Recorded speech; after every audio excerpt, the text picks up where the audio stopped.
Slowly when you come alive,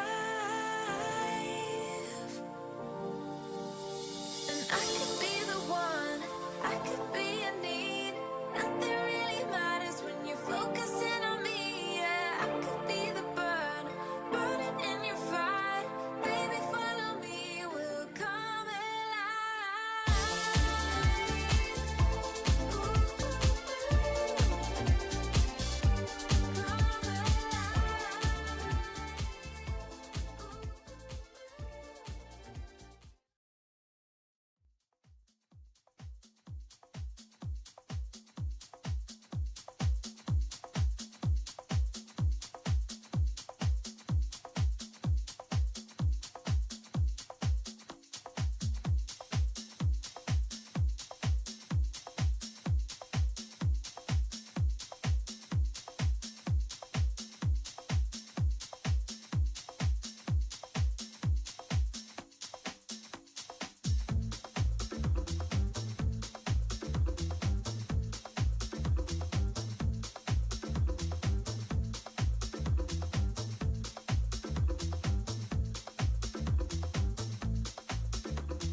Good afternoon, here for day number 7 of the 2024 iQFoil Youth&Junior European Championships.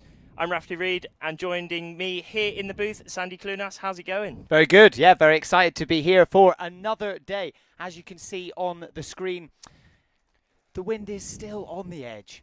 You know, we're kind of looking at around sort of that low end 7-8 knots that we've got behind us, but we're not complaining. The sun is shining. It's pretty beautiful here. It is absolutely beautiful. I mean, as you said, it has been just beautiful day after beautiful day. I mean, in the middle of that competition, we did have one which was quite rainy. I was out on the boat on that day and I got absolutely soaked. However, there was still wind, there was still racing, and every other day apart from that, it's just been absolutely dreamy. Sun's been beating down over this absolutely dreamy location. I mean, the mountains. We're in the Alps here at the minute in the south of France. The water is turquoise. It's a little bit chilly, but it's lovely. I mean, we're seeing all the riders out on the course. None of them are really wearing wetsuits. It's that hot, and not only because it's hot, they are working to the absolute max.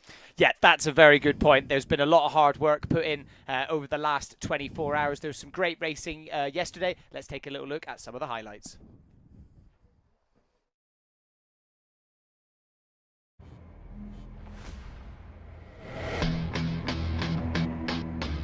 Welcome to day 6 of the iQFoil Youth and Junior European Championships here in Embrun. As you can see behind me, another beautiful sunny day. Hopefully that is going to bring some of that thermal wind later on. Currently the plan is to run some slalom racing.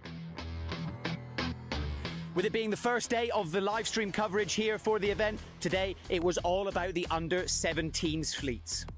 The day started out with fairly light winds, and it wasn't until around sort of 4 or 5 o'clock in the afternoon that we managed to get on the water and get the fleets racing.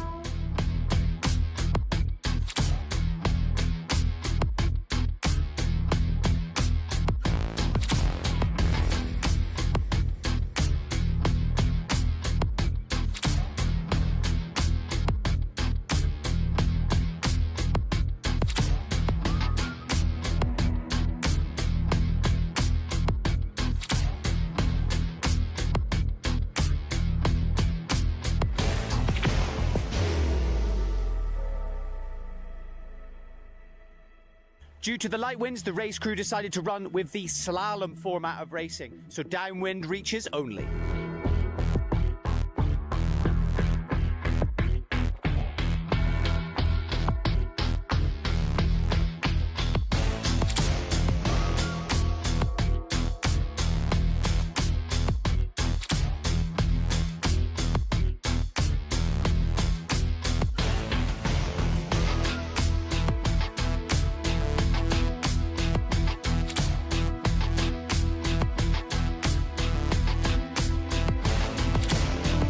With a fair few shake-ups among the results as we head into the penultimate day of racing tomorrow, there is still anything to play for before we go into the medal series on Thursday. First win of the event? Yeah, it's the first one for me. It's pretty amazing because yesterday I lead my float every time and I every time failed at the last mark, so it was a pretty bad day, but I'm so happy. And that's it for another amazing day here for the iQFoil Youth and Junior European Championships here in Embrun. Tomorrow is the last day of racing for the full fleet before we move into the final medal races on Thursday. Stay tuned for the live stream and more action.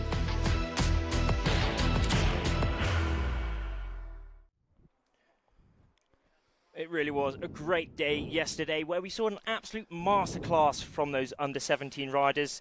Now, moving on to day number 7 here on the course, we're going to be concentrating on the under-19s. To start off, it will be the under-19 men gold and the under-19 women. But it is the last day before the medal races, isn't it? It is all hotting up now. Yeah, absolutely. As Rafferty said, last day before those all-important medal races tomorrow. So majority of the fleet, it ends here for them, doesn't it? So let's take a little look at the rankings for the under-19s men so far. Leo Tomasini, what a great performance. Certainly so. He's leading by not a lot, though. Only 5 points separates him between Igor Lewinsky in that second place.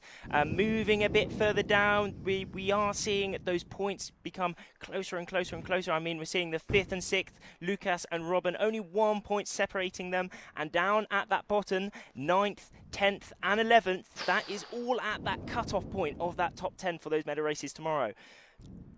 Peleg in in that 9th place. Val will be really hoping to stay in that 10th spot, and then in that 11th spot as well. Everyone will be working extremely hard to hopefully have the points to make inside that top 10. Yeah, absolutely. You don't want to be going into today in that 10th place. I mean, it's quite a stressful position to be as we take a look at the under-19 women's. So, interesting fact for you, Medea Falcioni, currently number 1 in the under-19 women, only 13 years old. So could be competing in the under-15s, even, the under-17s, but instead choosing to compete up here. So, yeah, a really bright future ahead for her. And then, as you can see, making her way down, and then that red cut-off line underneath position 10. So it will be the top 10 riders going through into tomorrow's medal races. But Rafty, today you took a little bit of a wander round to have a chat to some of the riders, get their impressions of how the event has gone so far. Let's take a little look at that. So here we are looking for some of the competitors who are on the edge of getting that top 10. Martina, you're in 12th overall. What are your goals for today? I will try to attack the top 10. That's for sure my goal. I'm only 4 points away from the medal races, so I really hope for the win to kick in. We're waiting for the win. Well, Erzin, only 2 points separates you between 9th and 11th as you are 10th overall. How are you going to cope with the pressure today? I don't really care about how points are close, but I will give my best and see what happens.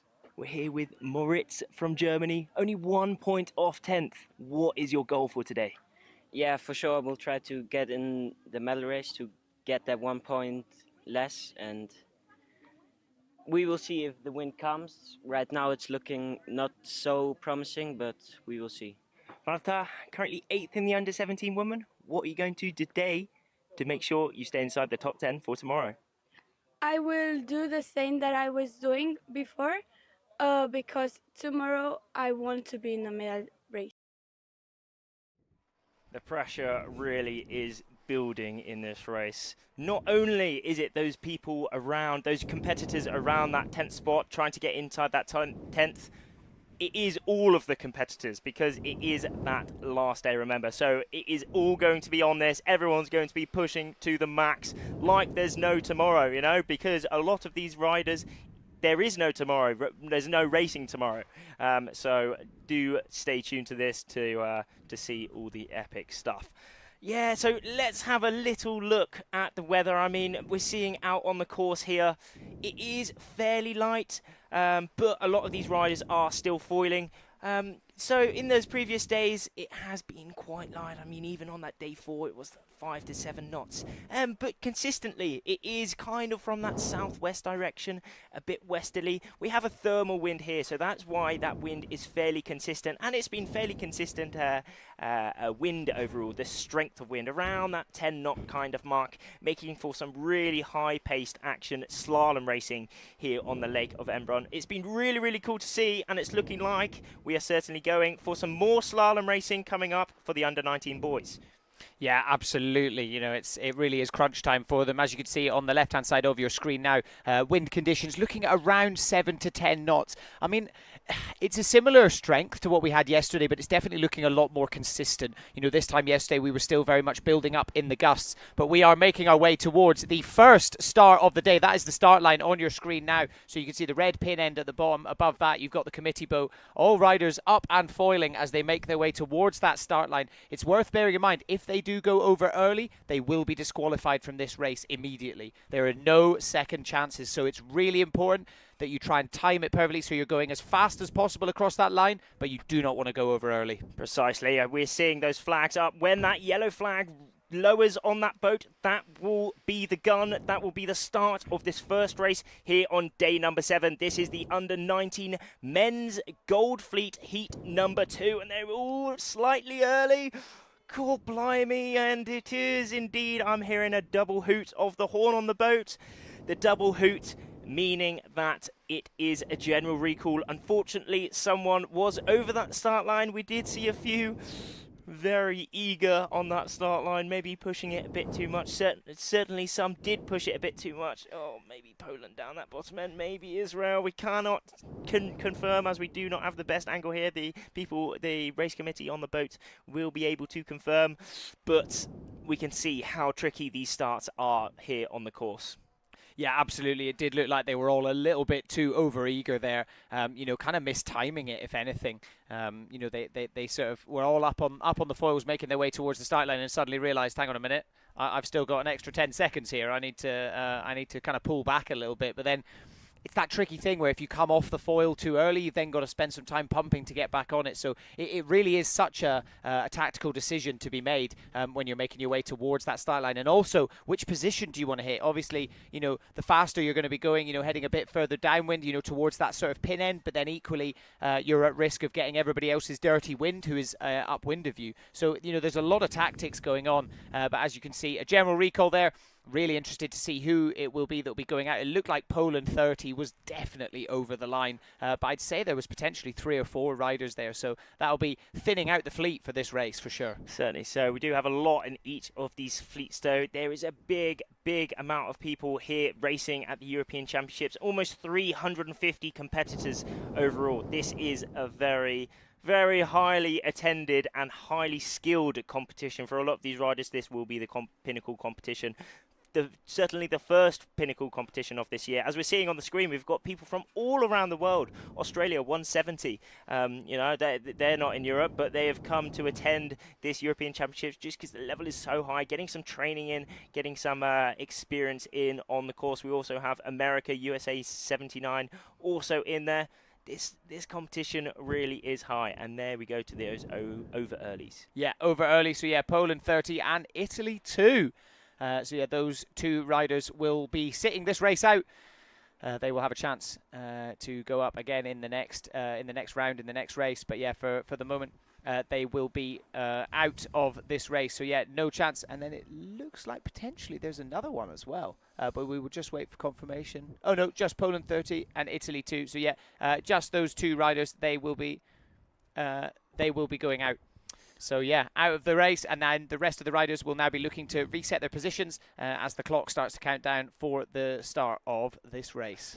Indeed, we do see that BFD board up on there. That's where the riders will be seeing who was over the start, but it is indeed Igor Lewinsky, unfortunately jumping that gun, wearing that blue bib. He did come into today in that second place position. So we're seeing, even if you're in that top 3 places, you're pretty certain to be in the medal races tomorrow. These riders are still pushing to the absolute max. An unfortunate start to the day for Igor, but for sure he will be going back to the beach, getting a little rest, and then resetting for that next race. Also, over the start line, it was indeed Eduardo, I think, Italy 2, if I remember correctly. He was over the start, but there we go. Igor Lewinsky, 17 years of age.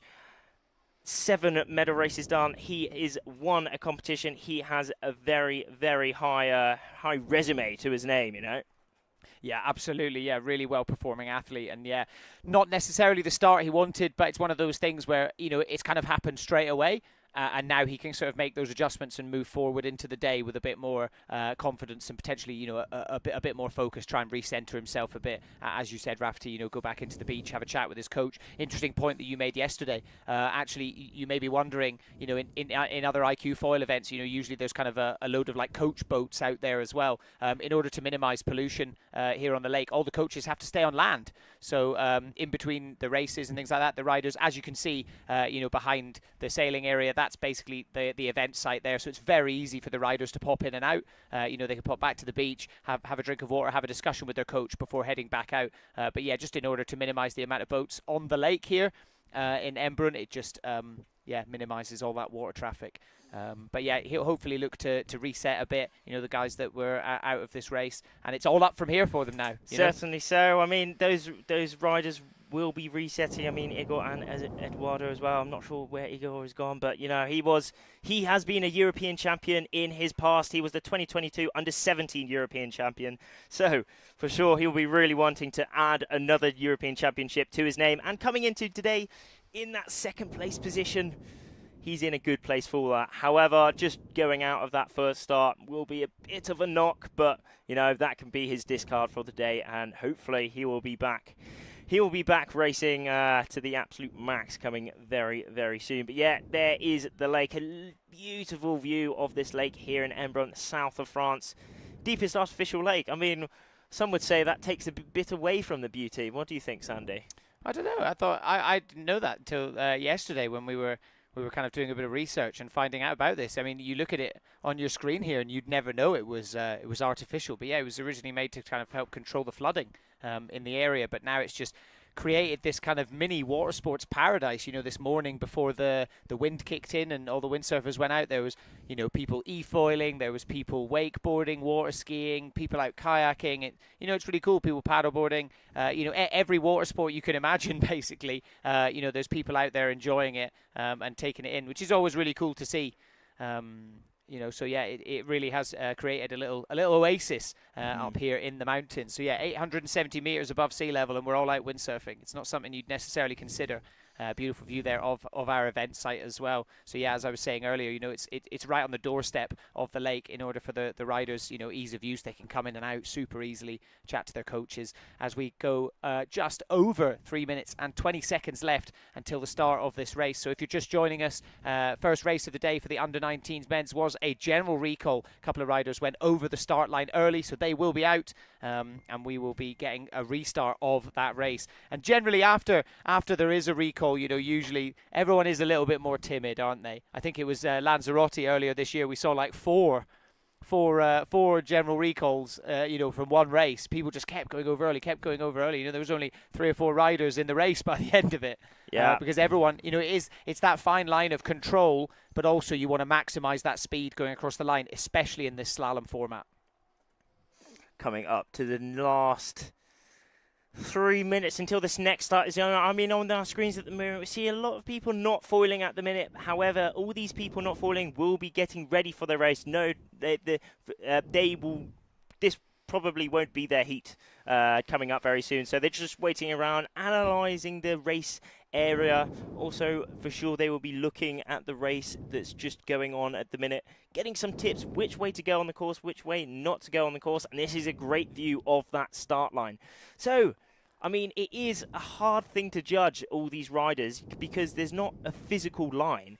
You know, they have to judge where that line is just in the air, in the water. They have to measure it from that bottom buoy up to that tiny orange flag on the boat. That marks exactly where that start line is. So, it is an absolute art. It's not like there's a physical line where they can judge themselves. They know exactly how many meters they are behind. But there's also some mind games being involved there because no one knows exactly. People can push a bit harder. People can ease off a bit, make people go over the start line, make people hold back a little bit because the start is extremely important. You know, especially in this slalom racing, a lot rides on this start. Even though there is numerous places where you can overtake in this racing, if you have a good, well, in every race, if you have a good start, there is it's a lot easier to hold that rather than having to work super hard to come back. So that is that's a deal with these starts. It is pretty tricky, but it also makes for some absolutely sick racing as we're coming up to this last minute for this heat number 2 for the under-19 men coming up very, very soon. 50 seconds to go. Yeah, that's a really interesting point that you made as well about, you know, how important it is to have a good start, especially in these lighter winds. It was definitely something we saw yesterday with a lot of the riders that were managing to be first over the start line generally ended up winning the race. And I know that may sound, you know, fairly obvious, but, you know, in windsurfing, you know, it is a sport of variables and anything can happen, especially in these fickle conditions. But generally, if someone was able to get over the line, over the start line, you know, perfectly on time and already up on the foil, usually they'd be able to kind of, it's this concept of like being able to ride the gust, you know, all the way down. Our slalom course, it's all downwind. So, you know, it's 3 reaches. So, you know, being able to kind of ride that gust and make it all the way down, as long as you don't mess your transitions or your jibes up, generally we were finding they were winning the race or at least coming in that sort of top 3 or 4 riders. So, you know, as you said, Rafferty, that start line is absolutely crucial, especially when the wind is this light. Certainly. So we're seeing all these riders hanging around the boats because the AP flag has gone up on the boat. What is the AP flag? That's the triangular, if you can see just behind. Yeah, there we go. That is the triangular white and red stripy flag. We work as flag system here to notify all the riders, because when you're on the water, it's quite hard. Well, it's a tricky logistical thing of communication. But having this flag system is very easy for all these riders to know exactly what's going on. And this says that we are postponed for a little bit, probably because the wind is terribly light. I'm just looking out on the water now. It is, yeah, there's not many people foiling. Is anyone foiling? I can't see anyone foiling at the minute.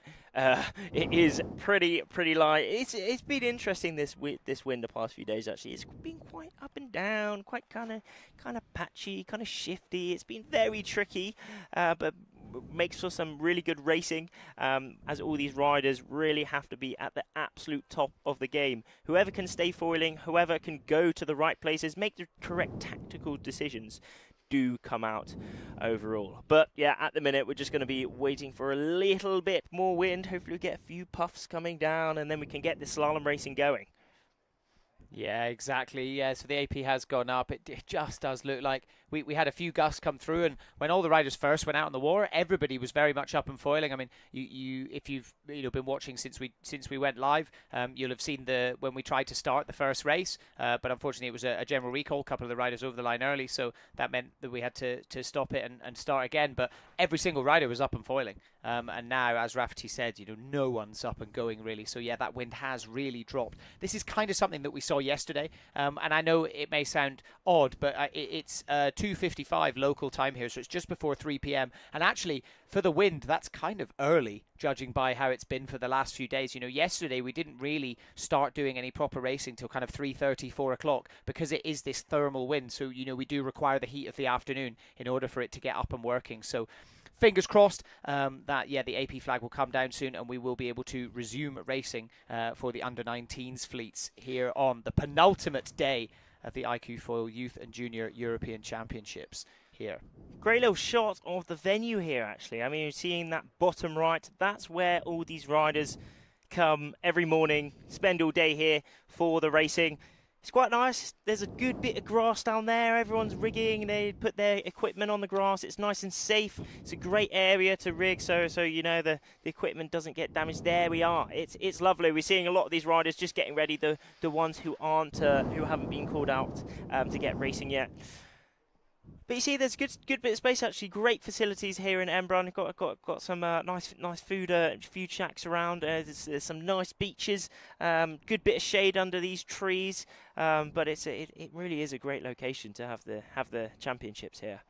Yeah, absolutely beautiful panoramic view there of this area. Very, very lucky to be calling this place the office for this week. But I imagine there's probably a few frustrated competitors out there. It's that penultimate day. They really want to see. They want to be able to put in all of it, give everything for this last day. But yeah, I think with the AP flag being up and it currently not looking like the wind is going to pick up, we are going to go on hold for a bit. We will leave you with the highlights from yesterday.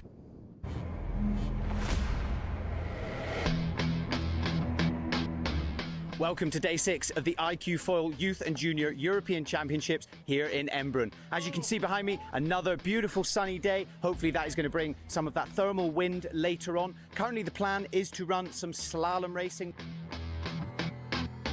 With it being the first day of the live stream coverage here for the event, today it was all about the under-17s fleets.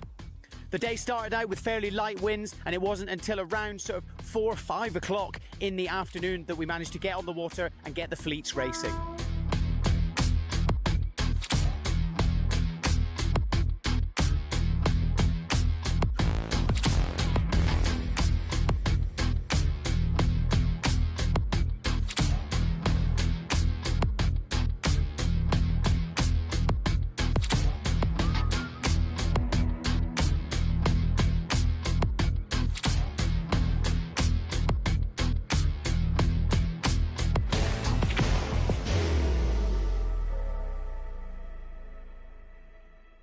Due to the light winds, the race crew decided to run with the slalom format of racing, so downwind reaches only.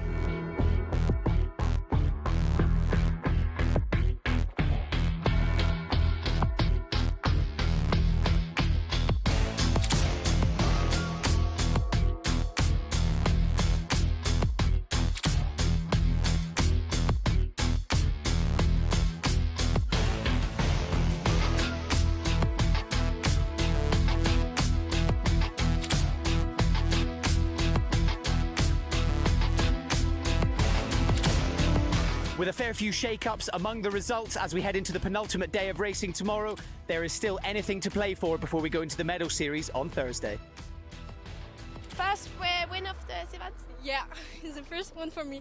It's pretty amazing because yesterday I lead my float every time and I every time failed at the last mark, so it was a pretty bad day, but I'm so happy. And that's it for another amazing day here for the iQFoil Youth and Junior European Championships here in Embrun. Tomorrow is the last day of racing for the full fleet before we move into the final medal races on Thursday. Stay tuned for the live stream and more action.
And here we go, back in the game we are. Some few more puffs have come down the leg. They're moving down, and this is enough wind to get racing. So, the AP has gone down, the postponement has gone down, and we will be getting on racing with the under-19 men very, very soon. I'm pretty sure we are in the sequence. We are indeed in the sequence. Under 2 minutes to go until this start starts again.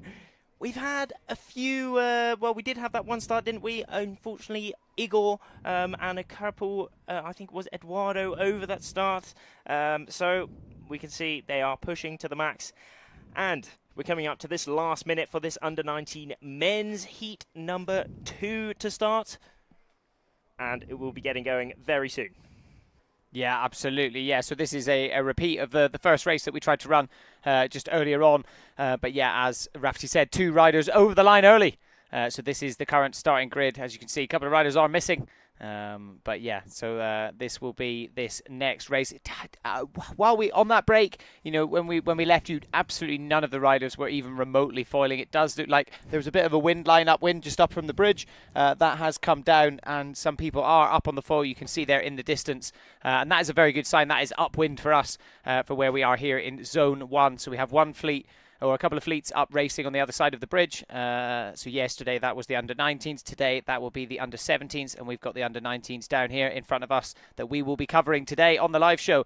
And that is up on the screen. As you can see, 20 seconds to go until the start of this race, and they are going to be making their way towards that start line, hoping to stay up on the foil, going across with plenty of speed, but of course they don't want to go over early.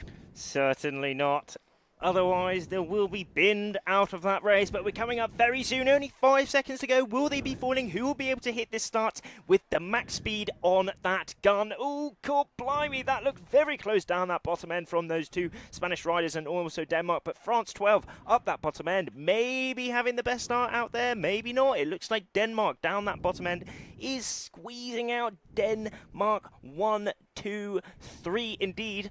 He's got the best speed, he's had the best start, and he will hopefully, well, as long as nothing bad happens, he will be rounding that first mark in first place. Yeah, absolutely. Streets ahead of the rest of the pack. And as we see him going round that first mark, this was a crucial moment in the racing yesterday, especially in this lighter wind. We found as they headed over towards the other side, you can see started kind of pumping, you know, hoping to get a bit of extra speed for that jibe. And he will come around really nicely, staying on the foil. Rest of the pack all choosing to follow suit there. But yeah, we saw a bit of a split of the pack yesterday, and it looks like we're seeing it again today. Some of the riders opting head a bit further over towards the other side of the lake rather than jibe and come down through the middle, which, I don't know, it kind of played both ways yesterday, didn't it? They're taking those tactics. Yeah, there's all different ways how these guys can race. I mean, Denmark 1-2-3 Rasmus really showing us how it's done. He's currently leading this race at the minute. He did round that mark round that first mark in first. But, you know, anything can happen from there. But if you remember let's see another jibe. Look how hard he carves that round. He really puts some tilt on the board, really minimizing the time without the power in the sail and the board. But as soon as he's back on it, he's pumping extremely hard just to make sure he's back up. But unfortunately, maybe Rasmus hasn't quite taken the right line there as France 8-3-0 snatches the lead off him. God blimey, look at that. And France 8-3-0 now going towards that bottom mark. 16 knots of speed downwind in around that kind of 8 knots. It is really light out here, but these riders really showing us how it's done. Yeah, absolutely. France 8-3-0, some brilliant tactical decisions there, choosing to kind of jibe one extra time and managing to just get underneath Denmark 1-2-3 Rasmus, and he will come out. You may be wondering, France 8-3-0, his equipment looks a little bit different. This is something we touched on towards the end of yesterday. So whilst the iQFoil equipment is one design, think of it as a blank canvas, and any brand can choose to get involved in the iQFoil class, but they just have to stick to the regulations of the specifications of the equipment. But they can put whatever colours and their branding and everything like that. So what you're seeing now is the Patrick equipment, and that is Lucas Gadane, France 8-3-0, 17 years of age, currently in 5th place. So we will see him in the medal series tomorrow as long as he has a good day today. He's pretty much guaranteed a spot. But, I mean, currently sitting in first, board speed of just crossing over 20 knots there going round that final mark as he is on the last reach towards that finish line. Great race from him. Speed. Look at Lucas though here. He's just cruising, hand off. He's absolutely loving it. He's got a little bit of a lead on here. France 8-3-0 Lucas. He is loving it. He did come not inside that top 3, so he will be pushing to make it a little bit higher, but also make sure he doesn't go outside of that top 10. But for sure, adding a bullet to his scorecard, that will be putting him in a very good position as Denmark 1-2-3 Rasmus coming across the line now, and also France 12 Felix coming across the line now as well.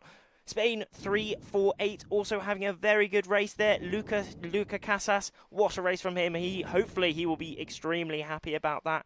He's having a very good competition so far. He did come into today in that 14th spot. So, not much separates him between that top 10. There is a few points between 14th and 10th in this. It's only 9 points.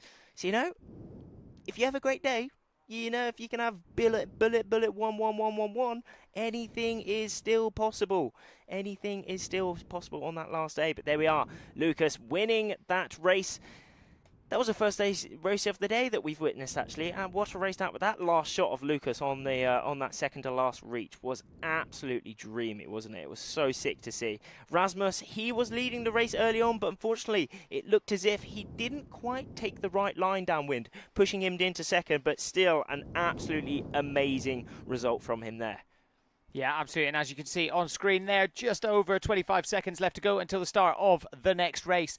Some really interesting tactical decisions coming out of that first race of the day in less than ideal conditions. Usually we want around 8 knots is kind of the bottom level of the wind range, really. And then once we get to sort of 10 knots and above, we look to try and do the course racing. But currently it's probably sitting around that kind of 6 to 8 knot range. But as you can see, once they're up on the foils, they're generally able to stay up on it as long as they can execute their jibes. And we are getting towards the start line, and we've got a few riders heading over. Switzerland 134 taking the lead straight away. Ned 173, and I believe that's another Dutch sail number there, just making it out on the left hand side of your screen as well. So yeah, first 3 riders straight across, and this is what I was talking about earlier. if you can manage to get across that start line up on the foil and have a good start, generally you do tend to have quite a good race. It was what we saw exactly in the last race as well, as they head towards this all-important first mark. As well, the wind does seem to look a little bit shiftier over on that far side of the lake. You know, yesterday some people kind of running out of steam, and the wind definitely kind of bends and shifts a little bit as well, so sometimes having to slightly adjust that course. As we see Switzerland 1-3-4 going round that first jibe, will stay up on the foil, little touchdown, but manages to recover it. Couple of pumps, and he will continue heading down. Devin Hauser, Switzerland 1-3-4. So yeah, not in necessarily the best position, so he is really going to be looking to try and make an impression today to try and climb up those ranks. Indeed, indeed. He's 40th at the minute. I mean, he's having a very good race so far. We just saw him earlier.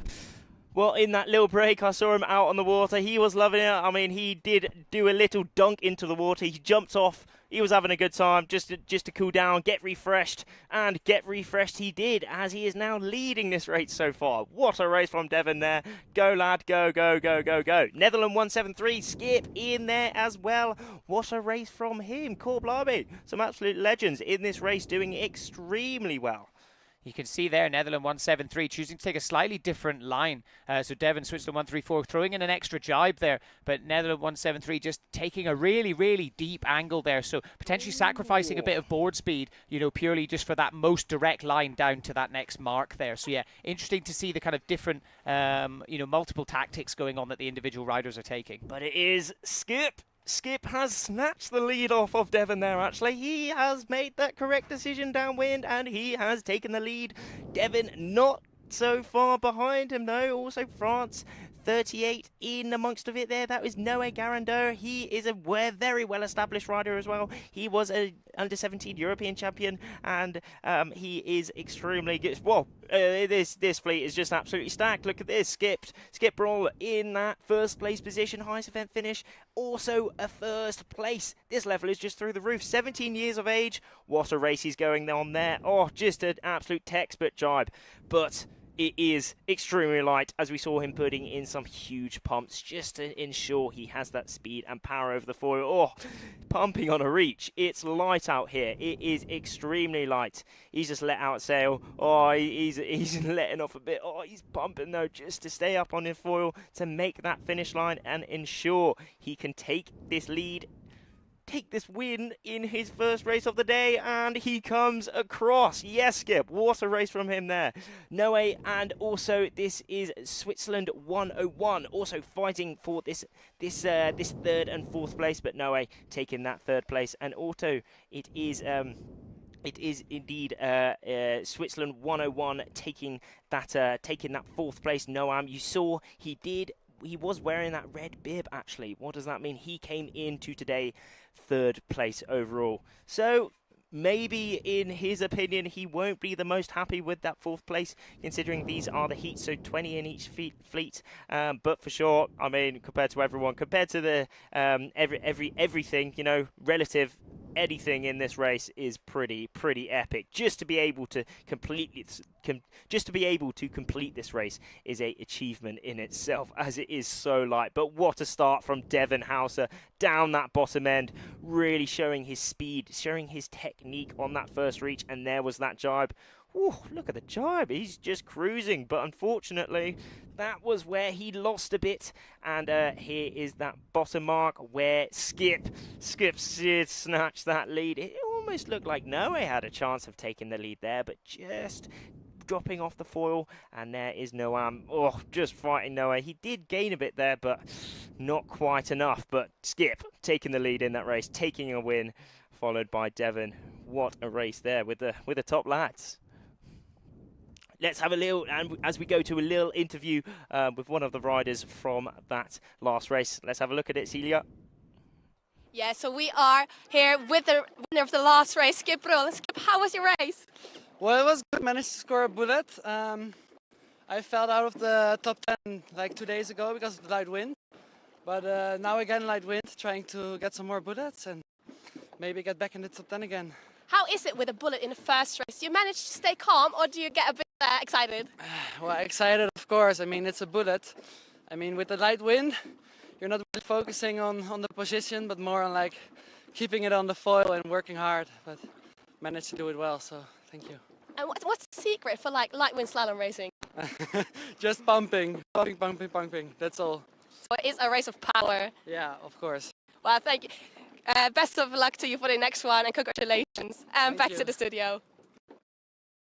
Great to hear from Skip Brule there. Yeah, really, really impressive and interesting to see towards the end of that race as we took to look at his stats. You know, sitting in 16th position, so it is that kind of 11th to 16th. You know, the pressure is really on for all those kind of riders today because they could really find themselves jumping up into that medal series tomorrow if they have a good day today. So yeah, awesome to see Skip. You know, obviously taking that pressure and turning it into motivation, coming away with the first win of the day. So yeah, great work from him, and he'll be kind of crossing his fingers that he can kind of repeat that performance throughout the rest of today and hopefully find himself up in the medal races for tomorrow. That is the goal for every one of these riders here on day number 7. It is the last day of the final series. So, as you said, all that pressure will be on getting inside of that top 10 for those medal races tomorrow. And what a place for Skip to be here on his first race of the day, clutching that win. Yeah, absolutely. It's one of those things, you know, obviously Devon Hauser, we saw him, you know, up in that kind of 40th position. And at that point, I obviously, you know, hate to say it. I mean, if he can continue having the run he did there, you know, taking a second place. But, you know, when you're sitting a bit further down the rankings, I guess you can kind of go into this penultimate day with a little bit more of a kind of nothing to lose attitude. And you can kind of take those risks and, you know, be a bit more aggressive and push a little bit more. Whereas if you are, you know, in contention or you're already within that top 10 for tomorrow, you know, for those medal series, perhaps, you know, maybe you're looking to play it a bit safer, but equally you kind of know you want to either defend or really kind of push as hard as you can. So, you know, there's going to be all manner of like emotions and you know, thinking about their mindset going through today, through this penultimate day. But taking a look at what we've got on screen, as you can see here, we are switching over to the under-19s women's fleet. Looking upwind, people are up and cruising, so hopefully that wind is going to continue making its way down the lake, and we're going to see some epic action like we saw in that previous race. Certainly. So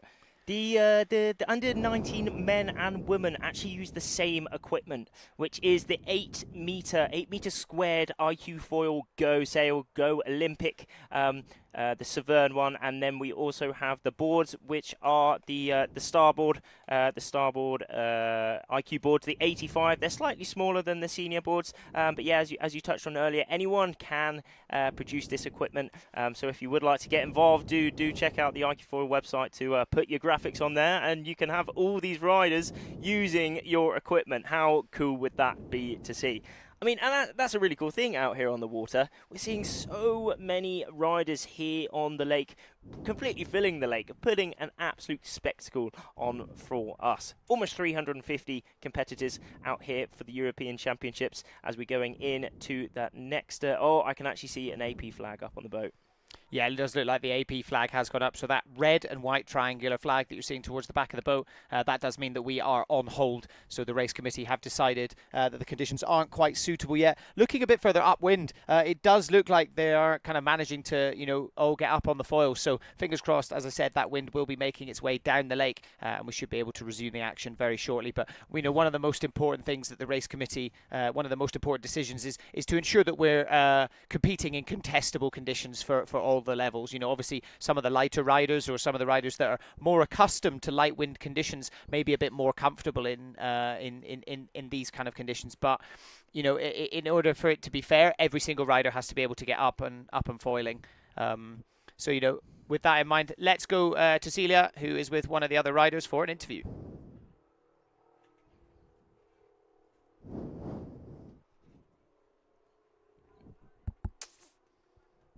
It's maybe for the event my favorite condition. Very hard. And Are you hoping for more light wind slalom races for the rest of the day? upwind, I don't know because the wind is very shifty today. Up and down. So Complicated in saving. you want to stay with that slalom racing, Yes, maybe I like the format. but starting the day with a bullet, and hopefully the conditions stay the same and you get to do your slalom races. I hope that for you. Best of luck for the rest of today, Lucas. Thank you. Thank you. Great to hear a little interview with Lucas there, the winner of that of one of those races.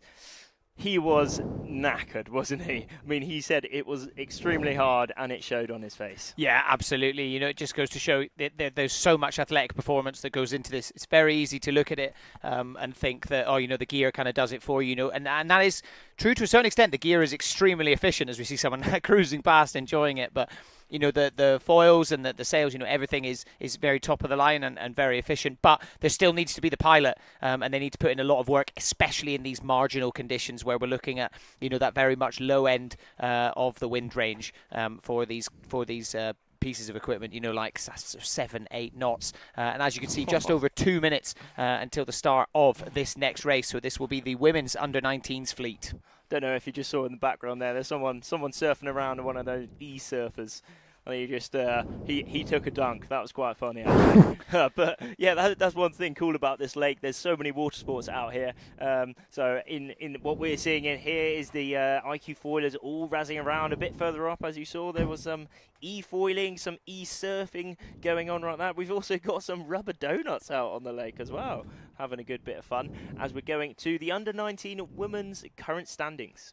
Yeah, Medea Falcioni with a really dominant performance so far. I mean, you can see the points difference between her and even just second place and then going up to third place as well. So, yeah, only 13 years old competing in the under-19 women's. You know, I mean, just an absolute show of dominance. So, yeah, really, really impressive. Her and a very, very bright future within the sport, within the discipline for Medea. So, yeah, great to see that, and be interesting to see how she performs today as well. I spoke to her yesterday, and she said she does prefer the course racing. You know, she really enjoys those kind of upwind elements as well, the tactics. But, I mean, she's looking pretty talented on the slalom course as well. Certainly so. There is no stopping Medea. But also further down those rankings, you did see Danielle and also Martina in those kind of around that 10th spot. It's a tricky spot to be. They will be trying their very best to push inside that top 10, as we will see in this race coming up.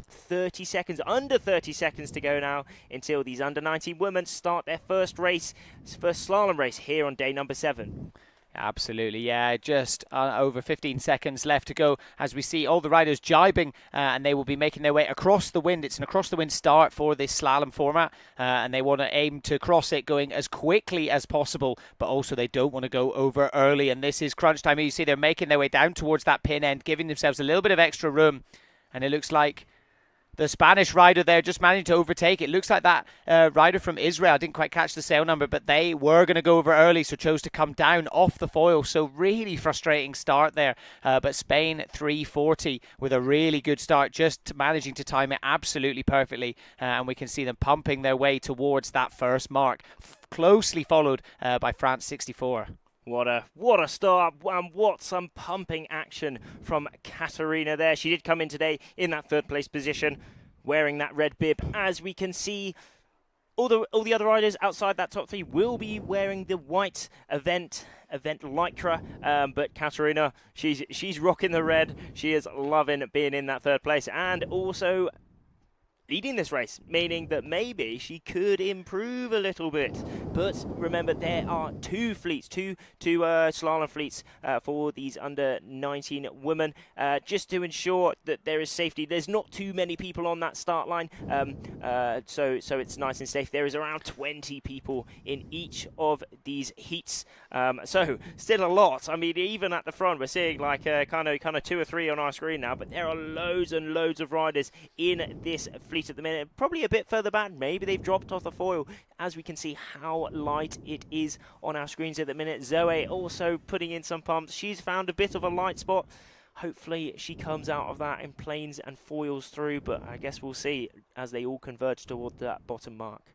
Yeah, absolutely. France 64 there. Yeah, Zoe, you know, taking a really interesting line there, choosing to jibe a little bit later.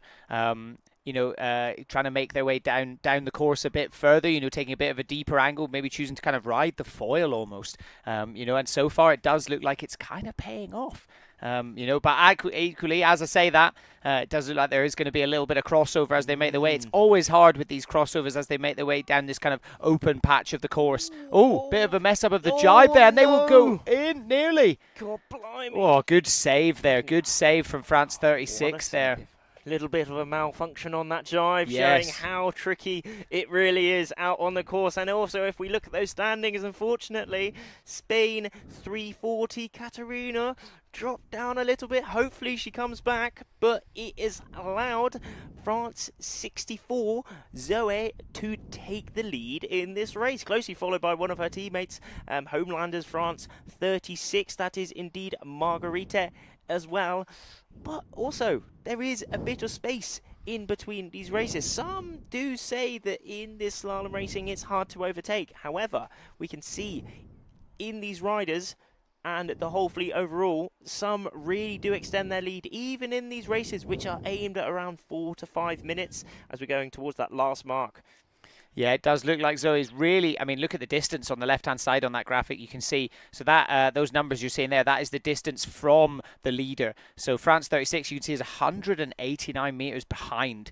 So yeah, potentially maybe they outran the Gust, or the Gust outran them, and they've kind of run out of it. And Zoe also sitting in 15th place, so that all-important position, like I was saying earlier, they can have a good day today. They can really find themselves jumping up the rankings and getting themselves into that medal series potentially. Obviously, there's a lot of different variables and scenarios that can play out, but, you know, a really, really great start here for Zoe, France 64. That was very tricky around that mark, though. She was pumping and working the equipment, working herself to ensure she got back up on that foil. It looked pretty sketch for a fair few seconds there, but she manages to do it, and crossing the line, hand up, she has secured the win for her first race of the day. What a race from Zoe there. There is Celia on the boat, on that media boat. What a race from her there, as the rest of those riders come across those line now. But oh god blimey, we can see in that distance, it is extremely light there. I mean, I'm thinking it's probably around that 5 to 6 knots mark, isn't it? What do you think, Sandy? Yeah, I think so. Yeah, it's one of those difficult things. I mean, you know, it just goes to show there, Zoe, I think, just got I don't want to say lucky, because that takes away from her technique and skill, of course. And, you know, we always say luck is where preparation meets opportunity. But I think she literally just found a perfect moment and managed to carry that line on as we see the rest of the fleet. But let's go over to an interview with Zoe, who is with Celia. Yeah, we managed to catch Zoe as she won her first race of the day and first race of the event. How is it? I'm so happy because my start is not very good, but I'm flying. And after in the downwind, I burn away, so I. You managed to keep the leader. Yes. And I pumping, and do you like these light slalom conditions? Yeah, not really. No, I prefer the stronger wind. Stronger wind, yes. Sorry. Yeah. But yes. You manage. Well, very well done. We are so happy for you. Go get it for your next race and back to the studio. Oh, Zoe was happy, very happy, and so she should be her first race win of the competition, hopefully pushing her up, maybe inside that top 10. But also a very interesting thing that she said there, she has a preference of the stronger winds. But, I mean, this is anything but strong winds out here in Embrun. It is extremely light, so not only does she like strong winds, she may not like light winds, but she certainly got the skills for the light winds. I mean, as we saw her pumping to the absolute max, really ensuring that she took dominance in that race and really made the most of her position around that last mark. Yeah, absolutely. And taking a look at the overall for that last race. So yeah, Zoe in first place, Katarina in second, moving down through the top 10. Nela Sadilkova in ninth. So yeah, not ideal, not what she was looking for. You know, she's very much sitting up in the medal races today, hoping for a great day. If anything, you know, she's in a pretty comfortable position, but ideally wanting to go in with a bit of confidence going into tomorrow. You know, there is that to think about as well. You want to have a good race today, of course, to increase your rankings, but also if you're already in that medal race position, you can kind of view this as a little bit of practice, you know, keep the body warmed up, stay familiar with the conditions out there. You know, looking at the weather earlier, does look like it is going to be fairly similar. as we take a look at the recap of that previous race. So it all kind of went down at that first mark. Really interesting tactical decisions there made. You can see here Zoe choosing to stay a little bit longer before throwing in that first jibe, going down through the middle of the course a little bit more rather than out to the edges, and I think it definitely paid off for her. Yeah, I mean, early on we did see Katarina actually having a very steady lead, but it was the tactical decisions of Zoe really allowing her to take the lead in that race and cross the line with her fist up in the air, taking the win for this race for the under-19 women. As we go straight back to that start, and as we can see, we are now on the countdown already for this next heat. It's heat number 1, and it is the under-19 men's gold. Around 1 minute, just over 1 minute to go until they start their first race of the day. Yeah, absolutely. We are going back to the men's for their first slalom race. So yeah, some more action coming up. Just over a minute to go. And fingers crossed the wind is sticking around. It does look like it has kind of filled in now a bit. I mean, when I say filled in, I mean it is still looking very light, but certainly it's looking like contestable conditions out there now. You know, a few people just sort of bobbing around, but often this is deliberate. You may be wondering why aren't they foiling now, but you know, coming in towards the start line, they want to put themselves in a really good position where as soon as they get towards, you know, that kind of 20, 30 seconds left until the start, they can start pumping the sail, getting up onto the foil and making their way towards that start line with a bit of speed. But ideally, you know, they don't want to overcook it and end up going over the line early. But I think everyone kind of watched that first race of today where 2 people were disqualified and kind of learnt their lesson, because so far it's been fairly timid start lines, hasn't it? Yeah, it's fairly timid start lines, and we're getting another fairly timid start line. No one foiling on our screens at the minute, but there will be the AP flag. Yeah, I was just about to say, I just heard 2 horns, so I think, yeah, the AP flag has gone up, so they have decided to put that race on hold for the moment. You know, literally just on the buzzer, they decided to put it on hold, potentially a few of the riders kind of protesting, maybe. Yeah, I mean, we are seeing Robin down that bottom end. Robin Zelli, here we are, straight on the lad. What an absolute geezer. He's rocking down that start line. Down that first reach, he's foiling, but he is the only foiler. Well, he was the only foiler in that race. So, you know, he's got the skills to stay foiling in you know, that 5-6 knots kind of mark. And that's the gust of 5-6 knots, 7 knots kind of thing. What I've heard from the race committee, they're really trying to run the racing and get on that start exactly when a gust arrives. Because of this light kind of conditions, it is really tricky. In those lulls when the gusts aren't here, you know, there's not much wind at all. Like almost nothing, basically. However, when the gust does arrive, it is enough to get falling and get the racing underway. So clearly that start that we just had there, we weren't in a gust, and that's why we are putting up that postponement flag, and we are waiting for that next race to come. Yeah, absolutely. You know, we're only repeating ourselves now, but you know, it is so important that the conditions are contestable and that, you know, everybody is given the opportunity to get up on the foil and to be able to showcase their skills.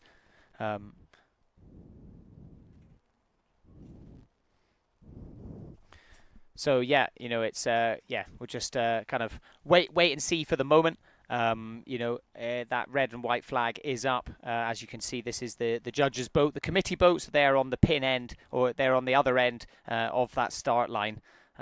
You know, currently looking out, no one's really up and foiling. I think it is one of those things, like Rafferty said earlier, you know, it's just going to take a few minutes, you know, for this gust to come through. The average length of one of these slalom races is only around 3 or 4 minutes. So that's all we really need. We just need, you know, enough of that, and because the nature of the equipment, they can go at like double the wind speed. So, you know, with this kind of 6-7 knot range, you know, we're seeing guys going like, or even almost 3 times. You know, the guys are going like, you know, 19-20 knots, especially as they enter going into the jibes, accelerating around the jibes. So, you know, if they're managing to do that, they can very much ride a gust all the way down the lake to that finish line. So yeah, as we say that, suddenly the flags on the boat look like they've picked up a little bit. So yeah, let's wait and see what is going to happen here. Yep, a little bit of picked up. Maybe a gust has come through, and I'm thinking a gust certainly has come through. Maybe at that 9 knot mark at the minute. how long will it last? Hopefully long enough so we can complete that race. Still AP up on that boat. But the racing will be coming up very, very soon. I'm having a quick look at the live chat. So do send a message. Tune in give a message where you're coming from. If you're enjoying the European Championships here in Embrun, we certainly are. So a little question: are those Severn hyperglides? Yes. Well, they are special. They're special kind of hyperglides. So they are the Severn Hyperglide Olympic. So you see the G and the O on the bottom of the sail. That stands for the Glide Olympic. These are specific to the Olympic discipline. However, they are really, really amazing sails, amazing foil sails for any kind of racing or any kind of free ride, kind of just wind foiling overall. So it's not.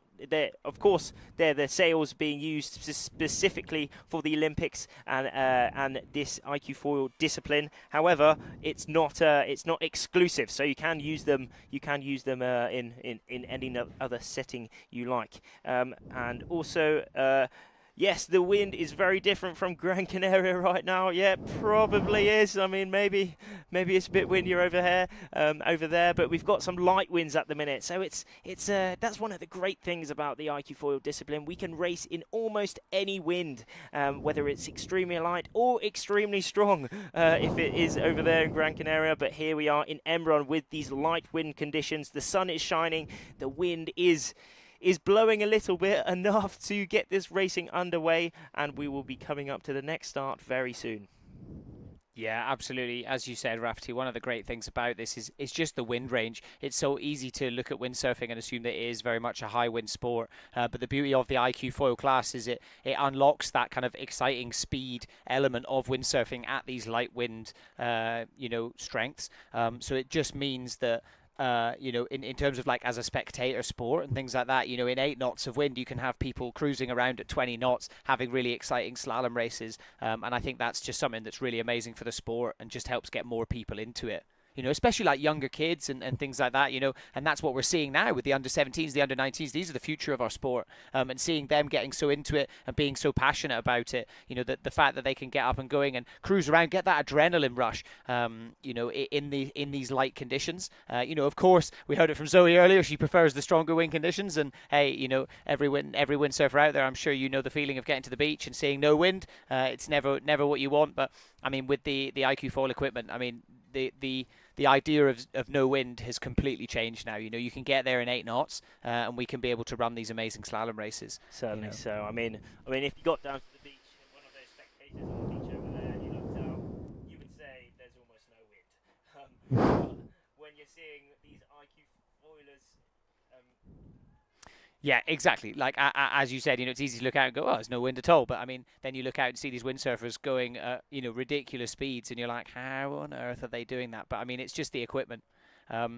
It's just the equipment. The combination of that foil, as Rafferty said earlier. The efficiency of the sail. Being able to marry those two together, and then obviously the athletic performance of the riders, is really, really impressive.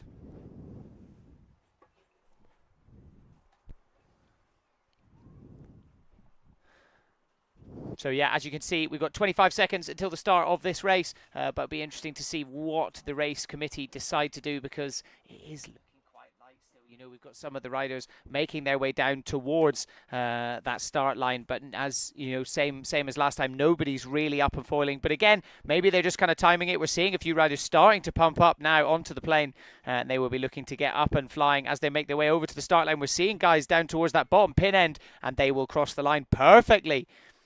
We'll just wait and see what the sail numbers are, but it is looking like a GBR sail number, streets ahead of everybody else. Can't quite make out the number with this angle. It is looking GBR 484, I think it is, but we're into the sun. Yeah, 484, and they are streets ahead of everyone else. Really, really great start there as they make their way down to that first mark, the all-important first mark. Let's see how they get on here. Few pumps there, and they will be going straight into that jibe. Or is he going to hold it a little bit longer? Nope, going straight for the jibe. Will he stay up on the foil? Straight round. Beautiful jibe there. And still It's looking like Poland 87, taking a bit of that wind from him. Really tactical decision. Another one coming in judgment, but will go down. I think that was France 606. So as you can see, GBR 484 ahead on the left-hand side of your screen. That's showing the distances. But yeah, and they've all kind of just come off the foil a little bit now. Really frustrating there. Took a bit of a dip on the jibe. And yeah, interesting to see what the judges, what the race committee will decide to do with this, because yeah, it's looking like it's very light. You know, ideally they want the opportunity to be able to be up and foiling, you know, all the time.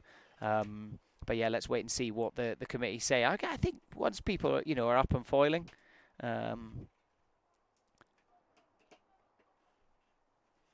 yeah, Italy 155, looking like they have managed. So I believe that's Leo Tomasini, so who's currently leading the event, and he has taken the lead, and it's looking like he's got a pretty significant lead. Him and Poland 87, you know, have a pretty dominant lead over everybody else. You can see there on the numbers the distance, so that is the distance from the leader.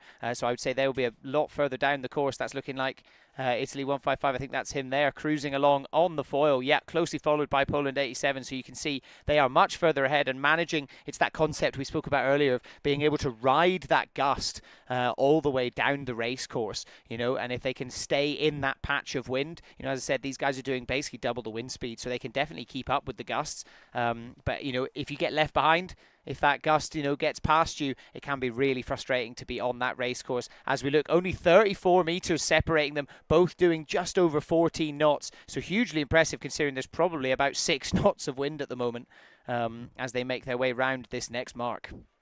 We're back in the game, and it is, well, we saw earlier, we did see Will actually leading that race, but just dropping off the foil. Will Ziegler, an absolute unfortunate error from him there. Well, it was just hard. There is really hard wind out here, but it was a great thing for here as we go back to the leaders of the race. It is Leo Tomasini currently leading the under-19 men's fleet.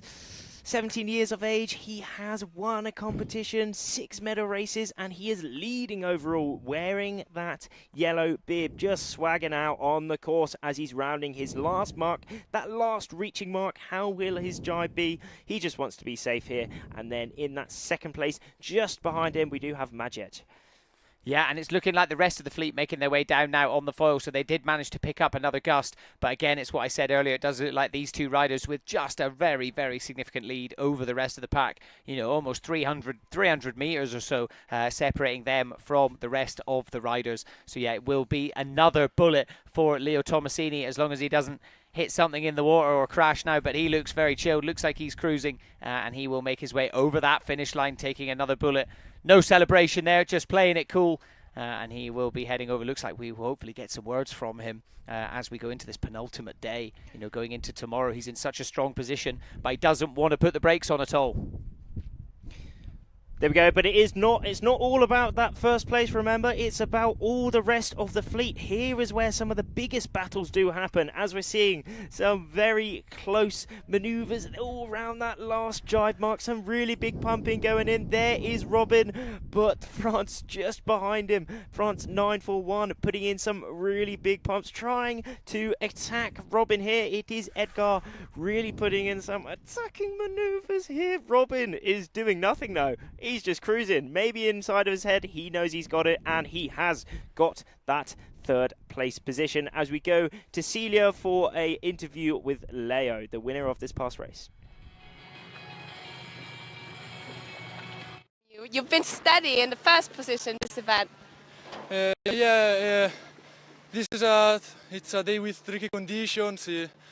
It's very hard to stay in the lead because the wind is very shifty. We have to wait a bit that the wind come more steady, but I'm happy about this race and I hope to win also the others, but we will see. But you seem to be pretty confident in this light wind slalom. Do you like it? Yeah, 50-50. I like it because I like to see the water and understand where the wind is and try to chase it. But on the hard with a high intensity heart rate, and it's difficult to concentrate it also with like 200 heart rate. Do you manage to recover a bit that heart rate between races? Yeah, I will stay ashore to recover a bit. Yeah. We will send you away to recover then. Congratulations. And we go back to the studio. Great to hear there from Leo Tomasini. 200 for that heart rate. So that just gives you an idea. You know, Leo Tomasini, an elite level athlete essentially, but you know, still seeing his heart rate going up that much, and you know, using an awful lot of energy. You know, just goes to show how physical this sport is. It can be so easy to watch it and think, oh, it looks quite chill. You know, they're just cruising around in the sun. It looks like they kind of just, you know, sit back and relax, lean into that harness. I'm sure any windsurfers watching knows that feeling, but you know, it really is crunch time, and they're using all any sort of physical energy that they can, you know, whether it's pumping, you know, keeping themselves up on the foil, going around those jibes and the transitions. Something really interesting you said yesterday, Rafferty, was, you know, talking about those jibes, and they want to spend as little time jibing as possible. They certainly do. I mean, as you said, it is cruising. It is a lovely day out here. They for sure will be enjoying themselves, but also they will be maxing out their energy, their physical ability.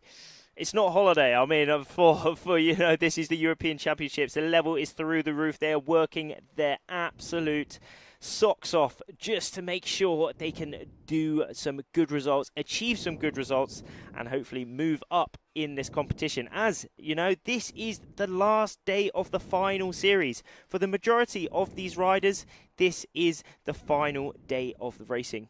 Only tomorrow is the medal races, so the pressure is on to get inside that top 10. But I think we have gone into like another race. Here we are for the under 19s here for the next race out on the course here in Embrun. Yeah, it does look like we've got Poland 30 really pumping as they make their way past that first mark. Cool little battle there between these two riders we've got on screen as they both go in for the jibe, choosing to opt for the same line, making their way down the course. USA 79 slowly following them, but will go a little bit further downwind. So again, taking a little bit of a wider angle on the course. So will that pay off for him? We shall see. Obviously, it's marrying that fine line of you want the plenty of board speed, which you're going to find a little bit more across the wind, but also the further down the course you can go, the further downwind, the more distance you're going to cover. So it is finding that fine line, and obviously there's variations in those tactics as we see them going around this mark. Poland 30 currently up into the lead. Yeah, you know, took that lead fairly earlier on, you know, had a bit of pressure on him from Spain 348, but holding on to it so far as they make their way next to that next jibe mark. Indeed, it is. It is still rather light conditions out here, but we're seeing some expert masterclasses of how to use the wind here as we're going on to this penultimate final reach. It is extremely close here between these top three riders. It will all come down to this final mark. It is Poland 30 currently leading this race. Igor, remember, he did actually come out of that first race due to the fact of being over the start line. So him leading this race, putting in some really big pumps in his head. He will just want to secure this win here on day number 7. Igor rocking that blue bib. I mean, he's putting up his finger. He thinks he's pretty certain. Hopefully, well, he looks like he'll be pretty certain to cross the finish line. What an absolute cruise. He's loving it. Crossing the line in first place, but extremely close between that second and third place. I think it might have been USA 79 just clutching up that win, Makani, but I suppose we'll see on the results. If you do want to see all the live results, live updates, do check out the iQFoil website and you'll be able to see everything there. Yeah, absolutely. That was a really close battle for second place there between USA 79 and Spain 348. I'll be really interested to see. USA 79 was upwind, so it does look like they potentially had the cleaner wind, but I'm not sure. There potentially is a tiny little bit of a bias in that finish line. So, you know, it will be interesting to see which one of them managed to get over the line early. But, I mean, Igor with a really dominant performance, you know, like obviously wanting to, you know, make amends for that first race, you know, not quite managing to... you know, be able to compete, you know, going over that line early, Poland 30, you know, so yeah, really great to see him coming back to form. And yeah, let's go to Igor, who is on the water, and get some words from him. Yeah, from a black flag to a race win. Igor, how is it? It feels great. I did a terrible mistake on the first race. I just started too early, but now I won, so it's great. And it's the last day of the medal races. Tomorrow's the medal races. This looks good for you. Are you thinking about that top 7 podium? Yeah, but you know, Leonardo is a tough one, but I'm gonna try to win everything, and we'll see. Are you enjoying these like light wind slalom races? Is that good for you? For me, it doesn't really matter, but of course, I would love to race car racing, but slalom is okay also. Let's send you back to the starting area, and we go back to the studio.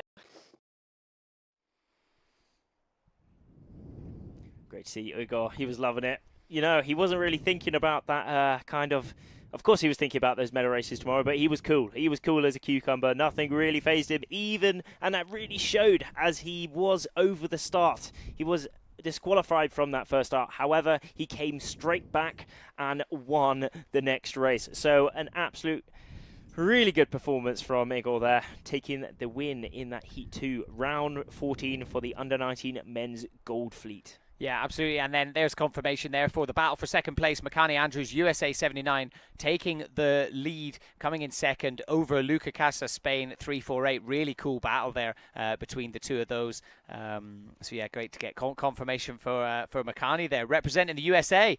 As you said earlier, Rafferty, really cool to see. You know, this is the European Championships. We've got riders from all over the world coming in and getting stuck into it. Shout out to Luca Casas, though. He was in that third place as well. He's doing quite well today, I'm sure. Well, I hope he will be happy with his performance overall. He came into today in that 14th position, so, you know, not much separated him between that 10th spot, and him doing well will for sure be moving him up a little bit. Will it be enough? We will find out at the end of the day as we go to the next start coming up in under 20 seconds, 15 seconds to go. We're seeing a lot of these riders now actually foiling, so hopefully this will be a majority foiling start. And look at that view. That is a great view of all these riders from all around the world. Val Erzen down that bottom end, also one of the British riders down that bottom end, hopefully hitting the pin, but it is indeed. I think that is Noam, if I am correct. Really punching out. Also Kai in there with a good start down that bottom end. Really difficult start there, as you said, Val Ertzen, and then one of the other riders right down by that pin end, and then as soon as all the other riders started accelerating, they just lost all the wind in their sail. You know, that's it's the kind of game you play in terms of trying to find the tactics of where to go on that start line, and it did seem that all the guys at the top end really got the most clean wind and were able to get up to that first mark. You can see all the riders rounding it now, a bit of a pumping battle as they head down, all of them opting to cruise along for a little bit before throwing in that first jibe. Really great angle we can see here as we start to see the pack separate. You know, two riders there looking to head down a bit deeper, sacrificing a bit of that board speed but gaining a bit more ground, and we are now seeing Switzerland 101 currently leading this race, throwing in a beautiful jibe there. Really big battles between this top three and also the fourth on the top of our screens. Noam is in there. He's currently, could he be leading? Not compared to the leaderboard, but anything can happen on this downwind. Skip also in there. Skippy is doing extremely well in this race. Could he be rolling Noam? I guess we'll find out when they both jibe. And also Kai. Kai has just changed nationality to Aruba. So you'll see that Aruban flag up on his sail, representing the country all the way from Aruba. But he's doing extremely well in this race as well. But there is that bottom mark. It is extremely close between all these top riders, but it is currently Noé Garando leading this race so far, but top four, it's all going to come down to that last mark. Yeah, absolutely. You know, taking a look at it from this angle, you can really see where they've kind of split, and it is looking like, yeah, that top four have really separated themselves out, but it is going to be a bit of a battle as we make our way to this final jibe mark. France 38, by no means comfortable. He's really got those other riders bearing down. Obviously, Skip Brull sitting in second place, you know, had a really great race last one, so he'll be looking to really repeat that, and it looks like he has gained a little bit. Really tight jibe there, and we've got a bit of a pumping battle as we make our way towards that finish line. Skip's got a little bit more room for manoeuvre. France 38 a little bit further downwind. Will he be able to, is he going to have to cut up a little bit towards that finish? But it is looking like he has managed to keep himself a little bit further ahead. Still pumping now, hasn't even looked at those harness lines. We can see the tilt back of the head, and it looks like he will be winning this race and taking a bullet. And there it is. Beautiful finish there. He is happy, and closely in that second spot is Skip. Also Noam in there, that third place position. Kai crossing the line now as well, but we did have, that was Noé Garando taking the lead in this race. He was second overall last year in the under 17 men. So again, another very well established rider. He was also the under 17 world champion in 2022. So again, another very well established rider in this European Championships, winning another race. Yeah, absolutely. Really, really great there. And also great to see, it definitely looks like the wind has filled in a little bit as well. You know, we're seeing fairly consistently everyone's up and foiling, and it just makes it a little bit better, doesn't it? You know, look at that start line there. You can see, so as I said at the start there, the guys right down at the bottom, you know, they just kind of got overshadowed. You can see there, look, they just really had to battle to get past the pin end, and then everybody else managed to sort of power over them. And they just got fed a load of dirty wind and weren't quite able to pump themselves up onto the foil. So interesting tactical decisions there, and I guess something to learn as they move into the next race later on today. Certainly so, but we did see Skip in that lead at one point. There he is in second, but Noé taking that lead in that race. But it was extremely close between all this four. It was kind of follow the leader, who can make the correct mark rounding, who can make the best, but it was still even by the end, and Noé taking the lead in that race, closely followed by Skip. Another great race from him. Noam from Switzerland in that third spot as we go back up to that start line. Look at that. It is lovely out there, but it was Noé taking the lead in that race. Yep, so this is your top 10 for that race. So yeah, as you said, Noé Garandau in first place. Skip Brohl coming out with a second, so a first and a second place for him today. So far things going very much to plan. Noam in third, Kai in fourth, coming from Aruba, as you said, tropical paradise, and finding himself in another, I'm going to say it's fairly tropical here still. It's nice and warm. Yeah, it's lovely here. I mean, we're all in t-shirt and shorts trying to get in some shade. How hot it is out here. I mean, I can't even think what these riders must be feeling. They must be completely gassed after these races. It's so hot out here, and how hard they're working really takes its toll. But here is that start for the under 19 women. But I did hear a double honk. I also did see some of these under 19 girls really pushing the start. So that is indeed a general recall. Sun One was over that start line, and that is why they are all turning back round, making their way back to that start line, to that committee boat, to see who was over that start line. Yeah, it does look like, I think it potentially was quite a few of the riders. You know, they were all making their way there, and suddenly everyone had to slow right down. You can see here, and then look, quite a few of them crossed over. Definitely like USA, and then Spain at the bottom end of near the pin. You know, this was around when we heard the horn now, so I would say potentially 3 or 4 riders, but obviously that is pure conjecture. We will wait, and we will see what the race committee says. Ultimately the decision is down to them, so we will see what they say and confirm with them. But yeah, interesting there as we move back to the under 19 girls, and straight in with a general recall. Not the ideal start, but it's, you know, it's such an important part of it, making sure that nobody goes across that start line early, and you don't get a second chance. You are out. That is it. You know, so it's you really get penalised for doing it. You know, in a bid to really try and stop athletes doing that and make sure that they, you know, head towards that start line with plenty of caution, and they take in the gravity of the situation. You're really making sure that they don't get tempted to just sneak over that line a bit early, and that's why, you know, you'll just be disqualified straight away. So let's wait and see what we've got. So a bit of a general recall at the moment. You can see the riders slowly sort of making their way around, and they will gather around the race committee boat. Hopefully there'll be no protests. I think it's fairly obvious. You know, you hear the horn as well. There was quite a few riders over, and then the horn sounded, and then of course they blow it another couple of times, and then that signifies that it is the general recall. You can see the flag up on the boat at the moment, taking in a wide angle. So the fleet will look to regather before they head back out onto the race course. Certainly. So, I mean, bit of relaxation in between the races, as we heard from Leo earlier from that interview. Most of these riders, in between their races, they do make their way back to the shore, so they can get a little bit of relaxation, a little bit of a reset, ready for their next race. Where is that little beach that they all go to? It's on the very right of our screens at the minute. It's very close to the start, which is yeah, there we can see on the very right of our screen some of those riders just going towards that beach, sitting down, getting some shade, getting some water, maybe having some talks with their coach. But it's really nice actually, because we're not out on the middle of the sea somewhere. You can just have a quick pop back to the beach. Have a little bit of a lounge before they go back to their next races. But yeah, let's have a little see what all these riders are thinking at the start of this day. So here we are looking for some of the competitors who are on the edge of getting that top 10. Martina, you're in 12th overall. What are your goals for today? I will try to attack the top 10. That's for sure my goal. I'm only 4 points away from the medal races, so I really hope for the wind to kick in. Yeah, we're waiting for the wind.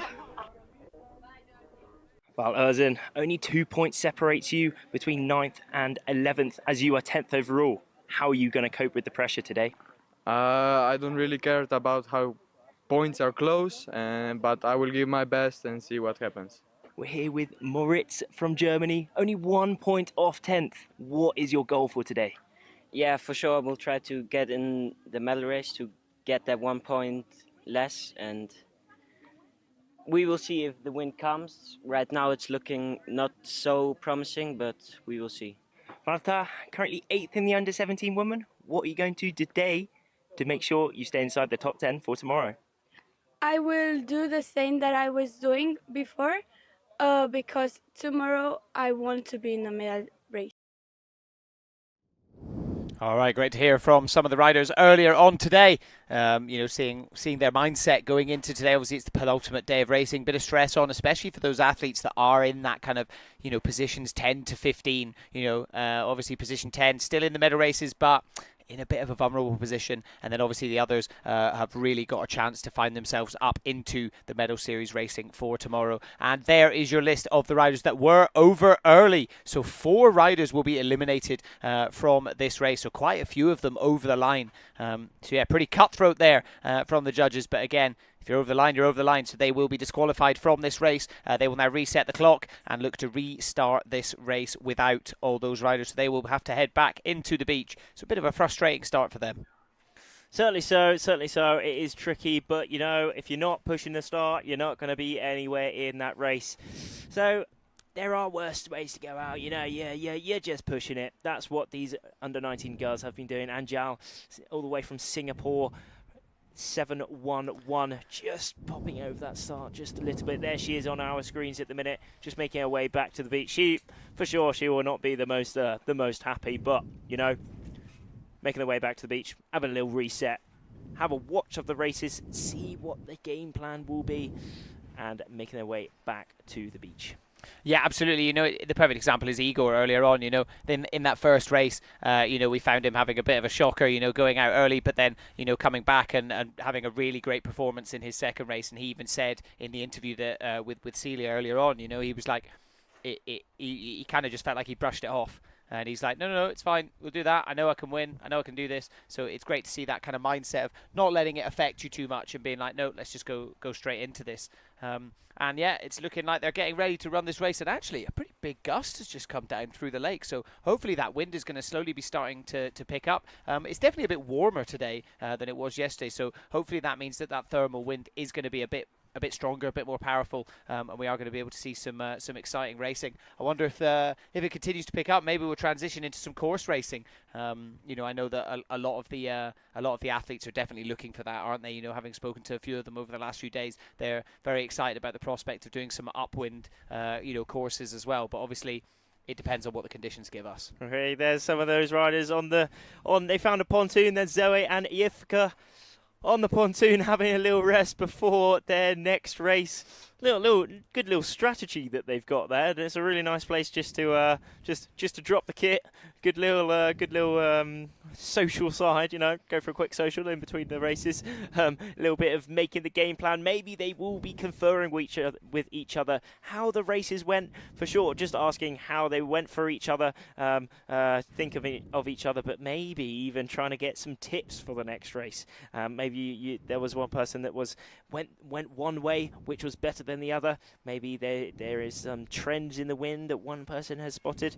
But also what we've seen from previous days, a lot of these riders like to keep their secrets because if you have your good secrets and you splash them out to everyone, they're not so secrets anymore, and they may not be an advantage. There's Rosie Sear on our screens at the minute, GBR 640, grooving out, waiting for her next race. Marketa Stepankova, check 88, also on our screens, just making her way towards that start line. Martina also on our screens at the minute, making her way out. Martina, we did see this morning, and also in that interview earlier, that she came into today in that 12th place position, and it really was close enough, really achievable if she had a good day to push inside that top 10, ready for those medal races tomorrow. Will she be able to do it? Hopefully. And if you want to find out, make sure you stay glued to the website to see all the most updated results online. Yeah, absolutely. Just over 2 minutes and 10 seconds left to go until the start of this next race. So this is a repeat of that women's race that we saw earlier on. A bit of a frustrating one, 4 of the riders going out. But yeah, I think we probably won't have a repeat of that. As I said, a big gust coming through. Be really interesting to see if that wind manages to stick around and offer, slightly stronger conditions. As we see them sort of getting ready, getting into that correct sort of tactical position, ready to go over that start line. It does look like there's a little bit of a bias. Looking at the committee boat, it's not kind of coming straight down the lake, is it? It is sort of sitting a bit more towards the side. So there may be a little bit of a bias in the wind. We did see that yesterday as well. The wind coming a little bit more towards the side of the lake that we're on. Actually a little bit more westerly, and I know that's definitely on the forecast as well. So that may play into how the sailors are making their decisions as they make their way across the course. Looking at a little comments on the YouTube. How is it going, everyone? Got a question saying under 17 racing today. We did concentrate on the under 17 racing yesterday.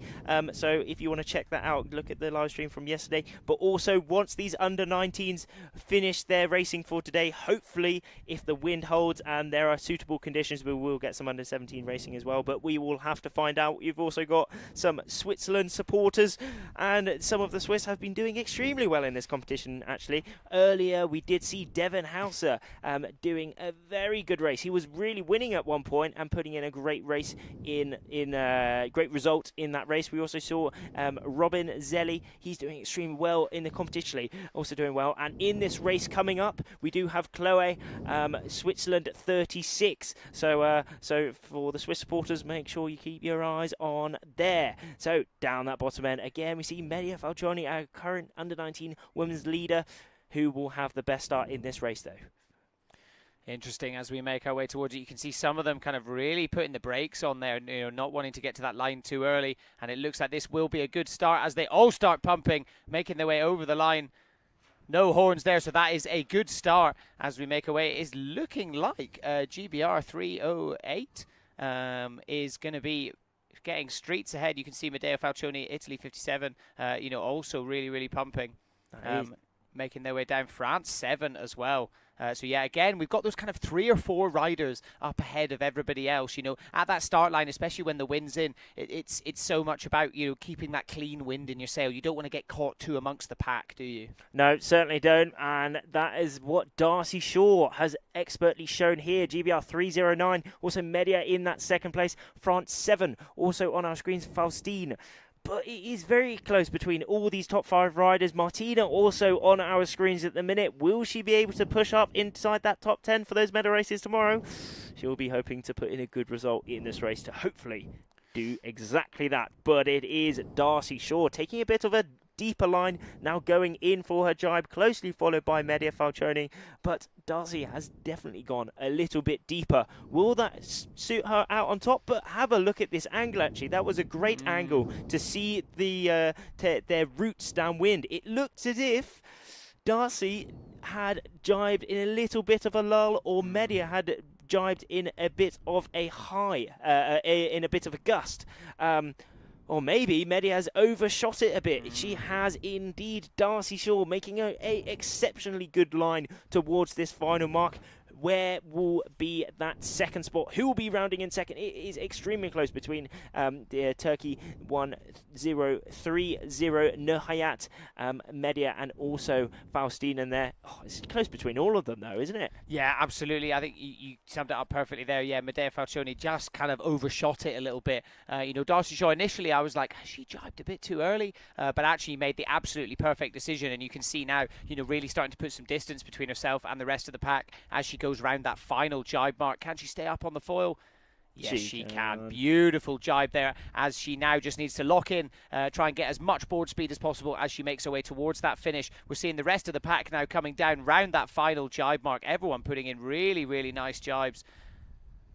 And certainly so. There is Darcy Shaw leading with that boat, just following her, getting some expert shots of her. 17 years of age, from Great Britain, in Poole. That is her home spot, and she takes the win in this race. She's done one medal race. She has really, she's done a lot of iQFoiling here at the minute. She's been doing a lot of training with the senior team back in the UK, and it shows, as she has won this race here on day number 7 for the iQFoil Youth and Junior European Championships. Yeah, absolutely. Really great performance there from Darcy. Just great tactical decision making, especially going down through the middle there, going around that middle mark, choosing to jibe just that little bit earlier. Medea Falcioni kind of holding her nerve a little bit, deciding to wait, but actually didn't quite pay off for her. If she jibed at the same time as Darcy, potentially we would have been looking at a different outcome. So yeah, once again showcasing those tactical decisions and how important they really are. Realistically, everyone's got the athletic ability. It's a one design class. Everyone's on the same equipment. So, when it comes down to the tactics and the technique, those are the two things that are really going to make a point of difference, especially when the wind is a little bit marginal like this. There, going back to that replay, Darcy Shaw down that bottom end, putting in some big pumps, just getting a few meters ahead in that start, and that put it in a great position throughout the race, leading through to the finish. But we did see Medea down that bottom end as well. Faustine, it was really close at this point between the second and third place, and here is that point where Darcy decided to put in her jibe. Medea just after, but it was indeed Darcy that had made the correct line, that correct lay line down to this bottom mark where they all converged through to that final jibing mark and all the way to the finish. Yeah, really, really great decision making there from Darcy Shaw. She'll be really, really pleased with that one. Also, Medea Falcioni, I mean, realistically, she doesn't have too much to worry about, going into tomorrow. Obviously, there's also discards, but I mean, as far as discards go, a second place ain't so bad, is it? Certainly not. Certainly not at all. But yes, as we're going through to the next race, and there is those overall results for that race that we just witnessed. As we said, Darcy winning, Medea in that second place, Nurhayat in that third place position, Faustine picking up the fourth. At that race, she was kind of near the top at one point, which was, she's certainly near the top all the way to the end in that fourth place. And finishing off that top 5, it was Martina Dazowska, all rooting for her. Hopefully she can make it inside that top 10 for tomorrow. Yeah, absolutely. Really, really great race there. And we are coming into just over 45 seconds left until the start of this race. We are sticking with the under-19 women. So it's the next set of women going up against this. Let's see. We're hoping that we don't get another general recall. It does look like the wind has filled in a little bit, which, if anything, can sometimes make it a little bit easier in terms of trying to, lay up that start line and figure out how far back you need to sit, because you can kind of, we're seeing it here. They're kind of just sitting on the foil, but not really sheeting in, not pumping at all, just slowly making their way. And as soon as they start to get towards that start line, which you're seeing up towards the top end of your screen, they'll start to put the gas on so that they can go over with as much speed as possible. We're seeing a bit of decision making here, some of them opting to stay up towards the top end of that start line in terms of the wind, but actually a lot of the pack heading down towards that pin end, ensuring they don't go over early. And there is that start. Ooh, Looks like very people spicy down that maybe bottom over end. early. That is indeed a general recall. It looked very spicy down that bottom end. Someone was pushing, just completely let off the gas, dropped off the foil. Could it have been them? Possibly so. Didn't quite make out who it was. However, they are all making their way back to that start. There is that little replay there. She knew she was early. She let off, just went past that start line. But who was over? Who was over overall? Yeah. I guess we're going to find out very soon. Yeah, we'll find out. I mean, it looks like definitely that Israel, I think it's Israel 351 over early, but it'd be interesting to see if anyone else was as well. It did look like kind of 2 or 3 other riders potentially over early, as we can see the boat making their way over, and then the committee will have a bit of a discussion there and figure out who it was that was over the line early. So yeah, please do stand by for that information. Obviously, we can't make those decisions here watching in the booth. All we can do is wait and hear from the race crew. And here we have one of the under-17s actually out on the course. They haven't been called out quite yet. However, you know, these riders are free to go on the water whenever they like, to do some practicing, to do some research on the course, how the day is today, because those are the aspects that really make it a difference in these types of conditions. It's quite light. Well, it's very light actually. Very light winds, but also quite gusty, quite little bits of shifty. You know, you have to be at the right place at the right time, as we're concentrating here on Israel 351. Shir Amir, could they have been the over early one? Possibly. It looked like they were quite. Yeah, she was definitely one that was over early. You know, she was the first one over the line, so for sure she will be making her way back into the beach by the looks of it. Hit the reset button a bit, but we're just waiting for confirmation as to whether any of the other riders were as well, because it did look like potentially a few of them over early. Obviously, the race before this, we saw 4 riders going over the line early and having to make their way back in. So yeah, we will just wait for confirmation, but I'm pretty sure, as you said, Rafti, Shir Amir will be one of the ones that will be having to sit out this race. Always a frustrating thing, but it's part of the rules. Certainly is. Certainly is. As we're going back out on the lake, we can see it's a great shot actually. How the conditions are looking. You can see there's some quite light spots, some quite dark spots in the water. The light spots are slight lulls in the wind. The dark spots are where the wind is stronger. So these riders have to do some navigating through this maze, trying to ensure that they can stay in the strong wind, to keep their speed up, to keep their best angle and overall VMG, to ensure they can go through this race. And there we are, going to those official over earlies.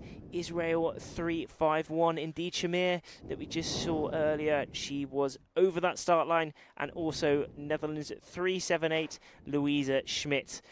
Unfortunately, she is out of this race as well. An absolute blow. But, you know, they are pushing. They are pushing to the max. They need to ensure they can hit that start at the absolute go.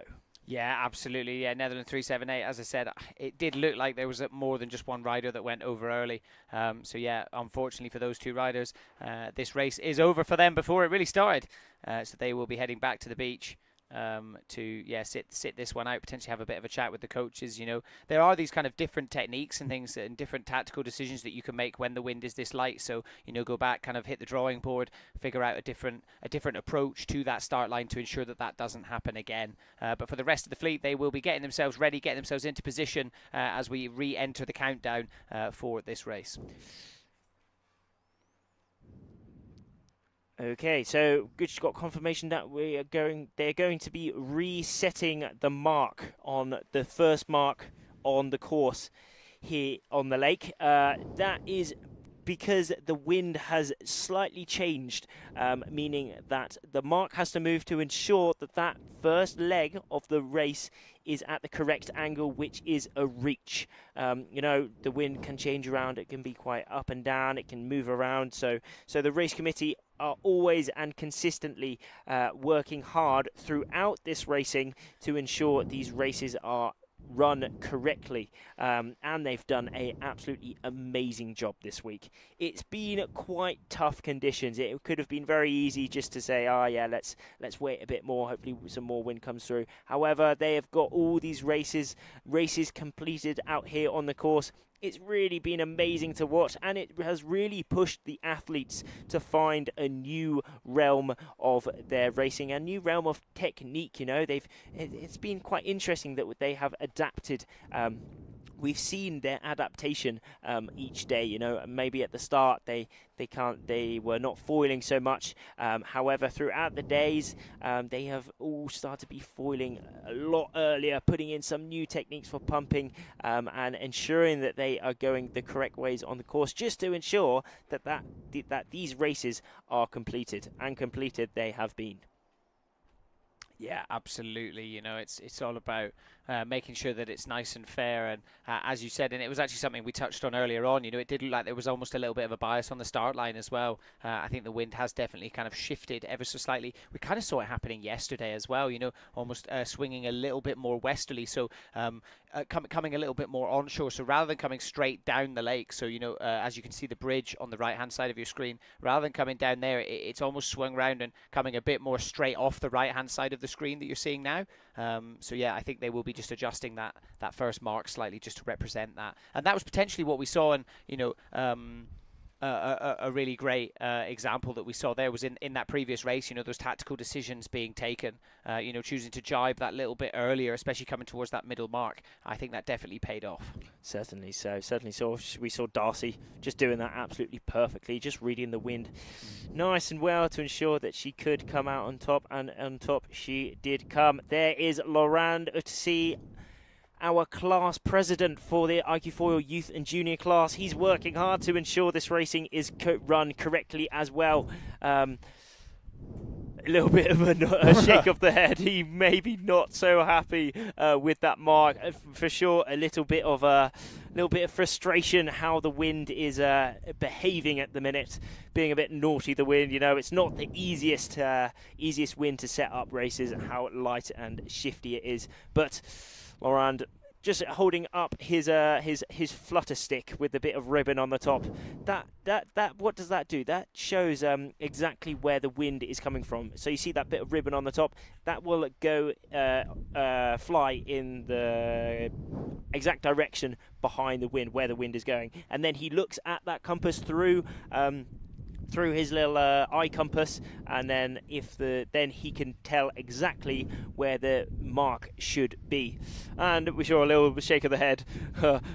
Maybe it wasn't correct at that time, but they will be working hard to put it in the correct position. Yeah, absolutely. You can see there, yeah, bit of frustration. But yeah, great view here. As you can see on the beach there, all the scattered iQFoil equipment, you know, people making their way in. So that just goes to show, you know, how truly close it is for them to be able to make their way out to the start line. So, you know, it's super convenient for the athletes to be able to come in and out, and especially with the rules decided for this one where the coaches couldn't go in the water. It just means that they're still able to go in and discuss tactics and things like that with their coach, and then before heading back out onto the water for their next race. So yeah, as you can see, 2 minutes and 30 seconds to go until the start. It looks like they have managed to reset that buoy. So this will be a reset of the previous women's race that we tried to run, that was a general recall due to 2 riders being over the line early. So we will be resetting and going again for that. You can see that yellow mark in the distance is the one that they have adjusted, you know, kind of basically right in the middle of your screen right now. So that is the one that they have just changed. Great view out here on the lake, though. Some would say maybe is it quite shallow at points and quite deeper at points where it's darker and lighter. However, that is just a few clouds coming over.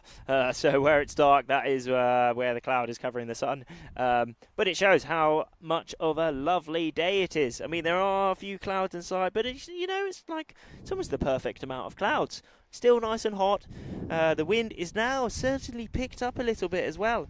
But indeed, it is going to be going on very, very soon. Around 1.5 minutes to go until the next start blows. We are having the black flag up on the boat, meaning that, again, whoever is over that start line are disqualified, unfortunately. As you said, we have seen in some previous races, but there we go. A great view of this start of the race. that the big boat with the big masts, the white one, that marks one end of the start line, and then the other end, just going off our screens, was on the far left. That is the big red buoy, as we're seeing this group of under 19 girls getting prepared for their start.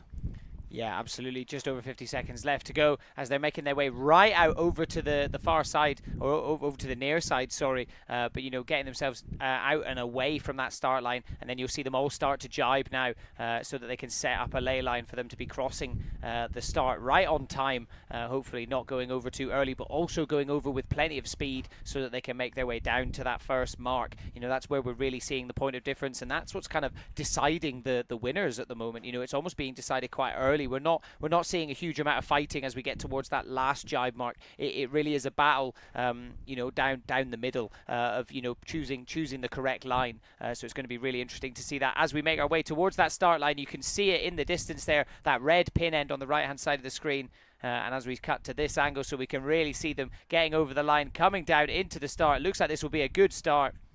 And so it is. That was extremely close down that bottom end. Will it be a good start? I think it is a good start indeed. And a close start it is indeed. Down that bottom end, Netherlands 2.52 with a great start. And then it is also France 64, Spain 3.40. Also in amongst of it there, but straight away Netherlands 2.52, stretching out also France 64 in those first two positions. But it is indeed Zoe leading this race so far. Remember, she did win her previous race. Could she win another one? I guess we're going to find out. So yeah, Zoe with a bit more confidence there. You could see how excited she was in the post-race interview earlier on, and hopefully she's carrying a bit of that enthusiasm. You know, potentially the weights come off her shoulders a bit, and she's like just getting into, you know, we call it like the flow state, getting into that flow state, and where, you know, everything just sort of happens for her, you know, and it all kind of feels easy because you're enjoying it. So, you know, we may be finding herself into that as we see her leading the pack going into that first jibe. So, you know, perfect example there of the wind change. It took a little bit more time there before going into that jibe. You can see the water state there. It is definitely looking like the wind has picked up a little bit, much more consistent. Everybody coming around that jibe, staying up on the foil. You know, it's much closer knit, the pack now.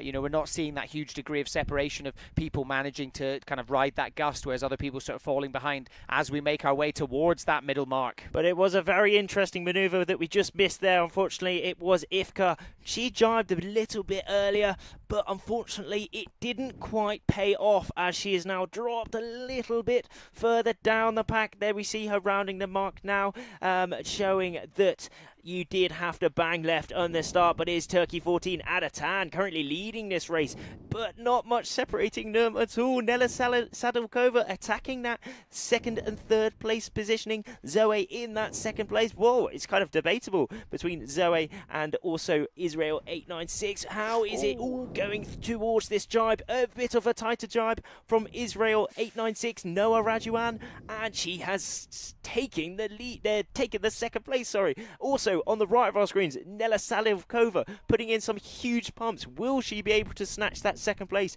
She will be trying her absolute hardest. Ooh, Blimey, look at this. Noah Rajuan and Nella Salivkova. It is now an absolute drag race towards this finish. Nella, who could be in the second place, but it is Adatan taking the lead. Oh, absolutely squeezed her out. Noah doing some absolute expertly done racing tactics there. That was quite exciting, that one.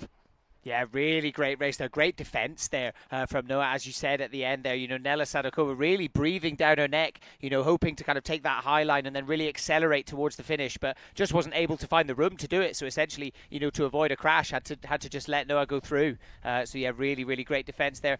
Not unfortunately for Zoe. I mean, not unfortunately, still a fourth place is really respectable. But yeah, just on that last jibe mark, just kind of dropped down off the foil and just lost a bit of board speed, and it allowed the other three just to really gain a bit of distance away from her. But, you know, still coming in fourth, still having a great day so far. So yeah, really, really great race there. Definitely showcasing the conditions have definitely picked up. You know, there's a little bit more battling going on now, which is really cool to see.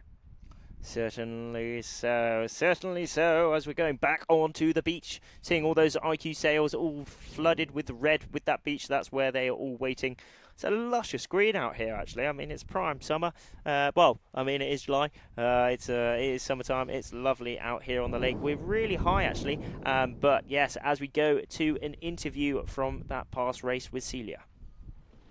Yeah, so the wind has picked up a bit, and we just managed to get Ada as she won her first race of today. And Ada, after a bit of a cool maneuver over there, you managed to catch the lead. How was that? Yeah, it was actually in the downwind. I was not going that good, but some girls went too far in the downwind, some girls tagged too early, and then I was just in the middle, and with that speed I could catch them. Are you aware of your decision? Yeah. And it was tight also towards the finish line. What was going through your head? The gust was like so, they were so high in the finish, so we were like, all girls were screaming and we were trying to hold onto the foil. And it's been a bit of a black flag situation on the start. Did you manage to keep your head calm when all that is going on? Yeah. So you just calm and collected? Yeah. Well, congratulations so much, Ada. Let's go to the starting area. Thank you. Then back to the studio. Great to hear from Ada there. Really calm, collected. Oh, as we get into the start of this next race, the men's race, good little hitting the brakes there for that Italian rider there. Almost went over a bit too early, but unfortunately that meant sacrificing all that board speed, so all the other riders were able to overtake. And it once again looks like Leo Tomasini with the lead. Italy 155, closely followed by Denmark 888. Denmark with a really strong team here. We're consistently, especially over today, we've seen them, right up there and battling, in that kind of top three positions over the last few races, especially in the men's fleet. Certainly so. Everyone's got a lot of teams here. I mean, there's people from all around the world, but there are some teams that definitely stick out, but also some individuals that stick out that really have the level, a different level compared to the rest, and showing it here at this competition. Not to mention Leo is one of them. But look at this stretch from this other Danish rider. Really taking a big length downwind, a big depth mode. Maybe he's got a bit more wind. Maybe he's got a shift in there. He has gained a fair few places in that, but it is Leo winning this race at the minute. There he is with that yellow bib. Closely in second is Switzerland 51, which is indeed Robinzelli. Hopefully he will be inside that top 10 for tomorrow as well. Absolutely, yeah. Leo Tomasini continuing his run of dominance, but yeah, really interesting to see, especially from that top angle, like how the pack is split and how they really are, offering these different tactics. As you said, some of the riders, choosing to kind of stay on that line before jibing. Some of the riders jibing a lot earlier. It definitely paid off for Darcy Shaw a couple of races ago, and it'd be really interested to know if any of these guys have kind of been watching those races as the wind has picked up. But yeah, we're seeing really different line, coming right down the middle there and jibing around that. Earlier on we saw the riders coming and essentially just rounding that mark. So yeah, really interesting to see that. Striking distance here between first and second place. You can see the speeds there, 18 knots for Leo Tomasini, so a lot of extra board speed compared to Switzerland 51. Yeah, 21 Robin there, knots. but 22 knots there. God blimey, he is really accelerating on this last reach. For sure they will be in a little bit of a gust, but when I say a little bit, it's a very small gust, probably around 10, maybe 11 knots out here, but they are still doing double the speed of the wind. It is incredible as Leo comes on his last reach towards the finish. What a shot from him there. He is absolutely loving it. He's just keeping safe, keeping that body, keeping that equipment is still and as stable as possible, rocking with the shades as well, as it is quite bright out here on day number 7, and winning another race. What a race from Leo there. In that second spot, there's a big battle there at that final reach mark. Will Ziegler nearly taking a plunge there, but he manages to save it.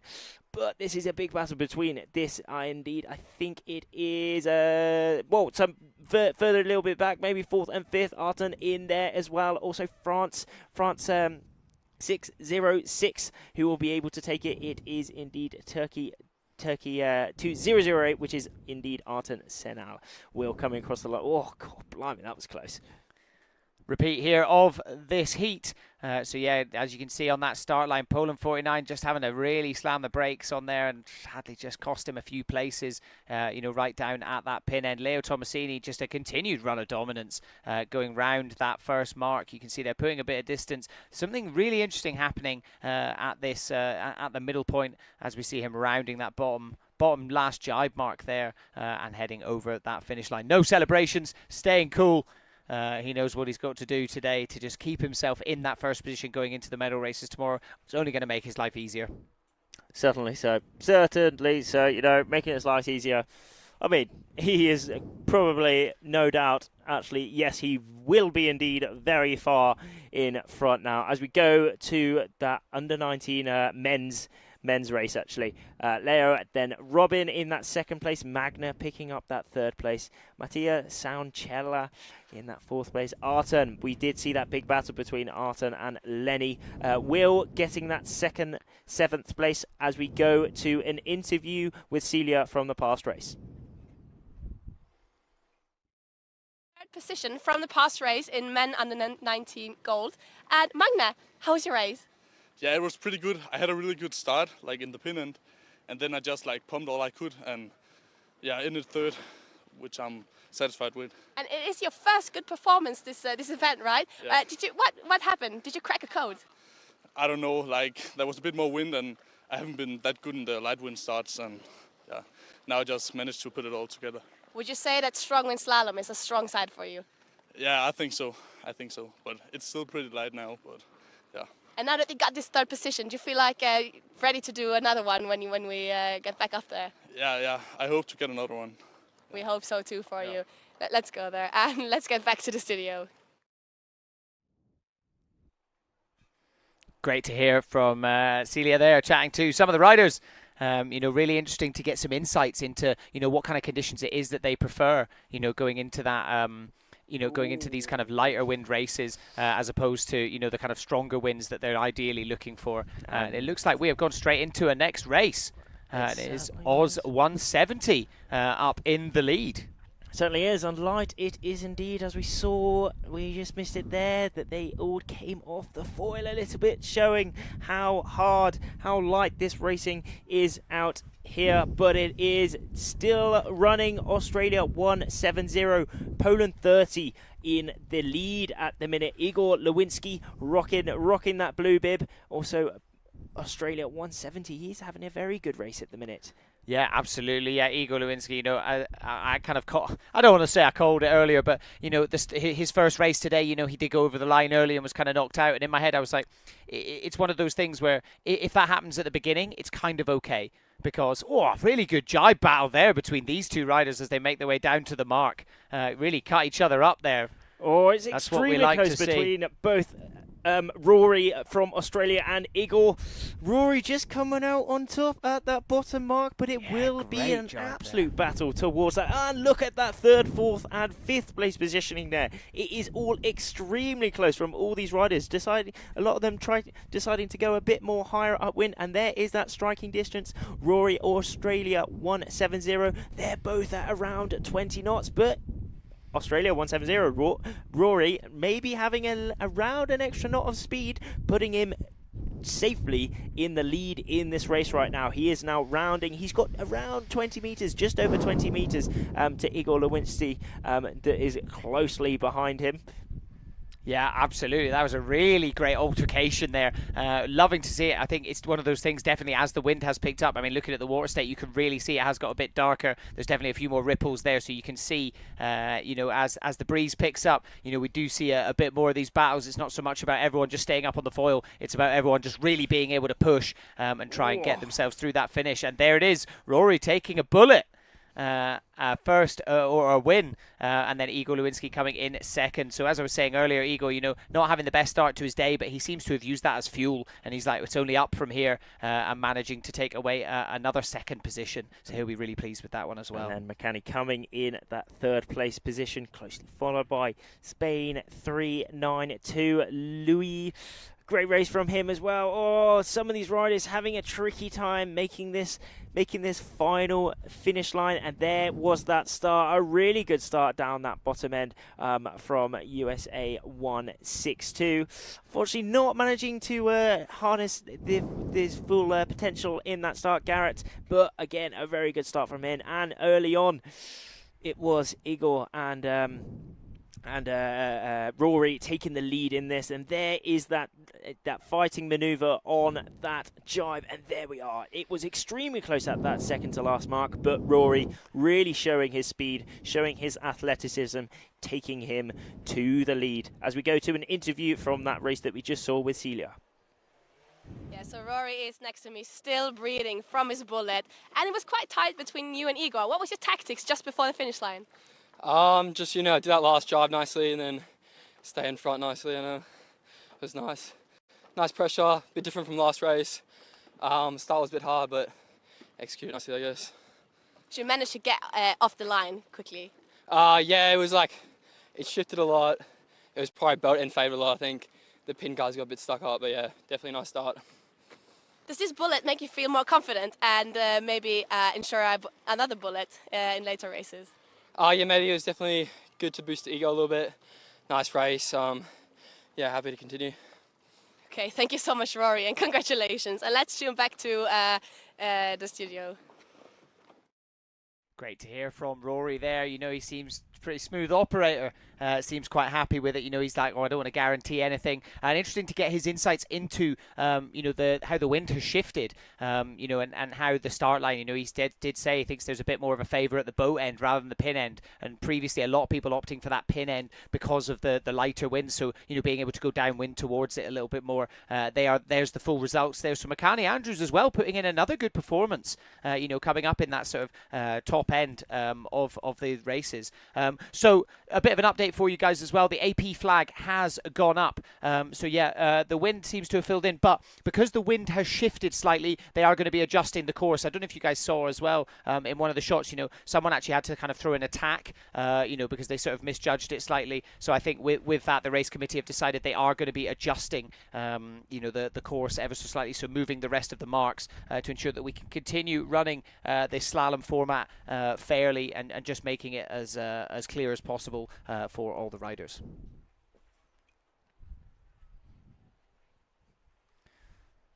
So yeah, with that in mind, as I said, I'd say the wind is, probably sitting at around kind of 10 to, I don't know, maybe around 10 knots in the gust, certainly. It is still a bit gusty, but, definitely in the last few races, as I said, we are seeing them not necessarily having to focus so much on kind of keeping up on the foil. They can focus on attacking a little bit more, throwing in these really tactical maneuvers, and I think that's definitely what we've seen in the last few races. And I don't know about you guys at home, but I'm quite excited to be able to see that aggression starting to come out now.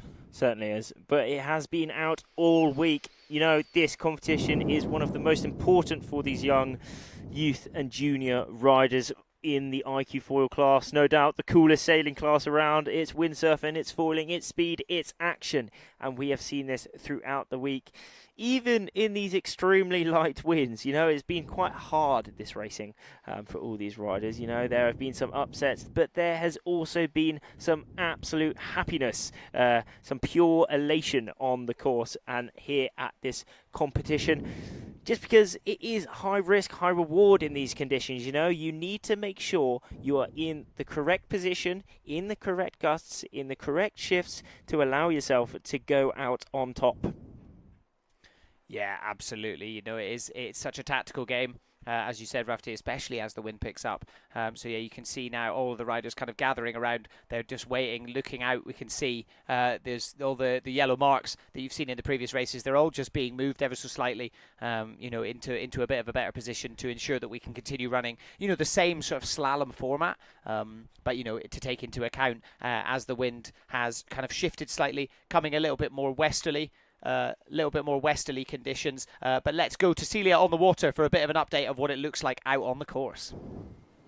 Yeah, as we've seen throughout this week, this venue really offers the prime conditions for foiling. But it's also a bit up and down. We have big gusts coming, offering prime slalom conditions. But we also have some lulls where the iQFoilers are not really able to fly at all. So we have some starts and we have some races that they complete in a gust. But then we have to wait a bit for the next gust coming. But I can see some iQFoilers flying around me at the moment. So we're hoping that we get a new start pretty soon. Back to you guys. Great to hear an insight from Celia out on the water, telling us exactly how it is. It is quite tricky out there, it's quite light, but, you know, we're going to be getting on racing very, very soon, so do not go anywhere as we go and have a look at the overall rankings currently for the under-19 women. It is still Medja Falcioni in the lead, leading by 10 points. Not so much of a lead compared to this morning, as we have Nella still in that second place position, and quite a big gap between second and third. But Darcy will be extremely happy to move into that third place position. She has been gaining day by day, and she has been gaining up to that top 3 position on the correct day, because remember, it is those medal races tomorrow. Yeah, absolutely. And, you know, we can get into the format a little bit later on. But, I mean, you know, going up into that third place, that's going to make life infinitely easier for her tomorrow. You know, she's going to be able to sit and relax for that little bit longer, you know, not have to worry about it too much. So, you know, it does make a huge difference the higher you can climb as we within that top 10 as we make our way towards those medal series. But, yeah, let's take a little look now on the other side of the draw at the under-19s men as well. For a few changes. So yeah, there's been a big change. So as you can see, especially in position 10, Skip Brull, after a really great day so far, has found himself up into that top 10. Valertsen sadly has fallen out. You know, he was sitting in that top 10, not had a great day so far. Makani Andrews up in 8th, Rory sitting up in 7th. So again, you know, bit of a shift going on, even just after a few races today. You know, so it is so important. You know, even if you've had a really good week, it's still so important to be on it for this penultimate day of racing before the medal series tomorrow. But let's have a quick look at those numbers. You see the net points. Those are the overall points determining where you are overall. And cast your eyes, 8th Makani to 11th Majed. There's not much separating it. Only 2 points between all 4 of those riders. And Skip and Majed on exactly the same points, the total and net. So, you know, it's certainly not over until it's over. Anything can still happen. Skip has done absolutely amazing today. He will be elated that he's made it inside that top 10, that 10th position. However, you know, one more race can change everything. So it's going to be pressure, it's going to be action, and it's going to be extremely tricky out on the course for all these riders trying to get inside that top 10 for those medal races tomorrow.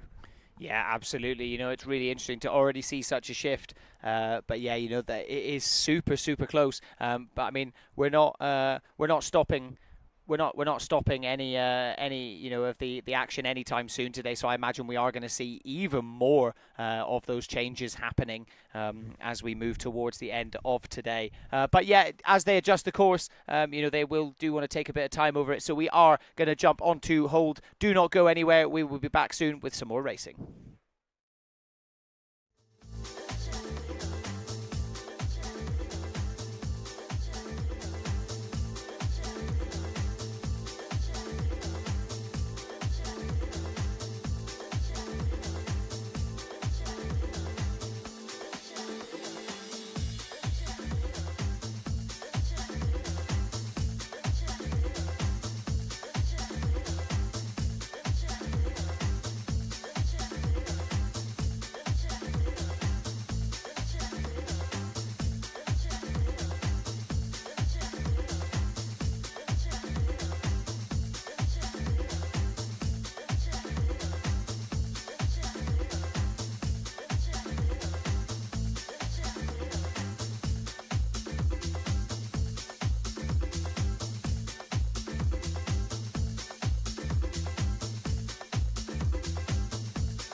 And we are back in the game, ready for some more racing for day number 7 of the 2024 iQFoil Youth and Junior European Championships.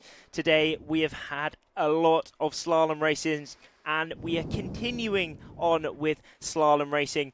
Previously we did have a little switch of the course just to ensure fair conditions, and the course is set correctly, so we have the best racing here on day number 7. We're now still concentrating on the under-19 men and women, and the under-19 men's race. Heat number 3 is coming up in under 2 minutes now.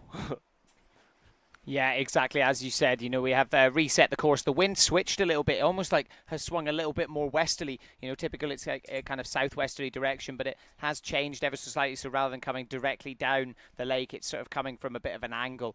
So with that in mind, yeah, we've readjusted the course, and yeah, we will be cracking on with some more racing. Still with the slalom format, you know, it does, whilst it, you know, we say the wind has filled in. I mean, you can look at it there, you can see there is a bit of a breeze, but it's still not, you know, very, very strong. So ultimately we will be sticking with that slalom format, which is the kind of light wind option that we choose to go with. Obviously, you know, people out there, some of the, you know, the athletes, the riders especially, would love to be doing that course racing. You know, got a chance to catch up with some of them yesterday, and they were very much saying they'd love to be doing that. But I'm sure all of you out there who windsurf know, you know, we are at the mercy of Mother Nature, and we've got to do with what we get given. And the beauty of the iQFoil is that means even in 8 knots, we can still be cruising around. And as you can see, it is still very much good vibes here in the sun in Embrun. Well, yeah, he certainly is. They're cruising out, having a little bit of a rest with the teammates, no doubt. Got the nice event lycra, got the iQFoil cruising on the back of that, which is it's actually a really nice event lycra. Sometimes they can be cool, sometimes they can be rather standard. This one is a absolutely lovely one, done by Embrun, the club here in Embrun, organising the competition as we coming up to the last 30 seconds, under 30 seconds now, until this next race is going underway. Absolutely, yeah. 20 seconds left to go. You can see all of the athletes starting to kind of bunch together as they make their way towards that start line. They're going to kind of, you can see they're sort of up and foiling, but they don't really want to be going too fast. They want to be up and flying, but then as soon as they start getting towards it, they can start kind of pumping the sails, getting themselves up and moving. But yeah, nobody wants to be going over early and getting disqualified. Everyone right down at that pin end. Looks like a good start. Israel. Oh, I said it, spoke too soon. It sounds like 2 pumps of the horn. It looks like potentially people were over early. So we will be going for a general recall, but we'll just wait for confirmation. You can see, yeah, a bit of frustration there for Israel 851 as they will turn themselves around and make their way back. It looks like people were over early. And generally, if you're out ahead of the rest of the pack and you get an over early, you get a general recall, you kind of know that it was probably you that was over the line. But again, we will just wait for confirmation. Those decisions are down to the race committee on the boat, on the start line, so we will wait and see. But let's take a little look at the replay, and we can see who it was that was over early. Oh, potentially quite a lot of them. Looks like a lot of riders over at the same time. So yeah, we will just wait. This is a really great angle where you're able to see it. But again, it looks like basically everyone was over at the same time. So yeah, we will just wait for full confirmation, but it looks like potentially a fairly significant, group of the riders will be going out, and they will be disqualified immediately from this race. Certainly so. I don't think anyone's going to be knowing who it is exactly, though, just because of that big group down that bottom end. I did see Kai in there. I did see Peleg from Israel down there. Also, Skip was down, right down that bottom end. I do hope they are all okay. However, as we have gone for that general recall, a few people, well, at least one or more people, one or more riders have gone over that start line and will be disqualified. But who is it? We are going to find out very, very soon. That's why all the riders are heading back to that committee boat where they will be able to tell who was over the start. We see that big black board up on that committee boat. That signifies who is over the start. The race committee, they look at their video to ensure they have the correct people who have jumped the gun there. They then write their sail numbers on that board, and then the riders do find out who is over that start, and they unfortunately they will have to wait for their next heat. Yeah, it's not ideal. It's not really what you wanted, but equally, it's so important that this is fair and this is part of it. You know, these riders are all pushing so hard. It's the penultimate day of racing for the European Championships. You know, there's a lot at stake for these athletes. You know, obviously with the Olympics in a few weeks as well. These are the Olympians of the future, and they're really going to be looking at that, and that's going to be in their heads. So the more accolades that they can come away with throughout their career, especially in the youth and junior, the more likely it is that, you know, potentially one day they may be representing their country in the games. So it's something, it's really important. There's a lot of gravity behind this, so they are going to be pushing really hard, but equally it's very important that they play by the rules, as we can see here. The race committee there sort of conferring, looking back at the replays as they make a decision of which riders it was that were over early.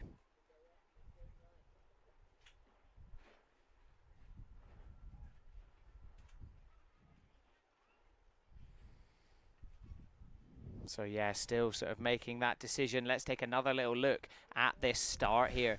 There is that start. I mean, we can see all these riders are taking different lines. You know, they all want to hit that gun, that start at the gun, at the 0-0. So however they can, they want to do that. Oh, they all bearing down towards that pin end mark. You see they're all in rather a start line, but really establishing their position within that group. They want to be the ones slightly in front. You know, they want to be hitting that gun at the max speed, at the max angle. I mean, some say, you know, the pin is for the win.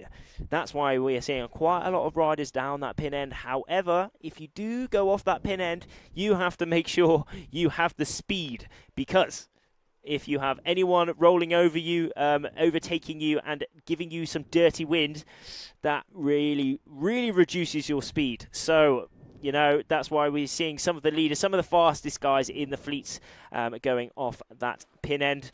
But it was also, you know, there are people in that middle end of the start, up that top end. It is all about what these riders prefer and what they think is going to be doing their best start within that race to hopefully win each one of these races. Yeah, exactly. So yeah, you can see there's a lot of conferring going on here, you know, as they try and decide. I really like what you said there, the pin for the win, you know, but yeah, you don't want that dirty air, do you? You know, you want to make sure that you can come away with clean win, set yourself apart from the rest of the pack, but sometimes it just doesn't go that way. So yeah, we're just waiting still for full confirmation. I mean, given the amount of time this is taking, I would say we're potentially looking at multiple of the athletes that will be going over, you know, given that they all went over so early. Yeah. Look at that though. That is two of the drones on our course here on the lake, giving you some of these amazing angles on the course, and of these riders racing it out here at the European Championships. There is two of the race officials, Gonzalito, and I think that is Guillem. Is it indeed? Can't quite see because they got the hat on. But they are just conferring who was over the start, making sure they get it correct. Because, you know, if you're over the start, you're disqualified. So there's no coming back for that. So they really do need to make sure that they do get those decisions correct, and they do get them correct indeed. Yeah, absolutely. This is a tense time for all these riders. You know, usually, like I said at the start, you know, realistically there'll be a couple of riders that they probably know. They were like, yeah, I was over early, you know. But there's given the amount, and you can see a bit of frustration there from Spain 566. It looks like they're kind of starting to let people know. You saw an arm go in the air, a bit of a shake of the head. I think they're slowly starting to let the athletes know who it was that was over the line. But you know, this is a tense time. Like I said, you know, for all the reasons we discussed earlier, you know, with the Olympics looming and, you know, a European Championship at stake, you know, you don't want to be missing out on any of the races, any of the opportunities to enhance your ranking.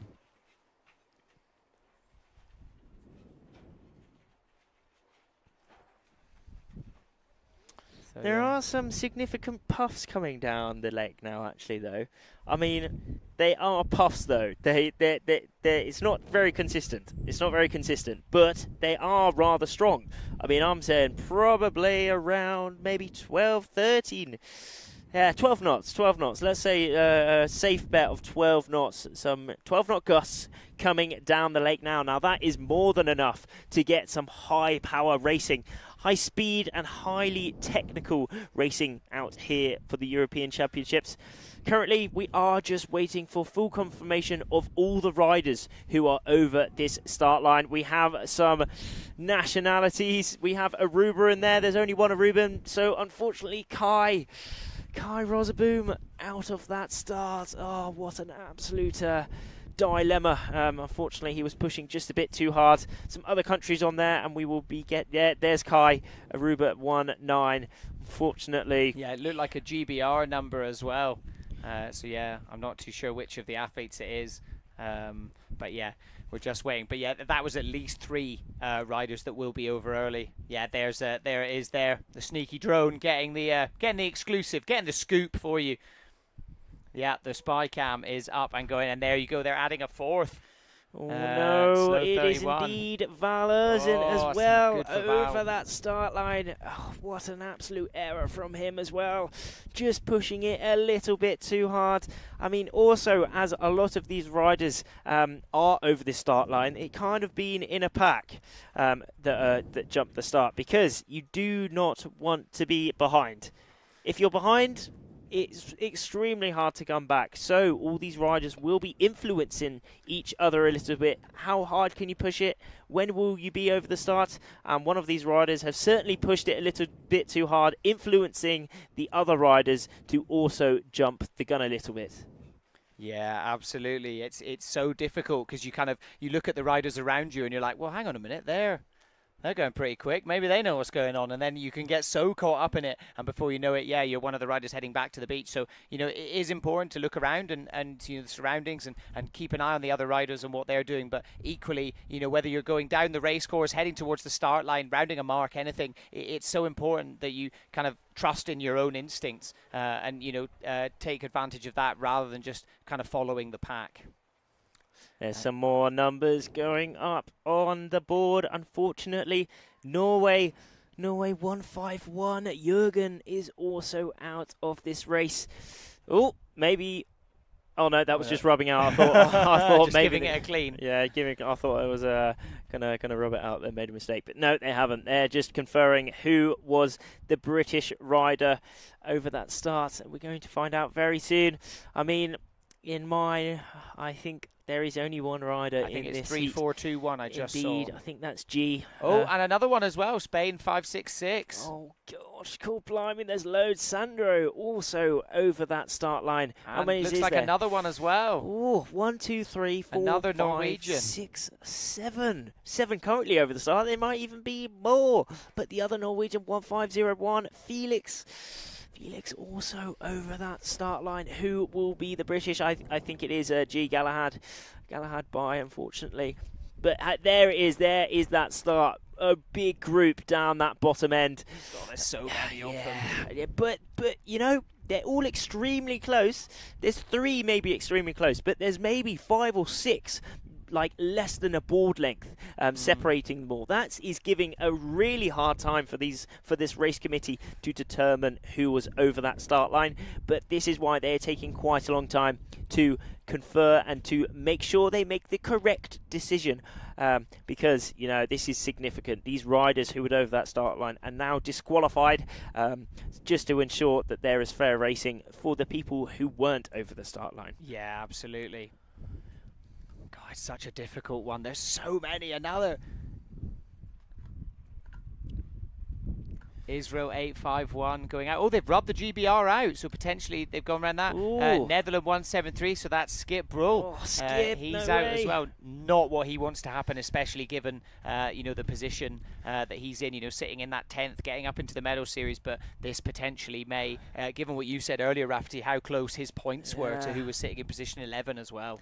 Hopefully, yeah. I mean, it was extremely close on points. Hopefully, this BFD before the start will be a discard for him. Hopefully he's still got another. He's got another race in there that he can discard this one. That would be that would be tricky for him. But how many is there? Drama. 1, 2, That's 3, 8. 4, 5, 6. Indeed, it is 8. Eight of the riders won't be competing in this. How does that affect the athletes then that will still be in this race then? Obviously, they've got less people to compete with. Do you think that's an advantage or a disadvantage? It can be two sides of the stick, really. I mean, of course, it is an advantage because in this you have around 20 riders in each heat, so immediately there'll be just over 10 riders in each fleet now. So, for sure, you beat everyone who has already been disqualified. So, yes, it is definitely easier. However, you know, there are some riders who haven't gone over the start, and they've got the start absolutely perfect. So it's still a high level in this, but also it gives an interesting opportunity for some of the riders who sometimes aren't usually in the front.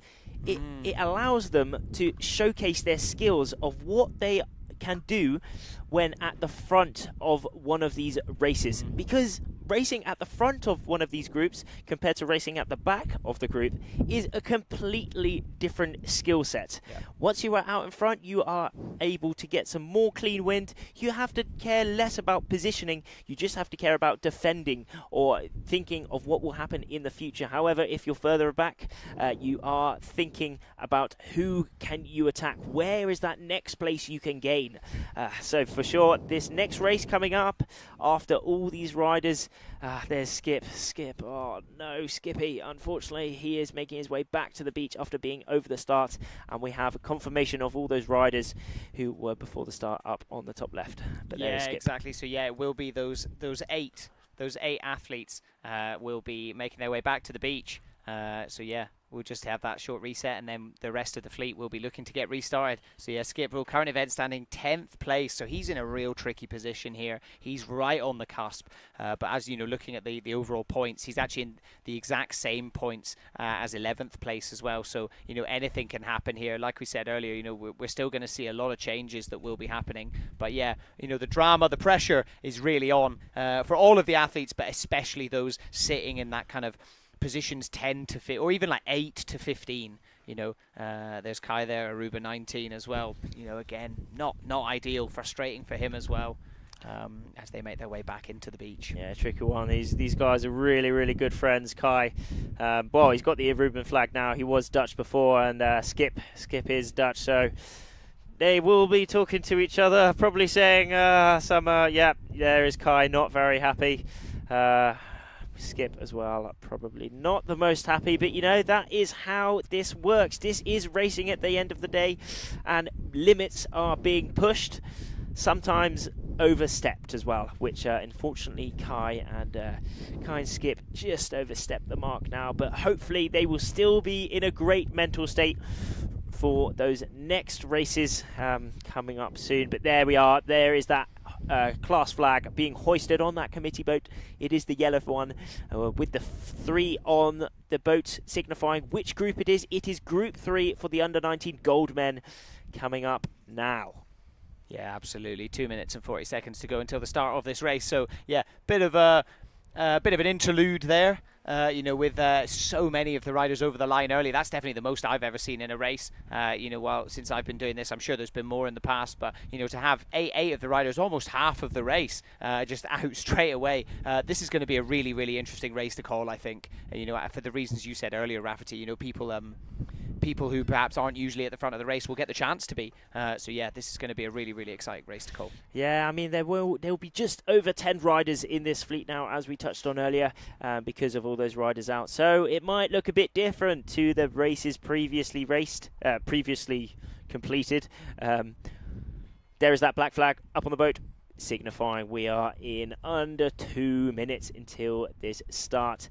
All these riders out on the course will be wearing a watch. It's not essential, but it is almost, it's not like essential for the rules, but it is essential for all these riders so they can make sure they have the correct timing, because the only signs telling the riders that when the countdown is on and when that go will be, where are these flags. When that class flag, that yellow flag goes up, that signifies 3 minutes. The black flag up on the boat. That signifies 2 minutes, and when that black flag goes down, that will signify that we are in the last minute. So the riders on their stop walks when those flags go up, and also with the sound signal, will set their watches, press that start. We're coming up to that last minute where that black flag will go down now. Yeah, exactly. So it's like a rolling clock, essentially.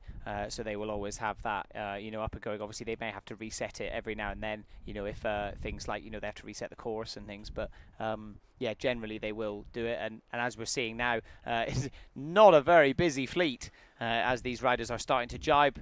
They'll make their way round and they will start heading towards that start line. I imagine they're all going to be very, very conscious of not going over early, given that they've just watched 8 of their competitors essentially get knocked out before the race has even started.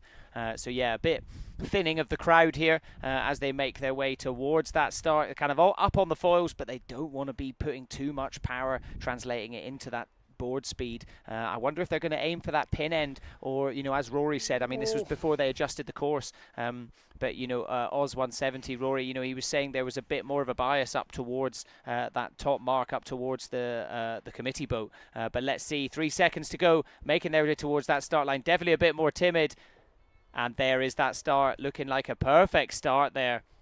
Straight away we've got a couple of riders up ahead. It is looking like Poland 360, or is it 350? Can't quite see it from there. And France 38. And then look, this angle just giving you a real sense of the speed that these athletes are generating with this equipment. As we said, earlier, doing double the wind speed. I'd say as that wind has picked up, we're looking at kind of 10, maybe even 12 knots now in the gusts, definitely. Making their way around that first mark. You can see they've definitely adjusted it slightly. Pole 350 currently sitting in first place as they make their way around that first mark. Let's see what they've got for us. So France 38 now sitting in there. You can see the distance on the left-hand side. That is the distance between themselves and the person currently sitting in first place. So yeah, few riders. Oh, a couple of riders opting to jibe a bit early on the right-hand side. You can see one taking a really, really deep angle going down through the middle of the course. But it is Noah Garando in that first place at the minute, closely followed by Switzerland 101. That is indeed Noam. Noam came in today wearing that red bib in that third place position, but it is all on this Switzerland 101. It is indeed Noam. It is indeed Noah. Noah currently coming towards that that penultimate bottom mark, still putting in those big pumps, and you can see these gusts coming down the lake. It's certainly picked up a little bit, actually. I mean, we are seeing some more speed out here, but they're still putting in some absolutely huge pumps just to make sure they have the best VMG overall in the course. Oh, a few people like overshooting it. Oh, look at that bottom mark. There is Noam in that second place. Just rounding the bottom mark now. He nearly had a bit of a humdinger going on there, but he manages to make it out along with the rest of those top 5, top 6, top 7 riders. Also, Galahad just going through that start now. They nearly wrote his name on the board, but he was actually all right on the start as Noah Garando going in for his final jibe in this race. How is it? It's looking safe.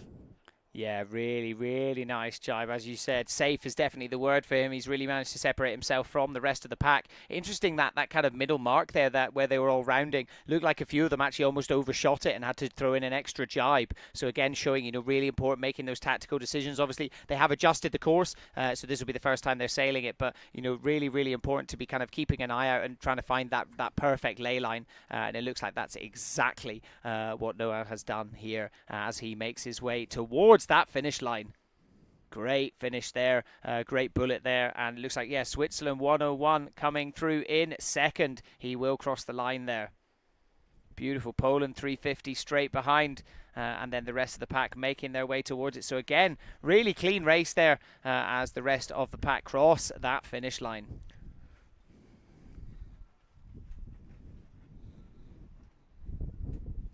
So they will be making their way now, heading back up towards that start line again. There are the replays for this start. We did see Galahad actually really pushing out, but just lost it just from a little bit of less speed. Also down that bottom end, Noah having a really good race, and there it is Noah taking the lead early on.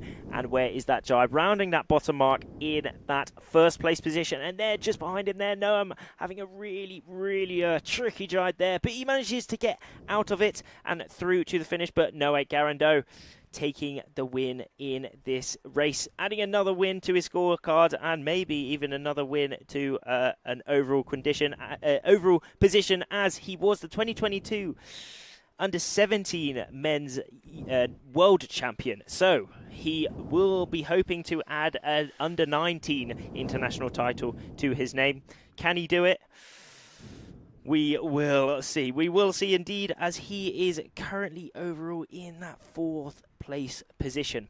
So, you know, anything can happen once you're inside that top 10. Being in that 4th place is a tricky one, because when being 4 to 10, you don't have any advantages compared to the 2nd and 3rd and the 1sts. So for sure, he'll be wanting to push inside that top 3. Will he be able to do it? I guess we'll find out after the end of today. Yeah, absolutely. Getting yourself up into that top 3 is just another guarantee of security as you go into those medal races tomorrow. But we've got just over 10 seconds to go until the next race. Fingers crossed we're not going to see another general recall after the chaos of the last race, making their way towards that start line. It's looking like a good start. A lot of bias as everyone heads down towards that pin end. And there is the start. It looks like we are back onto the under-19 women's now. And that is Switzerland 36 with a really great start there, putting a bit of distance between herself and 2nd and 3rd place. Something we've seen, it's a bit of a pattern, I swear, we've seen over the last few races, is like we very much do get kind of 1st place, and then it is a bit of a battle between 2nd and 3rd. That we've seen, especially over today, as the wind has picked up a little bit. Generally, that 1st place, they really do kind of separate themselves from the pack a little bit more. They do, but there are battles all throughout the course, really, all throughout the group, really racing until the very end. But it is indeed Martina coming in to this first mark in 1st place, but Medya taking some big pumps and maybe even extending a little bit of lead on Martina there, who will be in the lead. Only 10 meters separate them. However, this is the downwind, so they are able to make different lines downwind. Martina deciding to go a little bit higher, maybe with a little bit more speed, but you see Medya really putting in some huge pumps, trying to get a bit better VMG downwind, whether that's speed, whether that's angle, but most importantly, that is both. Oh, God blimey, it is close here though. Still, maybe, 20, 30 meters now. Martina maybe getting in a little bit of a gust here. Where will they jibe now? Martina looks like maybe she's preparing for a jibe. Where is it? There is that. Oh, she's just looking, because remember, Medya does have right of way here. So Martina putting in that jibe. Will she let Medya through? Oh, it's going to be coming close, because remember, Medya did have the right of way here, but it is a huge battle between this 1st and 2nd places. Martina trying to overtake Medya, and she has indeed. Oh no, holy moly, an absolute error from these two under-19 riders. Medya and also Martina, they were the 1st and 2nd in this race. Who will be taking that lead now? Cool, blimey, hopefully they're okay. Yeah, France 2-7-3-3 as well, having to stop, almost going into the back of them. Here's a replay here. Yeah, it looks like Medya Falcioni just sort of bumped into the back of Martina there, both dropping Medya's equipment in a much worse position there, sail right on the wrong side there. It looks like Martina has recovered fairly quickly and hopefully won't lose too many positions. But yeah, it'll be very interesting to see if a protest is held over that, because, there may have been a windward leeward involved there, but there may have been a bit of luffing involved there, as it going, whether she went into the side or whether she went into the back of Martina. But I suppose we will see. Hopefully they are okay. They got straight back up on their board, so it looks like they are still in one piece, which is great to see, and they will be going towards their finish now. But it is Poland 3:07. Maya taking the lead in this race. She's quite safe in first now, actually. I mean, look at the distance on the left-hand side of the screen. Yeah, she's definitely managed to get herself around that. It looked like there was a fair bit of chaos. So currently sitting in 24th position. So again, taking a bullet here, taking a win, that's going to be a really, really nice feeling for her. And may see her, we'll see her climb the rankings fairly nicely. Yeah, really that's the first collision that we've seen for a while. Yeah, firstly, hoping that both the athletes are okay. It looks like they're both fine, hoping that none of the gear's broken. But yeah, from our end, it definitely looked like it was a rear end collision. It definitely looked like it, hit from the it hit the back of Martina's board. But again, we'll just have to wait and see, and it'll be interesting to see if there will be a protest. But yeah, it looks like Poland 307 here will be crossing the finish line, and there it is. What a race from Maya Pomierska. What a race from her, and she is 24th overall, so this will be a absolutely huge confidence boost for her. Sure. These riders out here, the level is so high.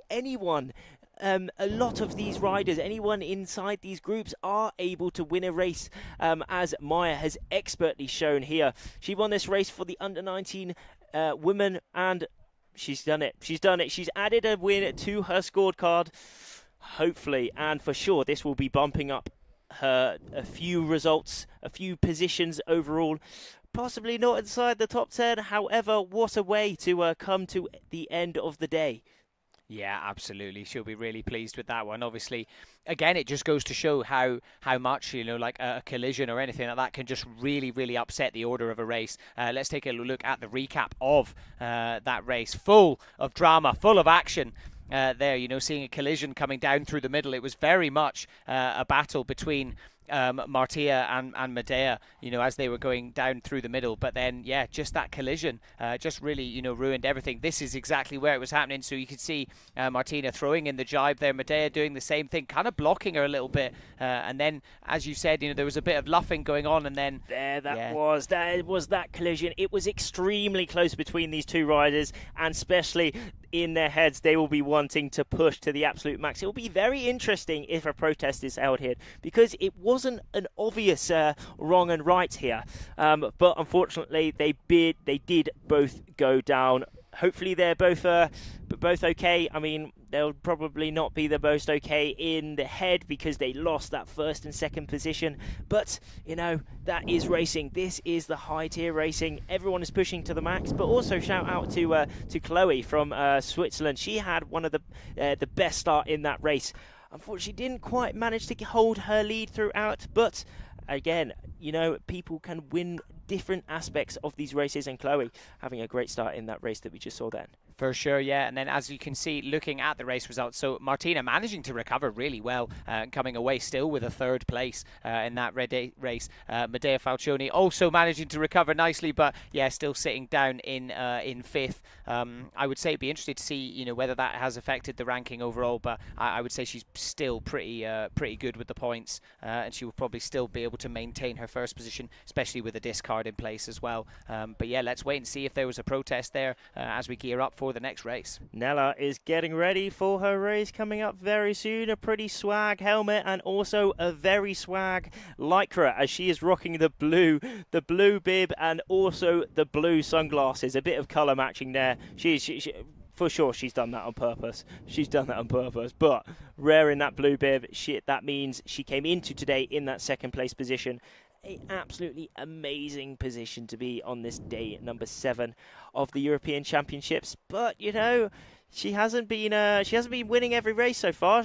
Of course, she's been right at the top of these races, but it really does show how hard everyone is pushing. Also, Martina on the screen as well, cruising around, just getting ready for their next race. Katarina with the red bib, Spain 340, and we are going to the committee boat. I think indeed we will be getting AP over A, if I have the correct. Yeah, there we are. AP. Oh no, that's just normal AP on the boat, meaning that we have a bit of a postponement again, that red and white stripy flag AP, so a little bit of a break. There's Gonzalito talking to one of the riders, explaining what's happening. Hopefully we will get this racing going again very, very soon. Yeah, it'd be interesting to know. I wonder if it's the wind, just the wind shifting a little bit. Does look like it has sort of dropped off a bit, so potentially they'll just be kind of looking to move the course. I don't think it's got anything to do with the collision earlier on, because I don't think those riders have made their way back up. Yeah, obviously they've got to sail back upwind from the finish line. So yeah, I think that they are just going to be, potentially taking a look at the course, adjusting, maybe even looking to change things up ever so slightly. But as soon as we find out the information, we will let you all know. People from all around the world, though. All around the world here at the European Championships, all the way from South America, Brazil 12. There is there was a Sophia. Peruvian rider earlier on. We've got guys, people from the States, obviously Makani, and then of course we've got riders from Australia as well. So it's great to see, so many nations coming and getting involved. Obviously it's the European Championships, but yeah.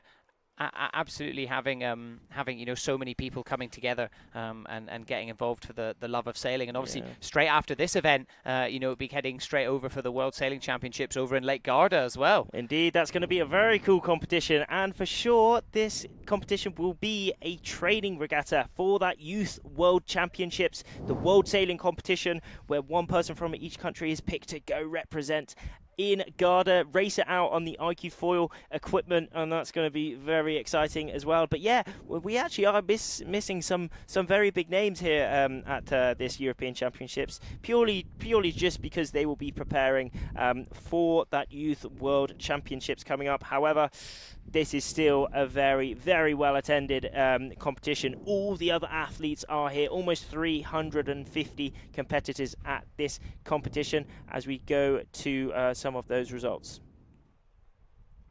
Yeah, exactly. So we have just had confirmation coming through. So basically the fleets are going to be changed around. So we are going to be having the under-17s.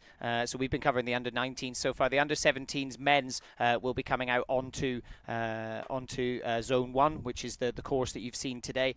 So yeah, we are going to go on hold while the riders who are out on the water...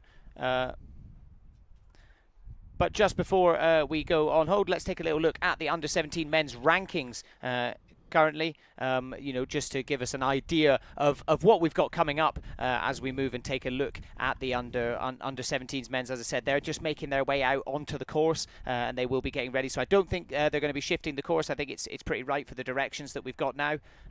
So yeah, I think the under-19s, we'll just wait for confirmation, but I think they are either finished for the day or they may be making their way up to Zone 2, and then the under-17s men's, the Gold Fleet, they will be making their way out onto the water. Obviously the under-17s, things, a little bit different. They've perhaps got a few more years to kind of get under their belt, but still really, really incredible athletes. And let's take a little look at the under-17s rankings we've got. So Kilian Manhaval, just a really dominant performance so far, performing really well. Pierluigi Caproni had a really great day yesterday. Put in some really good races. And then David Oleshko, Adam Kuziewski, sorry, I may have said that wrong.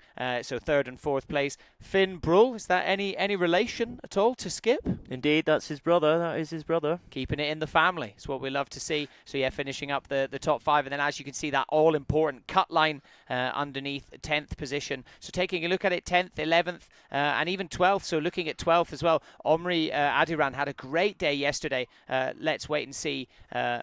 If he can bring himself back up into that 10th place. So yeah, we are going to go on hold just for a couple of minutes. I believe we are going to be looking at the next race in the next few minutes. But yeah, we are going to go on hold. Do not go anywhere, and we will see you soon.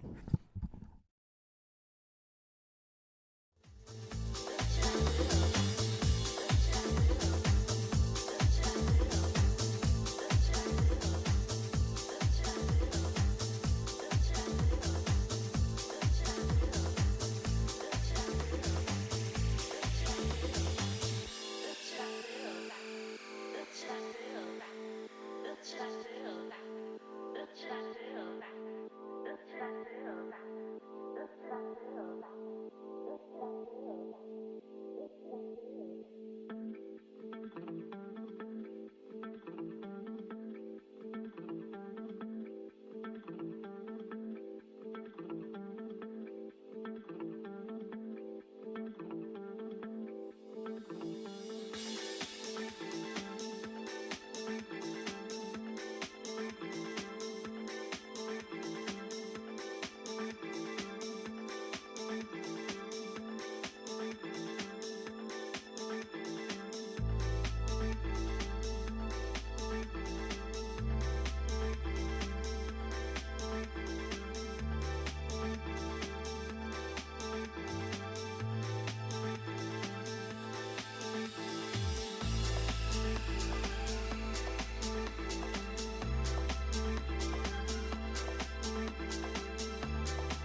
And we are back in the game. Some more racing coming up.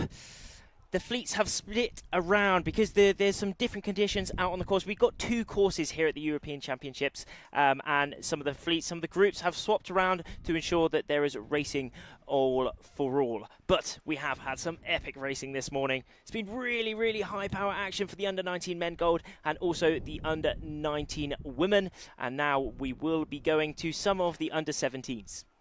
Yeah, exactly. So yeah, 2 more races for the under-19s women. So two more races, and then we will be going into the under-17s men. So yeah, let's get started. We've got 30 seconds left to go until this next start, and yeah, making their way towards it. We've had a lot of drama so far today. You know, we had in one of the last races we had 8 men over the start line early, so we're knocked out, so almost half the fleet out early. We got a few general recalls, and then of course in that last women's race we had a crash between the current number 1 going into tomorrow's medal races, Medea Falcioni, and Martina, one of the Polish riders as well.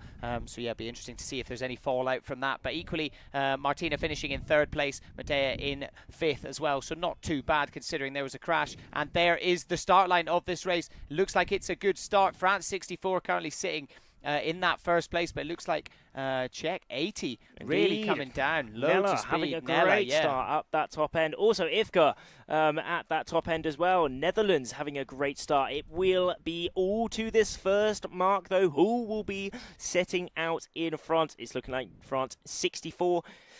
Again, having a great start. I mean, Zoe, she has won a race today. Will she be able to add another bullet to her scorecard? She certainly will hope so. But just behind her, Neda Sadalkova with that blue bib. She is not letting Zoe take it easy as the rest of all these under-19 women race it out on their downwind. Ivka is that is indeed Louisa Schmidt on that Dutch flag as well. A lot of these riders, and there is that fight for the 1st and 2nd. Zoe and Nella. Where will the jibes be? Nella deciding to jibe slightly earlier than Zoe. Where will that line be? We see just off into the background. That is where they are all they're all heading to the exact same mark. So at the mark, we will see who has had the best downwind, but it's looking like the majority of this under-19 women's group have gone off onto the left side of the course, some of them just dropping off the foil on their jibes, just highlighting how tricky and light these conditions are out here. But if you can get the clean wind, if you can stay foiling, you will put yourself in a great position. Oh, look at this, a very interesting little bit here. A very, where we can see a prime gust or a knock from that rider in the middle of our screens as the top 2 riders have jibed off again. The rider in the middle, could that be Zoe? Could that be, but Louisa taking the lead? Maybe. Oh, it's all switching around though.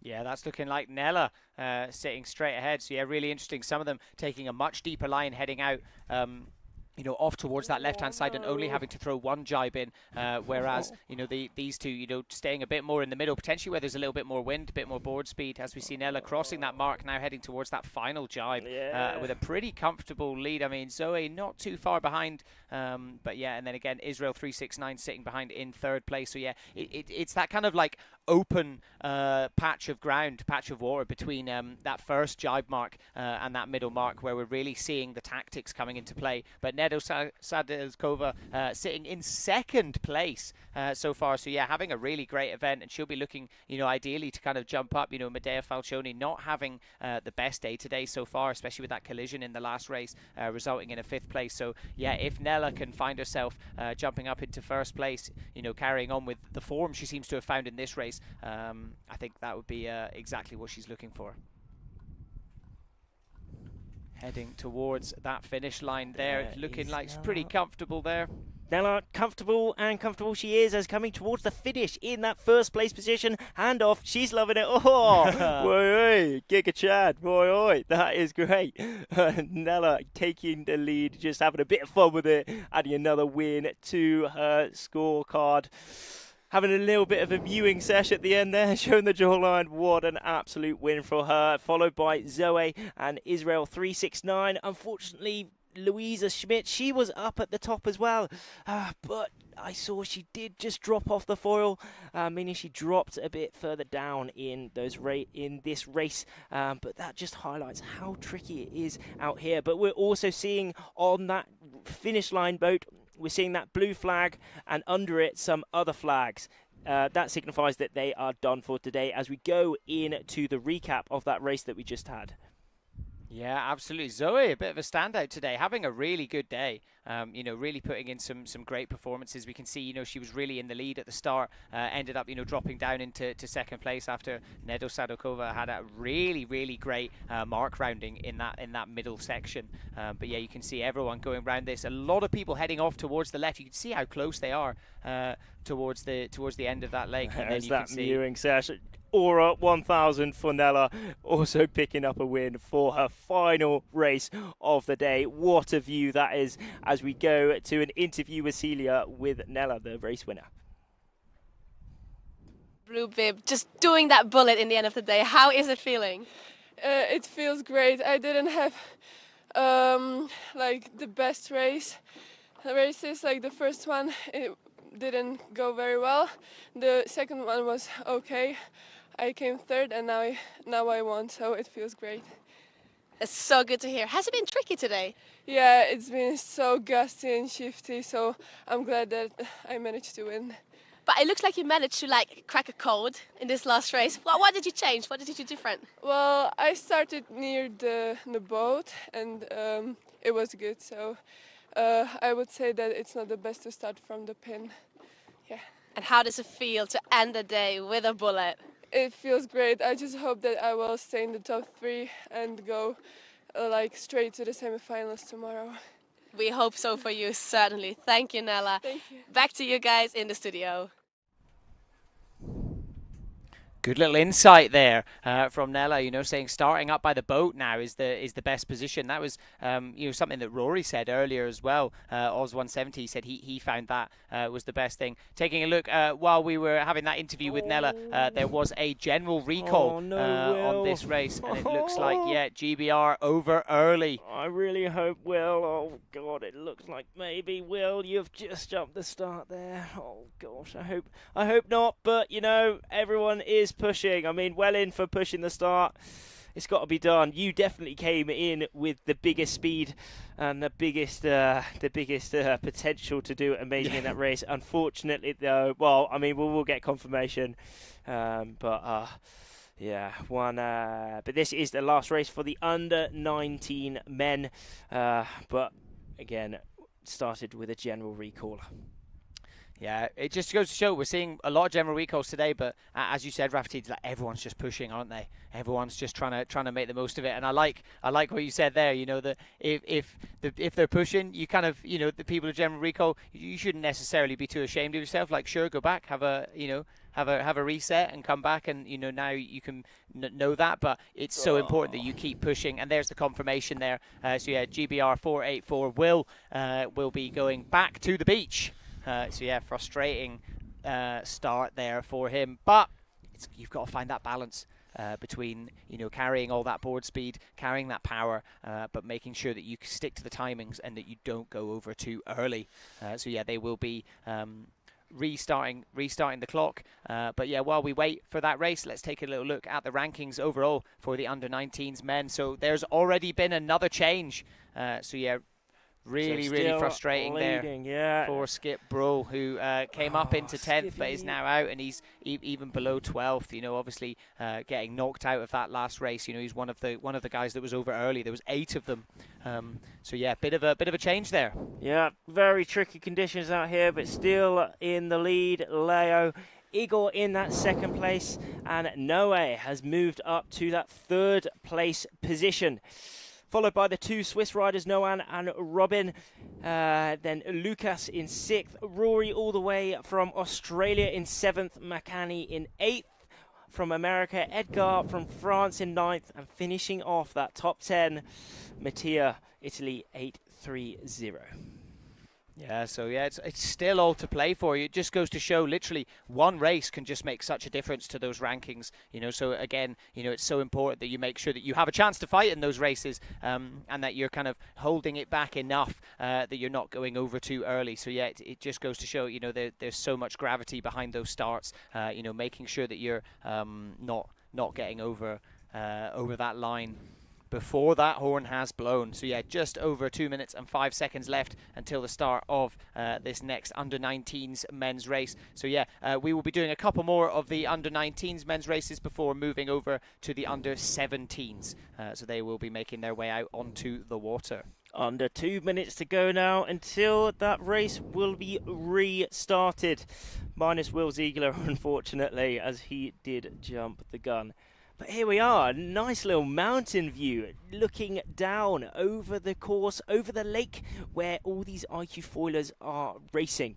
What a sick place to watch the racing, isn't it? It's so cool down there, the water's lovely, look at the trees, look at the luscious green. What a location for the 2024 European Championships. And we are now coming up to one of the last minutes before this start gets underway. Around 20 riders in this heat, in this under-19 men's gold heat.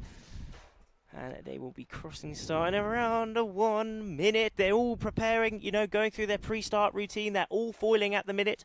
That is really important during these light conditions, because once you're foiling, you are safe. However, you do go a lot faster than when you are not foiling. So they need to ensure their timing is perfect, their speed and distance is perfect as they come towards the start. They are now probably on their last leg. They won't do any more maneuvers. They'll just start positioning themselves exactly where they want to start, and also compared to the other riders. Now only 30 seconds until the start. Absolutely, yeah, making their way down towards that start line. You can see it at the top of your screen now, looking like a lot of them heading down towards that pin end, but also because that gives them the maximum amount of distance. So they really want to make sure that they're not going over too early. Really great angle here. You can see them making their way towards it. You can also see from here, there is a bit of an angle in the wind. You know, it's not just coming straight down the lake. It is coming from the shore that you're looking out from a little bit more, making their way towards that start line. And it's looking like hopefully a good start. God, down that bottom end again, extremely tight.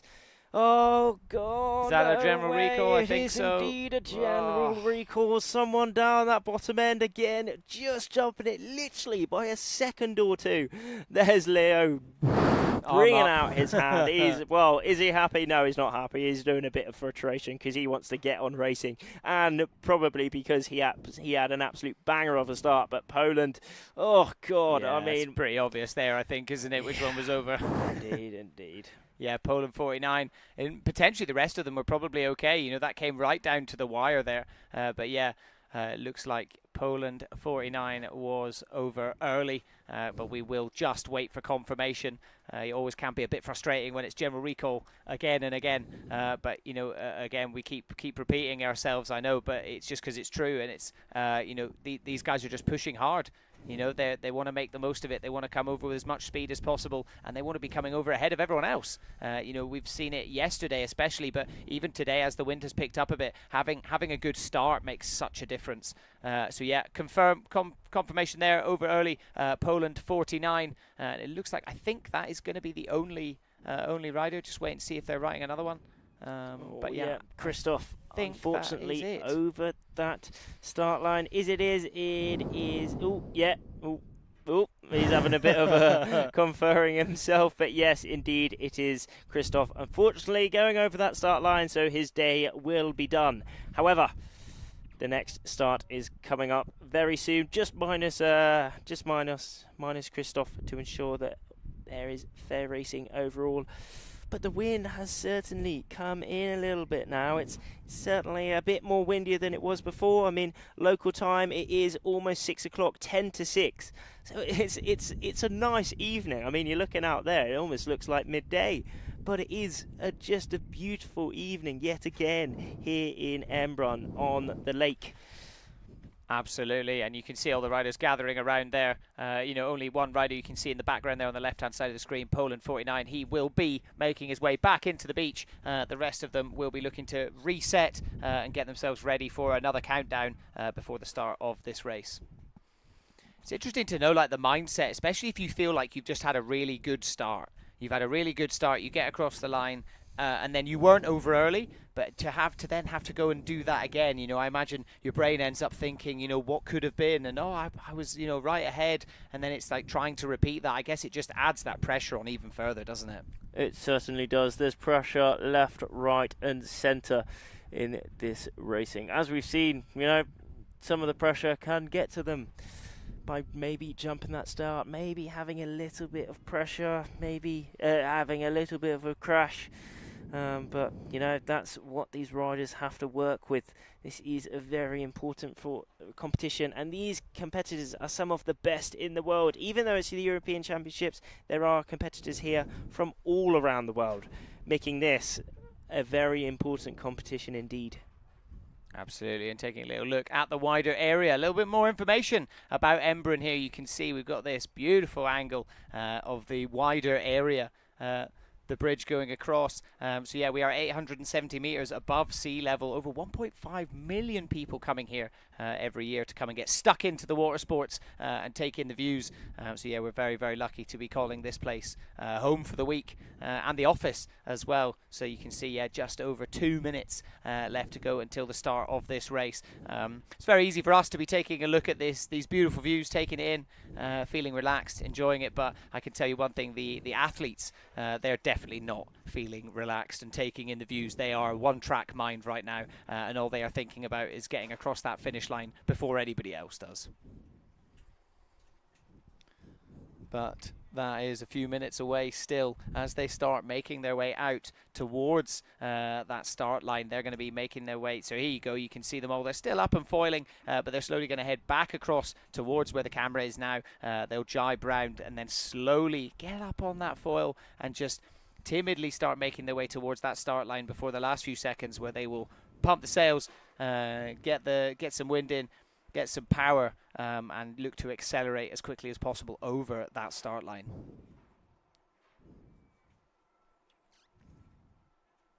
So Poland 87, you can see there, just cruising around, looking like there's plenty of power. Definitely no one's struggling for it. And let's wait and see what they've got for us. Just a minute to go. Under a minute to go now until this race for the under-19 men Gold Fleet will start. Keep your eyes peeled. Where will these riders go? How will they best prepare for this start coming up? We see Mexico in the middle there.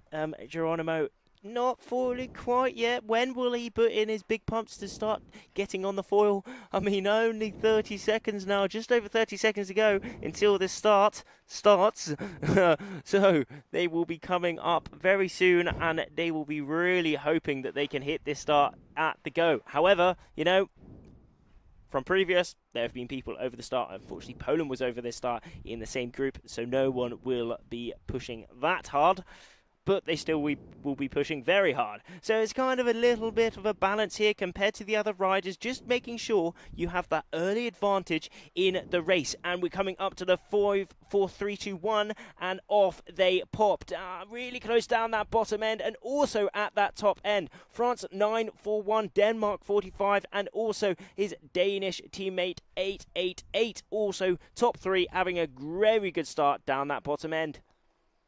Absolutely, France 941. You can see them all really, really pumping, but Oz 521 just coming out of nowhere there as well. Really making his way, as you can see them all descending down onto that first mark. They are all converging very close now towards that first mark, but it is Italy 830. Mattia taking an early lead in this race, but a speedy manoeuvre there from Leo Tomasini, showing why he is the overall event leader for the under-19 men. How will Mattia defend Leo in this situation? He's doing a fairly good job of it now, but Leo putting in his drive before, and almost a synchronized drive, because Mattia really wanted to stay in that dominating position.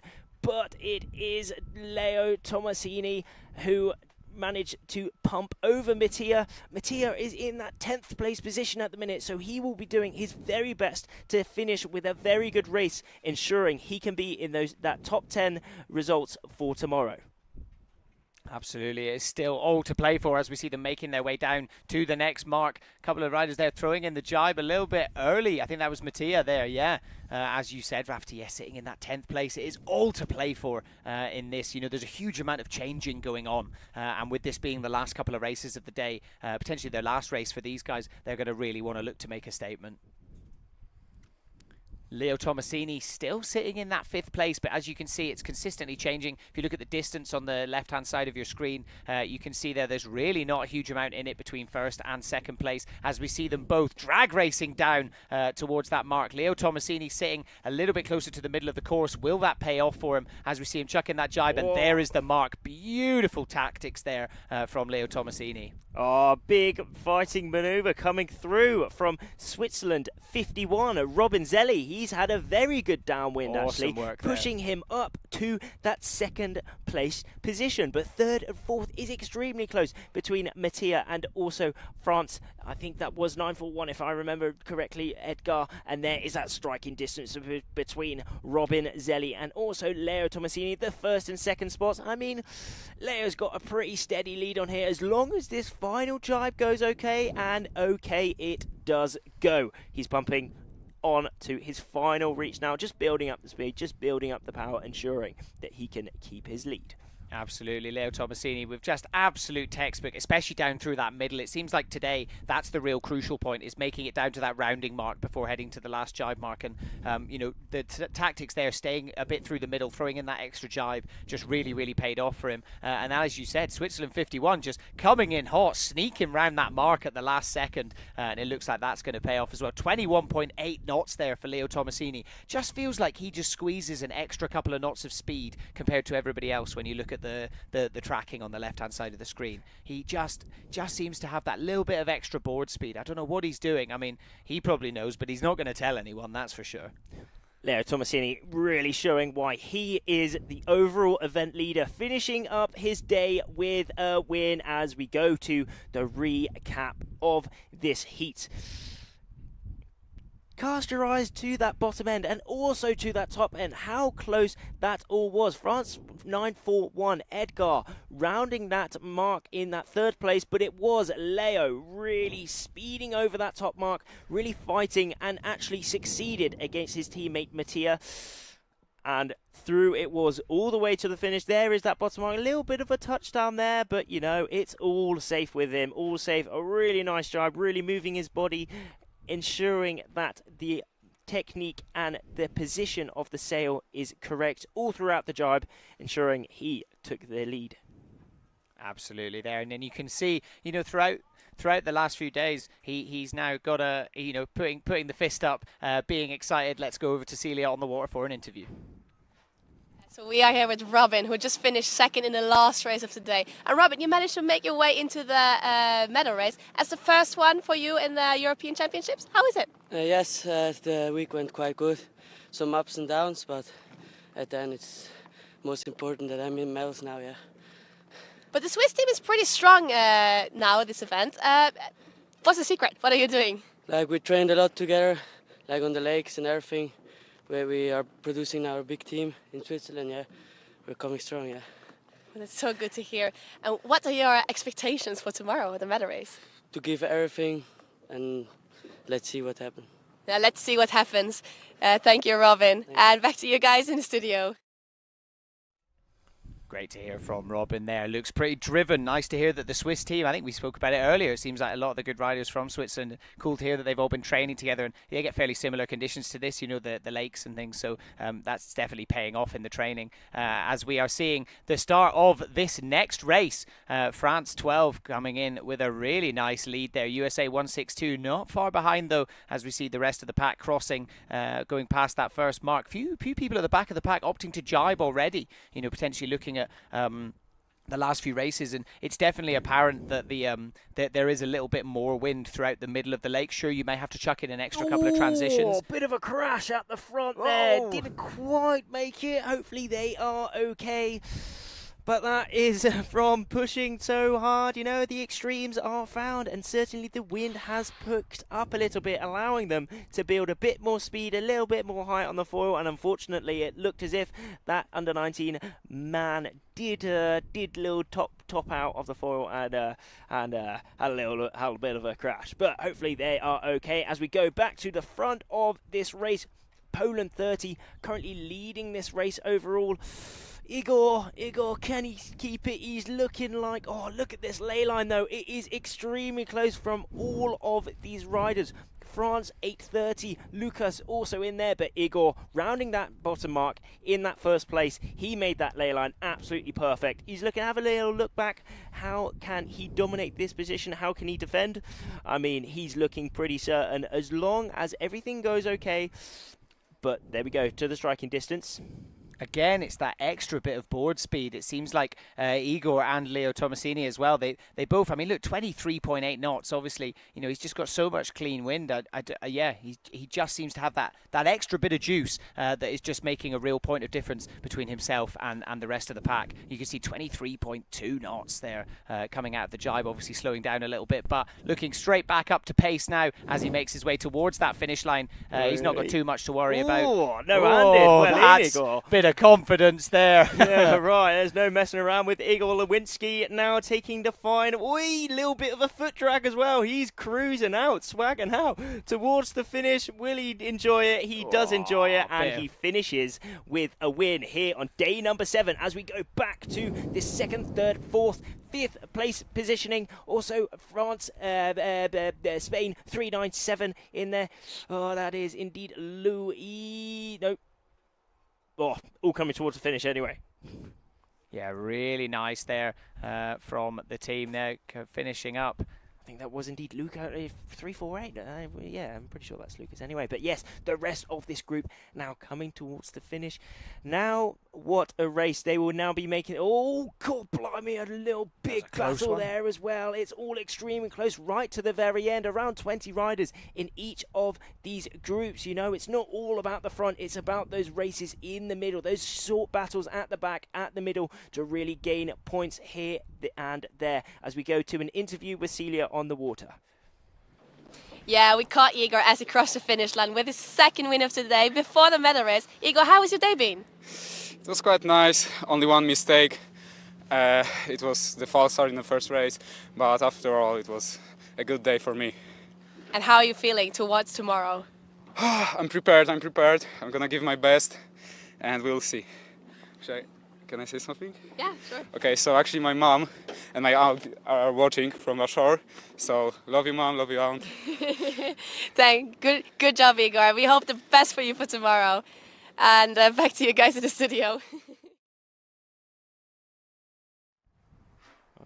Legendary moment there from Igor. He's such a good lad, racing for many years. He's been on the podium at many international competitions, and great that he said his family are watching from the beach. Really nice to hear, along with all the other riders. For sure their families will be around witnessing this epic racing here on the water. Yeah, absolutely. As you said, we absolutely love to see that. Really cool to you know, see him acknowledging the family support on the water. You know, this can look like a bit of a solitary sport a lot of the time, but you know, there is obviously a huge team aspect to it, whether it's nations or even just individual families and friends, you know, supporting these athletes. So yeah, it's great to see that being acknowledged. And we are going straight into the start of the next race. And let's see if it is a good start. Looking like a bit of a slower one. Certainly down that bottom end, that big group there are flying around. Skip down that bottom end. Up at that top end, they weren't quite falling though, so for sure we will be seeing this group down the bottom consisting of Noe also in there, going towards that mark in that in these top place positions. Val Erzen also in that top little group here. He came into day number 7 around that 10th spot. Hopefully he can make it inside that 10th spot. He will be wanting to finish the day well. Absolutely, yeah. Him and Skip, especially given that they were knocked out in their last race as well, you know, due to going over the line early. They're going to feel like they've really got something to prove in this race, and they're both very much sitting in contention to be up there in the medal races. So they've very much got nothing to lose here, nothing to leave behind.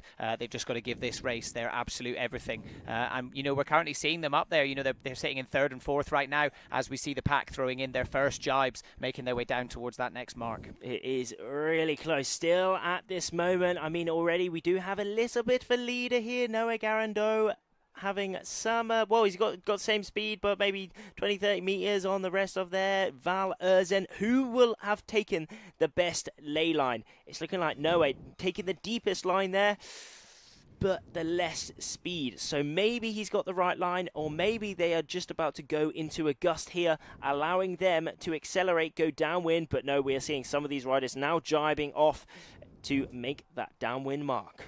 Absolutely, yeah. You know, it is just interesting to see the tactics being taken here. You can see that mark on the kind of left-hand side or now middle of your screen, you know, that yellow mark there. But yeah, some of them opting to stay really far out towards the side of the lake, whereas as you can see, you know, choosing to get that really deep angle, making their way right down towards it and actually jibing round it there. We're seeing Noe doing that.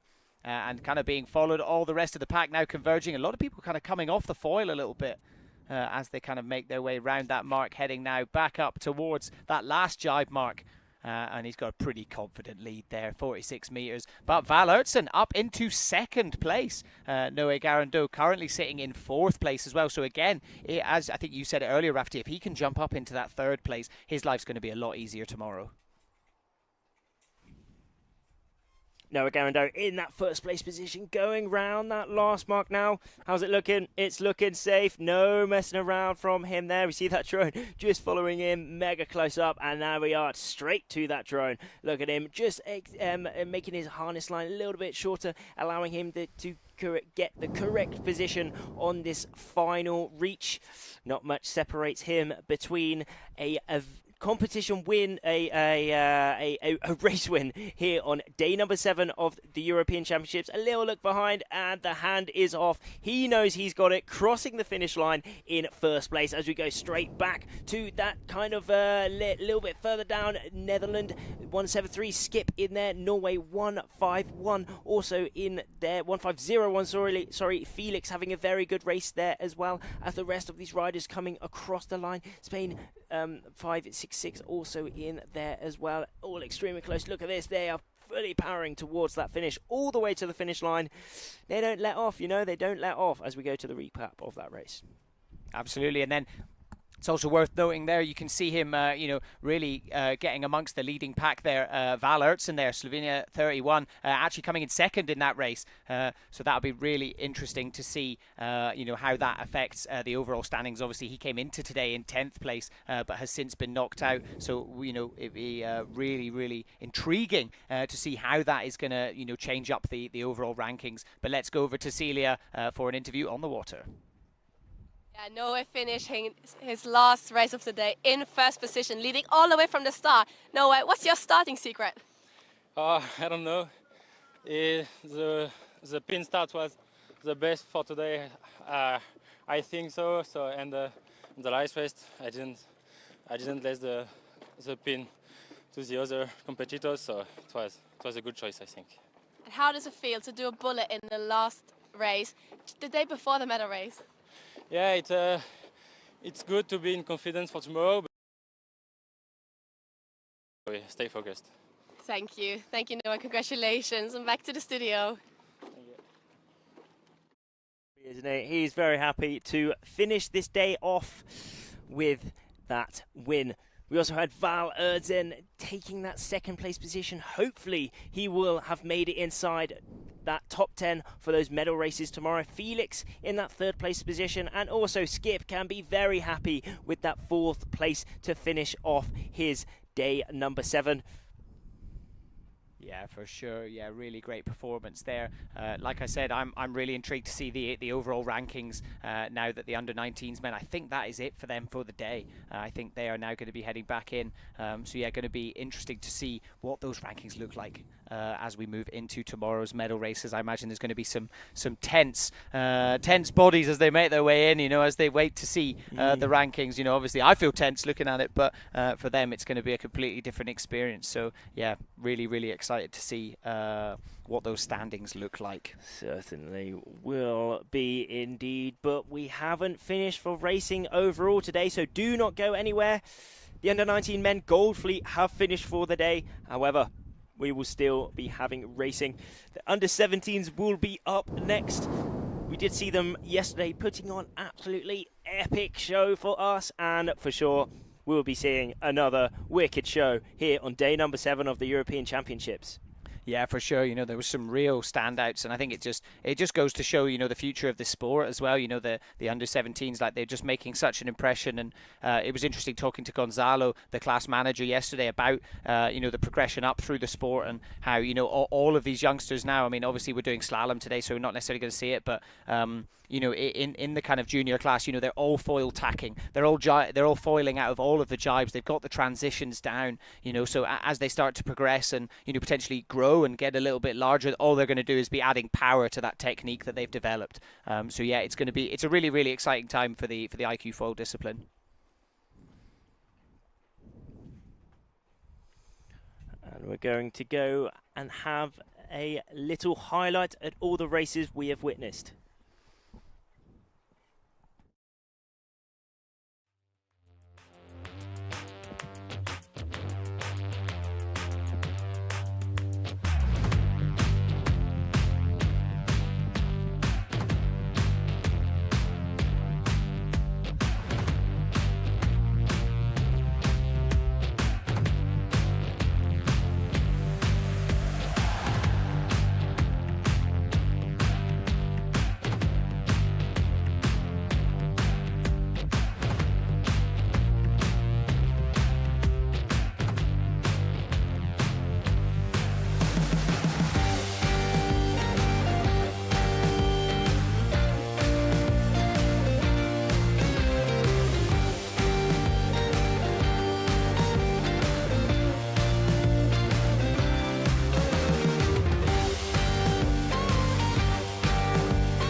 All right, and we are back for some more action here as we took a look at some of the highlights from the under-19s men's action from earlier on today. We are now going to be transitioning over to doing the under-17 men's, but we are just taking a bit of time. In the meantime, though, let's take a little look at some of the rankings. So we are going to take a look, first of all, at the under-19 women's, which we've also been running throughout today as well. And this is just confirming, but this should be locked in. But you know, that things can potentially change. You know, if there are protests or anything like that. But we're pretty sure that this is locked in top 10 for tomorrow's medal races. So if you're not sure how it works, the top 10 riders will be going through into tomorrow's medal races. For all of the other riders, this is the end of their European Championships. So what does that top 10 look like? I mean, Medea Falcioni still sitting up there in first place. So we weren't sure. Things may have moved. Nella Sadokova coming off a win just earlier on, still sitting up there in second place. Darcy Shaw moving up a little bit, so she'll be sitting up in third, and that's a really good position to be in, Rafferty, isn't it, for tomorrow? Certainly is. It certainly is. You know, the second and third place positions do get a ticket straight to that semi-final, and the remaining 4 to 10 get that ticket in that quarter-final, and Medea in that first place, guaranteeing herself a spot on the podium. Martina just missing out, unfortunately, in that 11th place.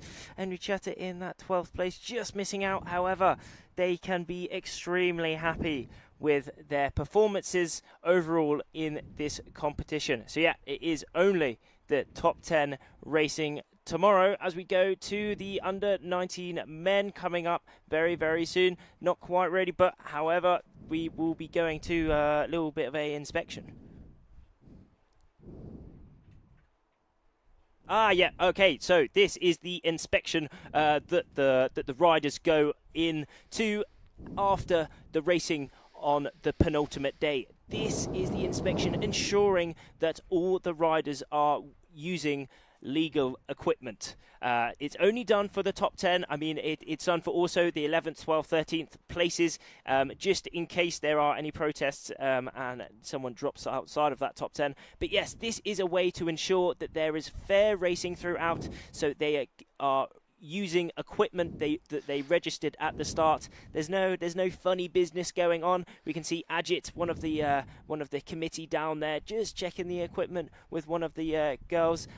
There's one of the Spanish girls who've made it inside that top 10. Also with Katarina down there. But yes, that is what is going on down here. It's then all the equipment that is passed at the inspection is then kept under quarantine, so no one can mess with it overnight until the racing tomorrow. But you can see Ajit there just taking pictures of the codes, the serial numbers of each bit of the equipment to ensure that it matches with the equipment that they registered at the start of the week. Yeah, absolutely. This is such an important part of the process, you know, given that it is a one design class. It's so important that that is maintained and making sure that all of it is kind of done by the book so that nobody has an unfair advantage. Yeah, with that being in mind, let's take a little look at the under-19s men's ranking. So same as the women's, this will be going into tomorrow. This is your completed top 10 for that medal race series. Again, subject to change. Things can always, you know, change around slightly. But straight away, I'm looking down at the bottom, and it looks like Skip Brule, you know, he's been a real point of conversation, but just missing out by one place. Really frustrating for him. Also, sadly for Val Ertsen as well, coming into today in 10th place, but sadly even that second place in the last race just not quite doing enough to bring him back up into the points. But there we are. It is indeed Leo still in that lead, bagging himself a place on that podium. Leonardo Tomasini, he's first, second or third, and then in that second place it is Igor keeping his lead. And joining him in that semi-final will be Noé Garando.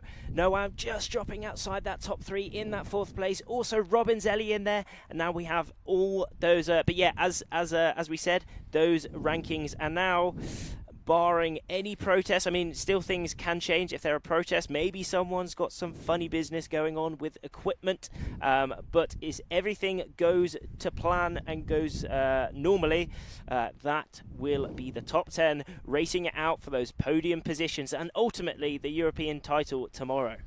Absolutely. So with that in mind, as you can see, the under-17s are getting ready to get out. We are going to go on hold for a few minutes. Do not go anywhere. We will see you for more action soon.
and you're joining us back here for day number 7 of the 2024 iQFoil Youth and Junior European Championships.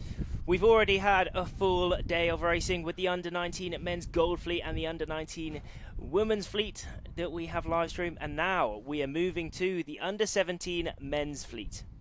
Yeah, absolutely. As you can see, 1 minute and 30 seconds to go until the start of this next race. The under-17 men. So the younger fleet are out on the water now, hoping to take advantage of these great conditions that we've had. It took a little while for it to fill in, a couple of race cancellations at the very beginning, but it really has delivered. We've had perfect slalom conditions, sitting at around that sort of 8 to 10 knots, which is exactly what we want for us to be able to run this format of racing. So what you're looking at there is the start line. So as you can see, the pin end a bit closer down towards the bottom end of your screen, and then up at the other end of the start line is the race committee boat. So you can see all of the riders now making their way out over to the left hand side there. They will then throw in a jibe and then look to kind of come across the wind, making their way towards that start. But of course, they don't want to be going over too early. They certainly don't. And as you saw how gusty it is, that is going to be quite tricky indeed, not going over the start, but also quite tricky indeed not going too far behind the start. They need to get their timing absolutely perfect. Around 20 riders in this heat for the under-17 boys. They are now all starting to foil. It's looking like the wind has certainly picked up.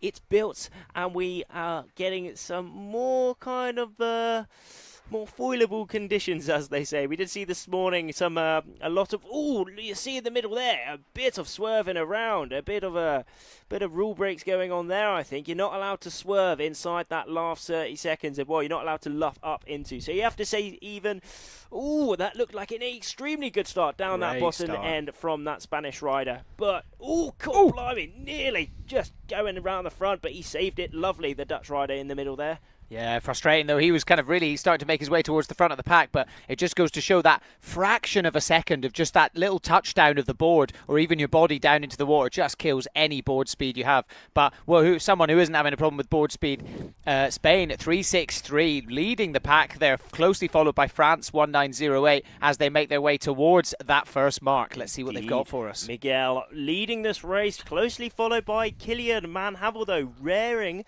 that yellow bib, signifying that he is the overall competition leader. So he will be doing his best to keep his lead, but Miguel absolutely having a great race, still putting in his pumps, trying to establish his lead, maybe extend a bit, but a big diversion from a lot of these riders. The pack slightly further behind the four running riders who will come out on top. We see in the top right of the screen, that's where they are all heading to.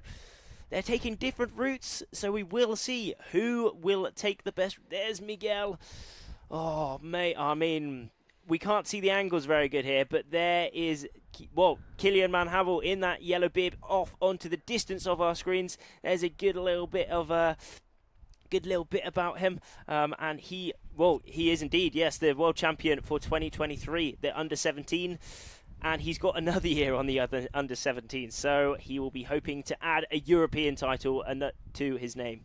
Beautiful mark rounding there as well. You can see just taking the absolutely perfect tactics, choosing to jibe a little bit later, making his way across to the middle there and actually chucking in one extra jibe, but it just meant he stayed in the middle of the lake, making use of the most amount of wind possible. And you can see some of these other riders here getting a little bit stuck as they make their way down, going round that mark. Kilian with a really comfortable lead there. You can just see from that angle, he's got plenty of distance between himself and second place as he makes his way down towards that final jibe mark. Indeed it was. Unfortunately, Miguel, he was leading around that top mark, but again, didn't quite make the best maneuver as we see Kilian Van Havel going through his jibe. Big battle between the second and third place there. The French rider just having the tighter line, allowing himself to pick up that second place, but it is all the way to the finish. That second and third place will be a huge battle, a drag race before the finish. But there is Kilian Van Havel. He will be sure wanting to add a European title to his name. I mean, last year he was second, so he is vice-European champion, just missing out off that first place. But, he's putting himself in a good position this week to pick up the European title this year. Absolutely, yeah, really great work there from Killian. Just a continued run of dominance. You know, he had such a great performance all event, but you know, especially yesterday, putting in some absolute bullets, and he's just added another one to his name going into day 7. So yeah, he can be going into tomorrow feeling pretty confident, I think. I think so. But it is, oh, God, blimey, a little big battle there. Cool. They're going to have a hard time determining who was in front. And again, another absolute photo finish there. Ooh, nearly close. Yeah, nearly going into one. Oh, and another absolute. God, blimey, it's all go on the under-17 men's course here. Absolutely, yeah, you know, getting really toe-to-toe with each other. It's like what we were saying earlier, because that wind has picked up, it's not so much about focusing on trying to keep up on the foil, it's more about focusing on actually being able to attack, being a bit more aggressive, and thinking about the tactics a little bit more. I think actually, even yesterday, one of the athletes said that in their kind of post-heat interview, you know, it'd be really nice to be able to kind of, you know, focus on those tactics and things a bit more than just kind of trying to keep themselves up and going all the time. So yeah, that's really great to see that kind of change today from yesterday. And obviously, you know, going into the penultimate day, this is kind of their last chance. We're definitely seeing a little bit more aggression today from all of the riders.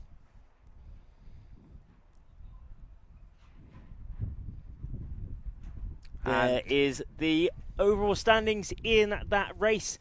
So if you cast your eyes down to that 7th spot, Miguel, he was leading by quite some at that first mark, but just missing out on that, going the wrong way, pushing him down to the 7th, but Killian leading, and we're going to a interview with Celia on the water. Oh, no, straight into another race up at this top mark, and it's looking like possibly it is a good start indeed. Again, down that bottom end, those riders slightly punching out. Oh, a little big crash! Holy moly moment right there. What happened there? Hopefully he is okay. That just shows how hard they are really pushing the limits here. Hopefully he is okay and he can get back up on the board and hopefully come back in this race. But it is France 1-3-1-3 currently leading this race so far. Absolutely, yeah, straight out the front door. It just looked like a bit of maybe a breach and a catapult. I think we're going to get a replay here. Yeah, is. Holy moly, an absolute wipeout from that French rider there. Hopefully he is okay. I think he just touched down and the board stuck and he just went round the front. Yeah, hopefully he can get back up on the board nice and quickly though. And there is that bottom mark as the race leaders start to round it now. Oh, that must be such a frustrating feeling. You kind of knew that you were right up there in contention. You know, you're up there at the front of the pack and then just a little breach of the foil, a little over-calculation of where your weight should be, and that's it. It's kind of over. And then, oh, and someone else going down there as well in the middle of the pack. Not too sure. It looks like kind of going down on a bit of a jibe. A lot of them going down off onto this side, of course, and another French rider there coming just down dropping off the foil. off. That is Elamaya Richard. Just dropping off the foil as well. There's Milo on the right of our screens as well, going off. Hopefully he can find a little bit of wind over there, but if you judge it on the other riders, there might not be any wind over there either from the wind direction. Yeah, you see in the middle of the course, they are still all flying. They've managed to catch a gust there and fly all the way down to this mark, this big yellow mark that they are coming to very closely now. Absolutely, yeah. Again, like showing, you know, on the far side of the lake, it does look like that wind has just dropped off quite a bit. You know, whereas in the middle of the lake, you know, there definitely is a bit more breeze. You know, those riders that are taking that chance to, you know, like actually let's just chuck in another jibe, maybe even another 2 jibes, but to be able to stay in the middle of the course is definitely seeming to be the best tactic overall. France 363 there still with a pretty commanding lead, making his way down towards that final jibe mark before heading down to the finish line. You know, as you can see on the left-hand side of the screen, 41 metres between first and second place, so a pretty nice lead there, you know, but still with the aggression that we're seeing today, and you know, the uncertainty of it. You know, we've seen a couple of crashes already in just this race alone. Anything can very much happen as we see him going into that last jibe of this race. How is Mahis' final jibe? It is looking nice and safe. A little bit of a tighter jibe compared to his teammate there, France 972 Swan Manhavel, Killian's brother. So it certainly does run in the family. Swan is really putting in some big pumps. He's trying to overtake Armin. It's looking like a bit of a battle here. He's certainly gaining some. Who will be going to that finish first place? Swan's definitely closed the distance, but Mahé is just defending perfectly. Looking a little bit back. Yeah, they look at each other, and he is happy to take the win for the under-17 men here on this course for day number 7 of the European Championships. Yeah, beautiful finish there. Photo finish, shall we say. It looks like he saw a photographer and thought, this is, I'm getting a good shot here of crossing that finish line. Really great angle you can see here. The broader lake, it does feel like the wind has dropped off ever so slightly. You know, obviously it is that thermal wind. So, you know, as we start to get into the evening, so at the moment it is 6:35 here, but as we start to move into the evening, you know, as it starts to cool down, we are probably going to see, you know, that wind starting to drop. But equally, you know, these guys, they can race in such little wind. You know, yesterday was extremely light, and we were still managing to get it. There's a replay of that big catapult there, just going down. I'm not too sure what happened. And then a big battle here coming into that first mark. Quite a few of the riders opting to, as you can see here, you know, head out a little bit further, take a bit of a wider angle. You know, out towards the far side of the lake. Kind of didn't really pay off for them. Sadly, it was very much, you know, staying in the middle of the lake, chucking in that extra jibe. Seems to be the order of business today. As we're going back to this next race, upwind to the start line. Under 20 seconds to go now until this next under-17 men's fleet does start. And we're seeing a lot of these riders starting to make their way down towards the pin a little bit diagonally. Diagonally is longer than straight, so maybe they're just a bit early. Oh, a lot of them dropping off the foil. I think a lot of them are a little bit early. Now, look at that pin end. Extremely close from those riders.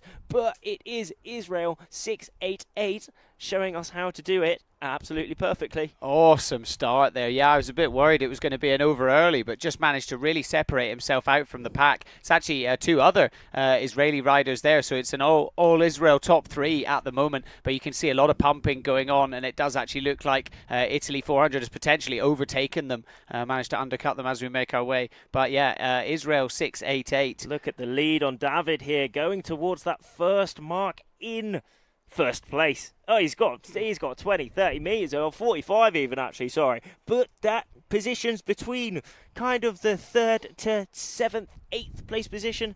It is all to play for here. Look at this pumping. Look at the kind of positioning. Peyton just listening out there to Israel 202. That is Adam just showing us how to roll over someone, giving them dirty wind, how to achieve that next place absolutely perfectly. But it will be very interesting to see who goes what side, allowing them to stay in the gust, stay foiling, and keep their speed throughout the race. We're seeing a little bit of a group up near that top mark. Oh my gosh, it is extremely light out on the course. They're pumping just to stay foiling, but this is the athleticism of these riders. They are doing their utmost best to stay on the foils, because the speed, the angle, the overall VMG when flying on these foils is always a lot better than doing this displacement kind of floating over the water. Absolutely. Speaking of floating over the water, it does look like there are a couple of riders that have got a bit stuck, potentially lost the gusts a little bit, not finding themselves being able to get up onto that foil. It does look like there's been a bit of a lead change as well. Italy 400 managing to take the lead as we're making our way down to the end of that course. Oh, Blasco not quite making that downwind mark, going in for another jibe.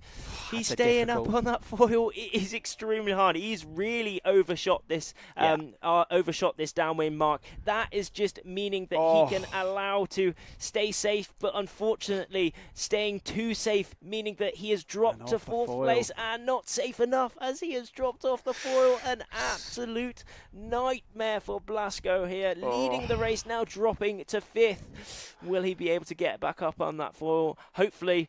But now in the lead, it is indeed David rocking that red bib. But the 2nd and 3rd place is extremely close. But a fuel top 3 Israeli team. How will they finish? They will be fighting each other. Friends on land, but competitors on water. Absolutely, yeah. It's every rider for themselves once they've got their feet in the straps. Yeah, really frustrating there, just showing those tactics. It really is all about that middle mark today, kind of rounding it correctly. And, you know, if you overshoot it, you will really find yourself, you know, being penalised. And speaking of overshooting, it does look like David Oleszko there just overshot that last jibe mark a bit and has been undercut a bit by his teammate there. Yeah, right. I mean, they have overshot it, but that's because the angle of the wind has changed significantly, meaning that they have to go more upwind compared to the boy. And as we saw, David just going higher, but his teammate must have pumped harder. Israel 688 David is still in the lead currently with that red bib on, but not much separates them at all. It's tricky out here. I mean, it looks like they've just gone into a bit of a gust so they can continue towards this finish. Yeah, you can see behind towards back towards the jibe mark, everyone pumping, getting up onto the foil. God blimey, he's ears still up on the foil, isn't it? Adam just showing us perfectly how it's done. Nice. Both Israeli and then look riders. at the gap between 2nd and 3rd there in the distance, so you can see these guys obviously managed to get that gust, and then as we're seeing here, 3rd place Italy 400, so did manage to recover quite nicely. Yeah, Blasco really managing to recover a lot. I mean, he was pretty deep, well, not deep, but he lost it from 1st to 6th or 7th at one point, but he really made it back as we go to that recap of the race that we just saw. I mean, straight away, we did see David Oleszko, Israel 688, having by far the best start. Yeah, just an incredible start there. And I mean, you know, it really managed to put in a bit of a commanding performance there. You know, obviously went a bit wide on that last jibe mark, but managed to recover it, pick up a bit of board speed, just managed to get himself a little bit of a gust. You know, it was that middle mark, I think, that was kind of playing havoc with a lot of people, you know, realizing that they were overshooting it. I'm not sure whether it's that the wind direction has kind of changed back again,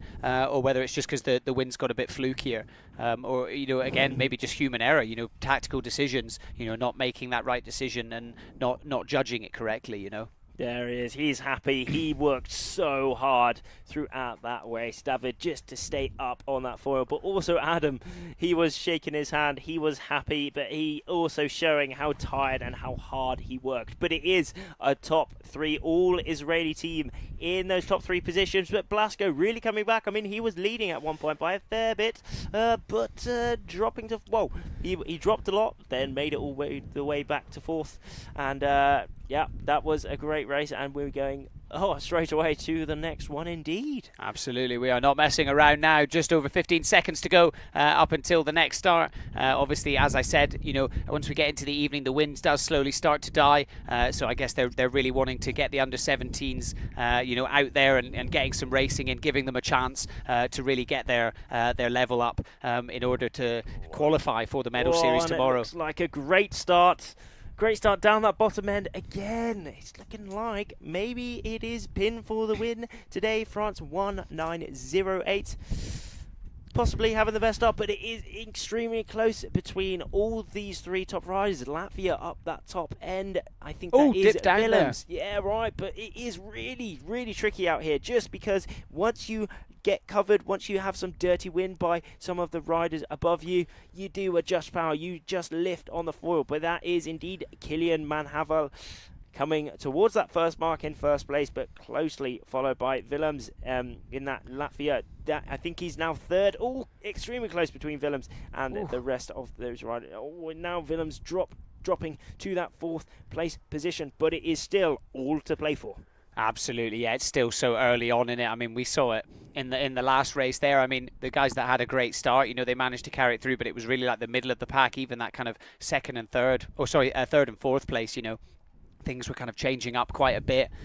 So yeah, let's wait and see. It does look like, you know, these guys leading the pack, they're definitely heading back over towards the middle of the course. You know, as I said, I fear I keep repeating myself, but you know, by chucking in that extra jibe, you know, and staying in the middle rather than trying to take one long kind of deep run, it definitely makes a huge difference and helps you to kind of maximise the wind out there. It is all about the wind, though. You can't just drive straight away and there be no wind, but you also can't go all the way and drive super late because maybe there's no wind over there. These riders are all thinking extremely hard and reading the water, reading the conditions, reading the nature, where the wind is coming, how they can harness the power of the wind, how they can use the specificness and the uniqueness of each gust to ensure they can go towards the finish in first place. But here is that fight between the first and second. I mean, Kilian, he's got a bit of a lead to Israel, 6-1-0 Omri in that second place. But, you know, anything can happen. They still have that final job to go. Absolutely. Omri as well. He's one of those riders. He was, you know, coming in today. He's in like that kind of contention to qualify up into the medal races. I think he was in 12th. So yeah, it's going to be really interesting to see how these results today affect it. You know, if he can have a couple of good races, he could well find himself up in the medal series tomorrow. Certainly can. It is all about that medal races tomorrow. You know, today is all about getting inside of those medal races tomorrow. So remember, it is only the top 10 who make it inside. Kilian, he's safe. He is pretty safe. He's got the yellow bib on. He's leading the competition, and coming towards the finish, there is that red mark. He's had a look back. He's spotted the drone, and he is making his way towards that finish, picking up yet another win in the competition. Yeah, nice. He is very, very happy. Awesome work there from Kilian. Again, just the word dominance comes to mind. And then it looks like it will be Omri coming over in second place as well. Yeah, just finished there. France 834 coming over in third to round that out. So yeah, again, I know I keep talking about it. I'm really intrigued to see what these overall standings are going to look like coming into the end of today. The rest of these riders, look at the line on them. Looks sick. That is so wicked. You know, they're all taking a pretty similar line because it looks like the wind has switched around, and this last reach is a relatively tight one, and it's a big battle for that kind of the 10th place there as we go to the recap of these races. Absolutely, yeah, really great starts here.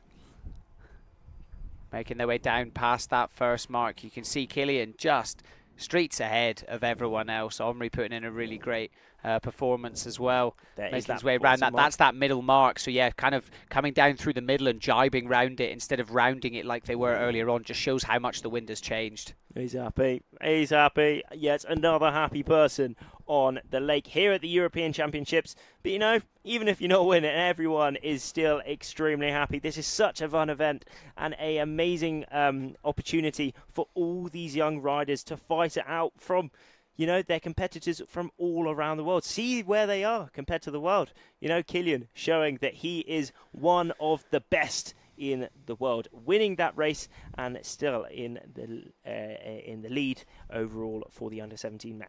Absolutely. So looking back at the committee vote, it does look like the AP flag has just gone up. So we'll just wait for confirmation for why, but it may be that they're adjusting the course. You know, obviously, as we were saying, you know, the wind has changed a little bit, or they maybe just be, you know, making a couple of decisions about what they want to run next. So we will bring you that information as soon as we have it. Oh, and just as we say that, the AP flag has gone back down. Quick honk, and it's down, and the riders are getting prepared for their next race. It's quite late in the evening, you know. It's 6:50. It's almost 7 o'clock in the evening, but we are still having amazing conditions out here in Embrun on the lake. You see that bridge? It's a really cool feature here in the racing. You can see what we are concentrating on the live stream. We're concentrating on that course just to the bottom left of the screen, just in the middle. That's where the venue is, and above the bridge is the other course where the where some of the other competitors are racing. We have two courses here for the European Championships, just to ensure everyone can have a wicked race for this event. Absolutely, and let's go to Celia on the water for an interview. So here with Milo, who finishes third, and it's your best result so far in the event. How is it feeling? Yeah, super happy. You know, the past few days was light and tricky, and today made no mistakes. So third, super happy with that. What did you do in this race to secure that third position? Keep flying on the foil, keep pumping. And if you do that, you know, you see third place, so super happy. Are you feeling confident in these light conditions? For the past few days it was tricky and made some silly mistakes, so it was hard. But I knew I could do better, and today I actually did, so super happy with that. And how are you feeling now towards your next races coming up? Yeah, confident, you know, I hope to do even better, but we'll see. Hopefully some good wind and, you know, enjoy the last few races. We certainly also hope you will keep on performing like this. Congratulations, Milo. Thank you. Back to the studio.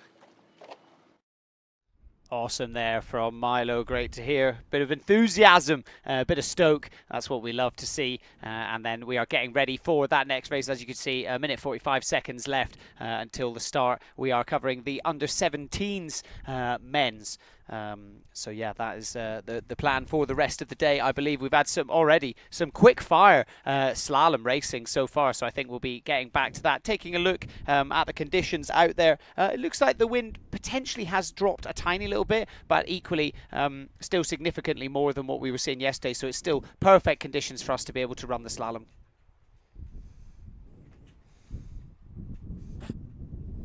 Next race start is coming up to the last minute. The black flag is up on the boat, meaning that if anyone is over the start, they are disqualified. So hopefully we don't see anyone going over that start, jumping the gun. But they are all starting to prepare to hit that start. You know, their pre-start started way before that 3 minutes going, and they also have to adjust to these live conditions. You know, it's 7 to 10 knots, but still quite gusty. So in the lulls, you know, maybe it's 7, 6. In the gusts, it's 10, 11, something around that. The same direction as all the previous days. It's kind of that thermally enhanced wind blowing all the way down the lake. It's sunny, it's warm, it's lovely.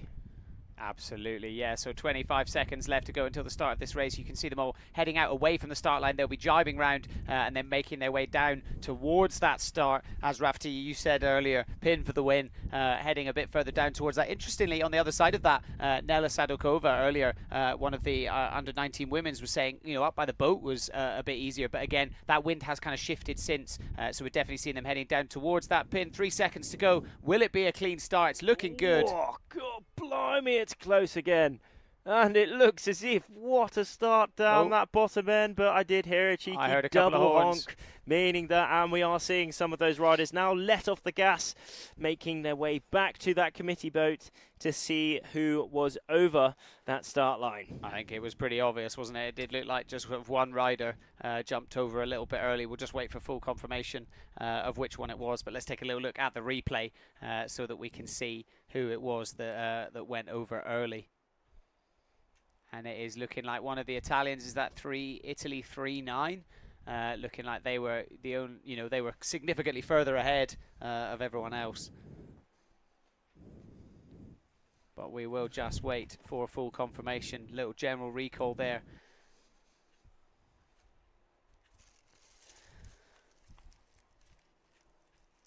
So as you can see, yes, there is definitely still a bit of breeze out there. You know, there is, and then there is the confirmation there. Italy 39, they are over early. So they will be out of this. So a bit of a frustrating way, you know. As we said, we're kind of getting towards the end of the day now. So it's got to be a frustrating thing to read that and know that you're sort of out. You know, as we get to the last few races, you know, you really want to be making up those points to give yourself the best possible ranking, whether you're going into the medal races tomorrow or whether this is going to be your last racing of the day. So 3 minutes and 20 seconds left to go until the start of this next race. So plenty of time for these guys to kind of reset, get themselves ready. It did look like a really good start for everyone else. So I'd say they're all, you know, pretty much in the zone and ready to get up and going.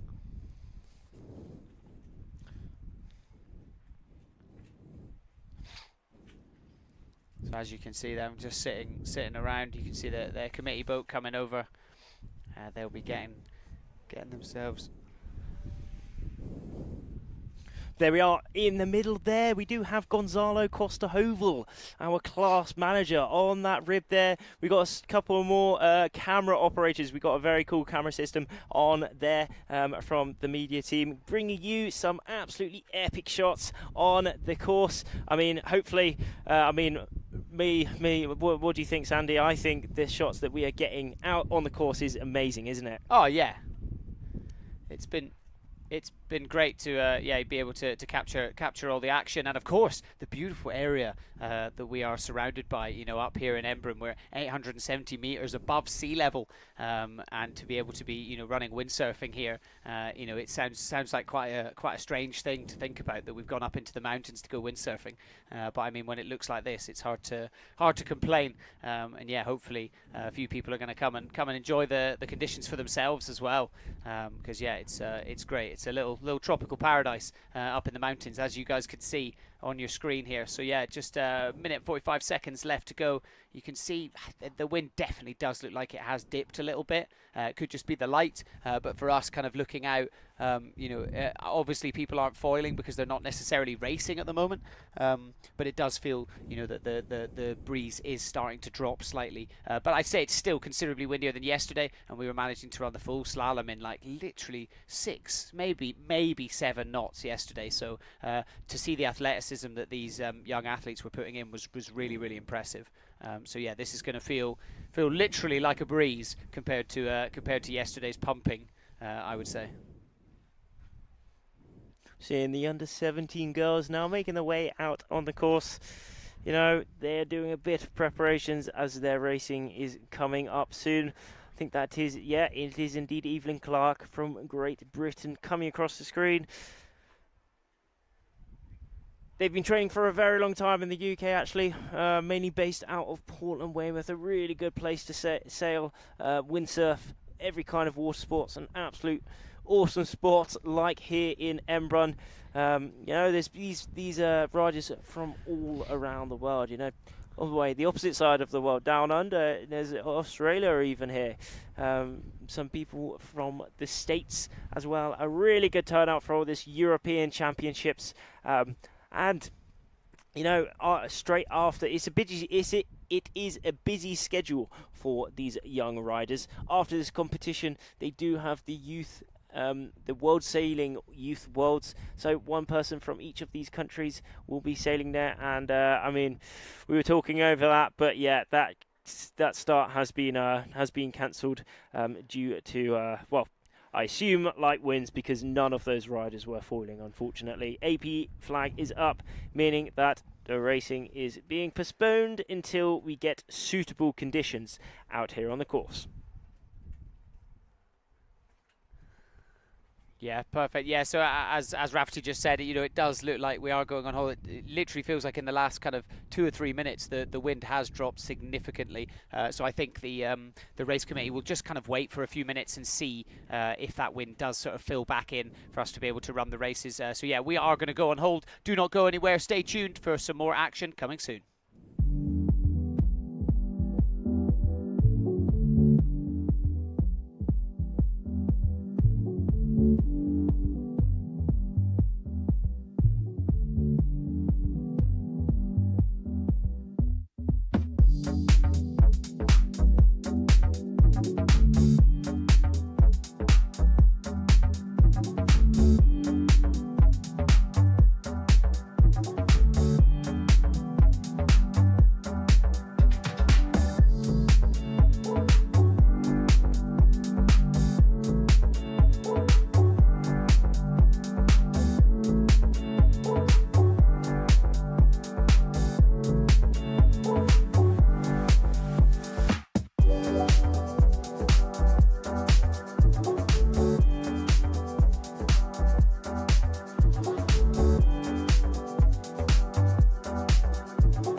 All right, and we are back in, and we are into a race sequence. AP flag is down, black flag is up, and we have just under 1 minute and 15 seconds left until the start of this race. So this will be a men's under 17s. So as you can see, they are getting themselves ready, making their way out away from the start line so that they can throw in that jibe, carry a little bit of speed as they make their way towards the start. But of course, hopefully, they don't want to be going over too early. But ideally, they want to be staying up and foiling, carrying that board speed as much as possible. Indeed, this race will be the under 17 men's Gold Fleet Heat number 2. So, we do have a lot of fleets. When it's slalom racing, we stick to around 20 to each group. So, you will be seeing in around 30 seconds 20 young iQFoil riders crossing that start line. Hopefully at full speed, but it is quite gusty. I mean, that shot before, that was a really good illustration of the conditions out here. It's light, it's quite gusty, but very, very challenging conditions for these young riders. Here for the European Championships, this is day number 7, the penultimate day, and the majority, the last day, as only the top 10 race tomorrow. So it is basically all out. It's all out for these riders as there we go, a start for this heat number 2, gold under 17 men. Down that bottom end, a really good start from Israel. Can't quite make out the number, but it is indeed in that second place position. Indeed, I think it is Pierluigi rocking that blue bib. Absolutely, yeah. Going into today after a really great day yesterday in those kind of lighter winds. So it may not be his preferred conditions, but he's very, very good at them. So yeah, no surprises to see him sitting currently in second place. Really interesting looking at that start line as well. Looking at it was all the guys down at the bottom of that pin for the win, like you've been saying, all day, Rafferty. But kind of goes against what Nella said earlier. Nella Sadokova, saying actually up by the boat was the best angle. But I guess as the wind has dropped, potentially. You get a bit more of an advantage from being a bit further down towards that pin end. Yeah, you do get a little bit of an advantage, but maybe up that top end when those angles get a bit tighter, that can come out on top as well. I mean, in this race and majority of races, we have seen pin is going well, but also, anywhere on the line, if you think it's the best, and it is the best, you are able to come out on top. But it is indeed Italy 10. Pierluigi currently leading this race so far, but it is extremely close between all of these top riders, top 5 kind of thing, and all the way down to 10th. Italy 219. Luca Pacciotti is also in the top 10 placing in this heat number 2 for the under 17 men. A few just dropping off the foil there, but it is Pierluigi showing us expertly how to stay up on the foil in sub kind of 8-7 knots. It is really light out here on the course. Yeah, you can see that wind has really started to drop. I mean, the water state is the perfect way to spot it as well. Earlier on, I mean, there wasn't white caps, but you could certainly see it. I guess the sun has changed the angle ever so slightly. Ooh, bit of a dip there going round for that jibe. I think was that Pierluigi as making his way down towards that pin. That mark. Germany 747 now. Is that Moritz? Indeed, coming it in is with a Moritz. really nice sort of tactical decision there, and has catapulted himself straight up into first position. Oi, well in, lad. He is now in that first place position, closely followed by Milo Shaw. So it looks as if Moritz and also Milo went the correct way down that downwind. So Moritz, indeed, he is in 10th place. Overall, we saw him earlier this morning. He was only 1 point off 10th. He's now in that 10th place position, so he is still on the very edge. But what a race to that he is going through here now. For sure, this will be sealing his place inside that top 10 a little bit more, but anything can still happen. On this jibe, he maybe even fall off, but no, he shows us his athleticism. He shows us how he wants to race this race all by his own and going towards the finish in that first place so far. Oh, he's cruising, isn't he? Looking a little bit back. Moritz Schleicher, Germany 747. Like a Boeing 747, cruising all the way to the finish. Absolutely, yeah, really interesting looking at that mark rounding that he just did. Again, showing potentially how the wind has shifted ever so slightly, and you can actually see it in the background as well. A lot of the guys having to go much further out away from it. Earlier on we were seeing guys doing really, really tight jibes round that last mark, but now with the wind changing, they're coming in a lot wider, still managing to come out quite tight.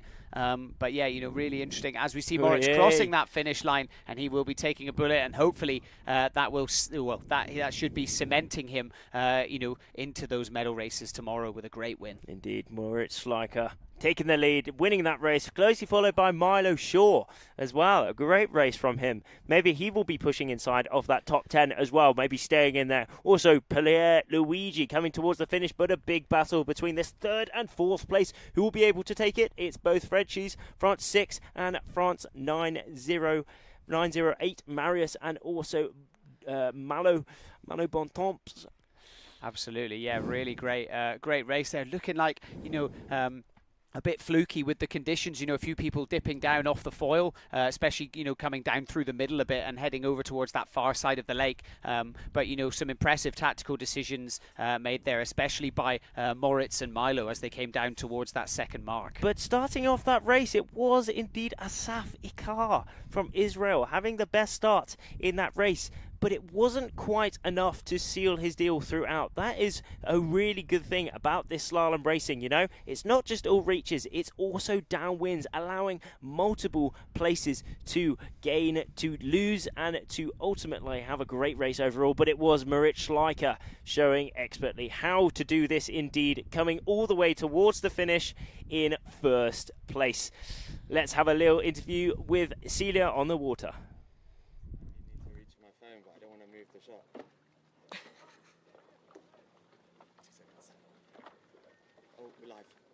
So, Morris, first win of the event. How's it feeling? Yeah, it feels great.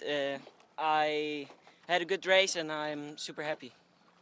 But you didn't lead the entire race. You caught the lead a bit like mid-race. What did you do? Like, I jibed at the downwind because I saw the first guys weren't going anywhere. So I took the decision to jibe and it worked out. Are you feeling confident in conditions like this? Yeah, I'm pretty light, and that's the perfect conditions for me. So. And what about the upcoming race? Are you feeling even more confident now before that one? Yeah, of course I'm hyped, and I'll see how it goes. Then we wish you the best of luck and congratulations. And back to you guys in the studio.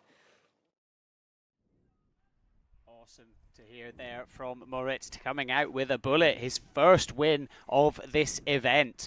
So yeah, he'll be really stoked. But sitting up in 10th overall, so he's been consistently really good. But great to see him, finally get a win. And really interesting to hear what he said as well about how everyone else kind of went over and he just decided to jibe, found himself in a bit more into the middle of the lake, and that kind of paid off for him. So despite of course being a light rider, the fact that he managed to kind of find that gust and really use those tactics to kind of read the wind and the water definitely really paid off for him.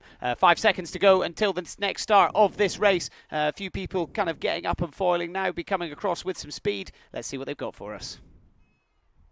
Oh, yet again down that bottom end, Italy 400, France, and also France in there having a very little interesting positioning there, but it was Italy 400 taking the lead, taking the best route within that race. Blasco again currently leading this up. This first reach towards that first reaching mark. Remember, up at that top though, you can almost draw a horizontal line, a vertical line across the screen. That is who is in front as they all converge to that first mark. But Blasco, he's pumping.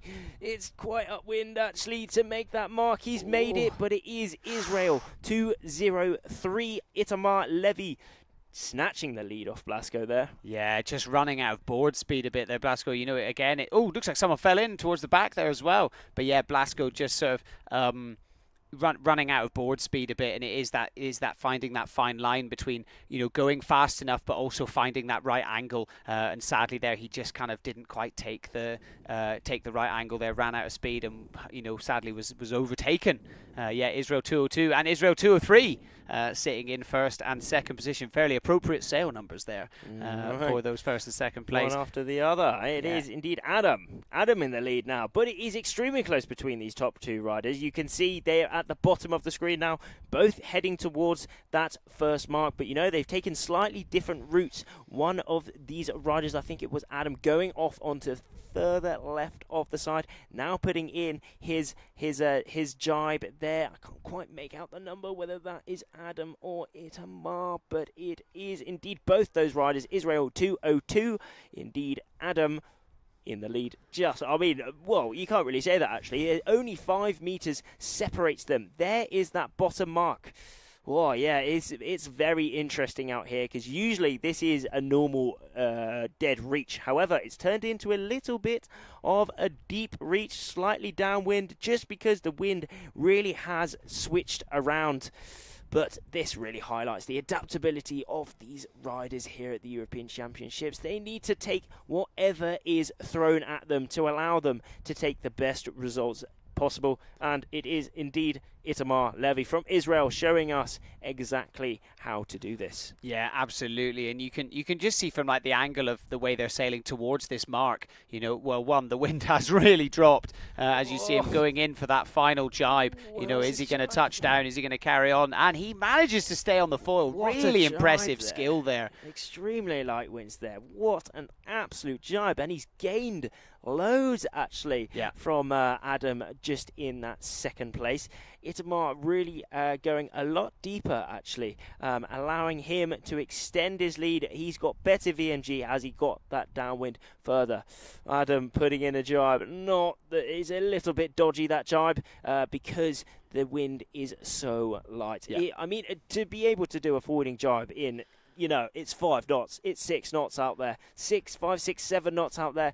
It is extremely light as Itamar coming through the finish. What a race from him, and masterclass of how to stay up on the foil in these extremely light and tricky winds. Yeah, absolutely. That was a really, really impressive jibe. You know, he was like pumping just to be able to stay up on the foil, and then to be able to just, you know, carve that board round, flip the sail, and just pump as much as he could, get the power back in the sail, give it a little bit of that extra power boost to stay up on the foil. Just absolutely expertly done.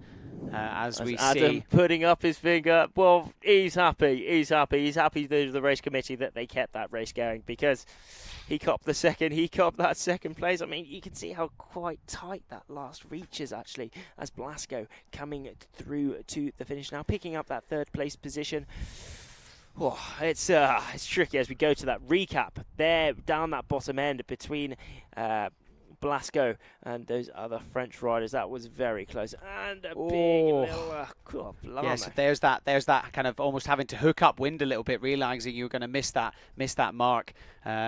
Great jibing down here, going down through the middle of the course. You can see there plenty of board speed there, and then here's that beautiful jibe at the end, somehow managing, you know, not to oversheet the sail. It's so easy to oversheet the sail when the wind's this light, because you know, as you kind of flip it, you know, sometimes you can pull it too far into you because there's no resistance there, and he seemed to counteract that really, really well there and stay up on the foil. Yeah, I mean, it's very good to know in these type of winds, the riders are going so much faster than the wind, sometimes double the speed of the wind. So the majority of the power that they receive in their sails and in their foils is due to the apparent breeze that is built up by going fast.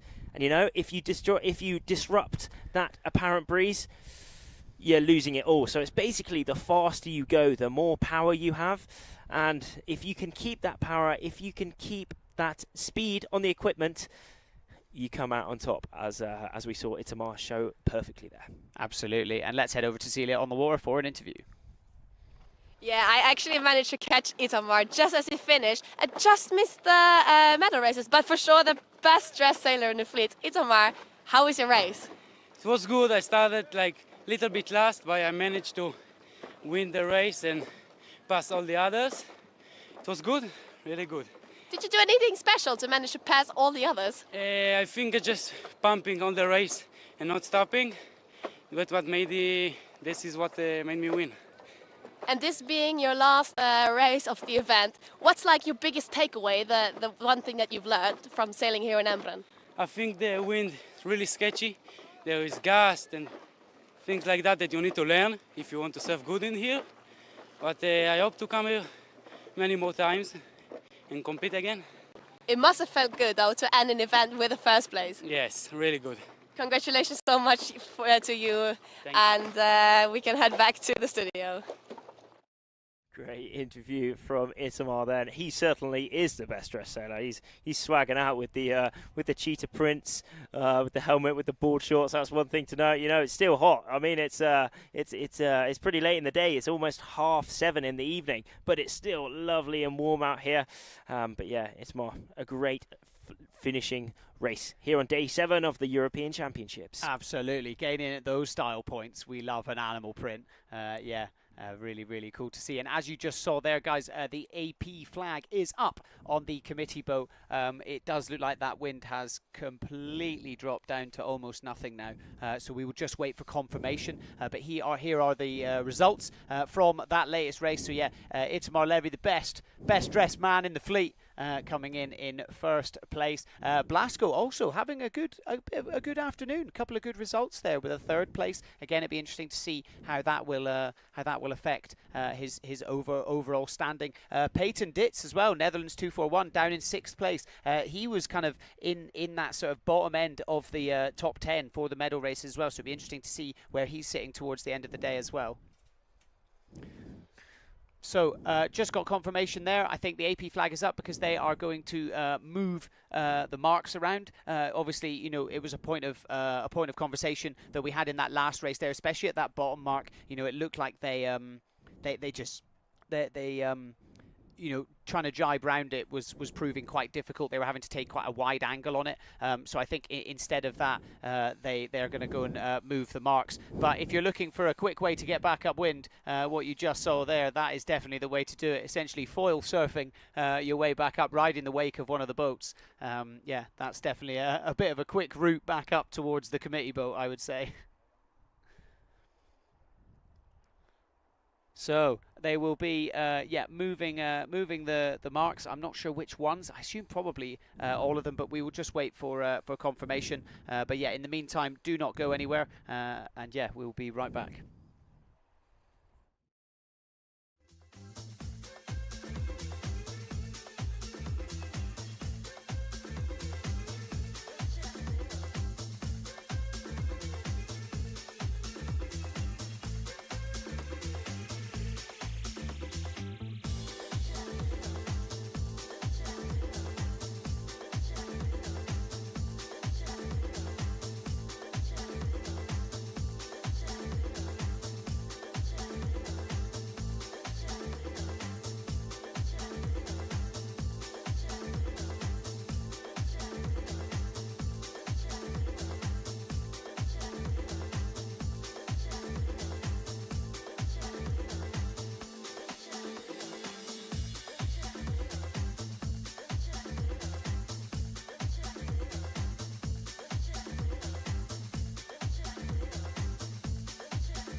All right, and we are back, and it looks like the wind has completely died. They have put the AP over A flag up, which signifies that racing has finished. There will be no more racing. As you can see, the water around that boat, the wind has completely died. And that is to be expected. It is a thermal wind. So with that, you know, it is coming up on 7:30 in the evening now.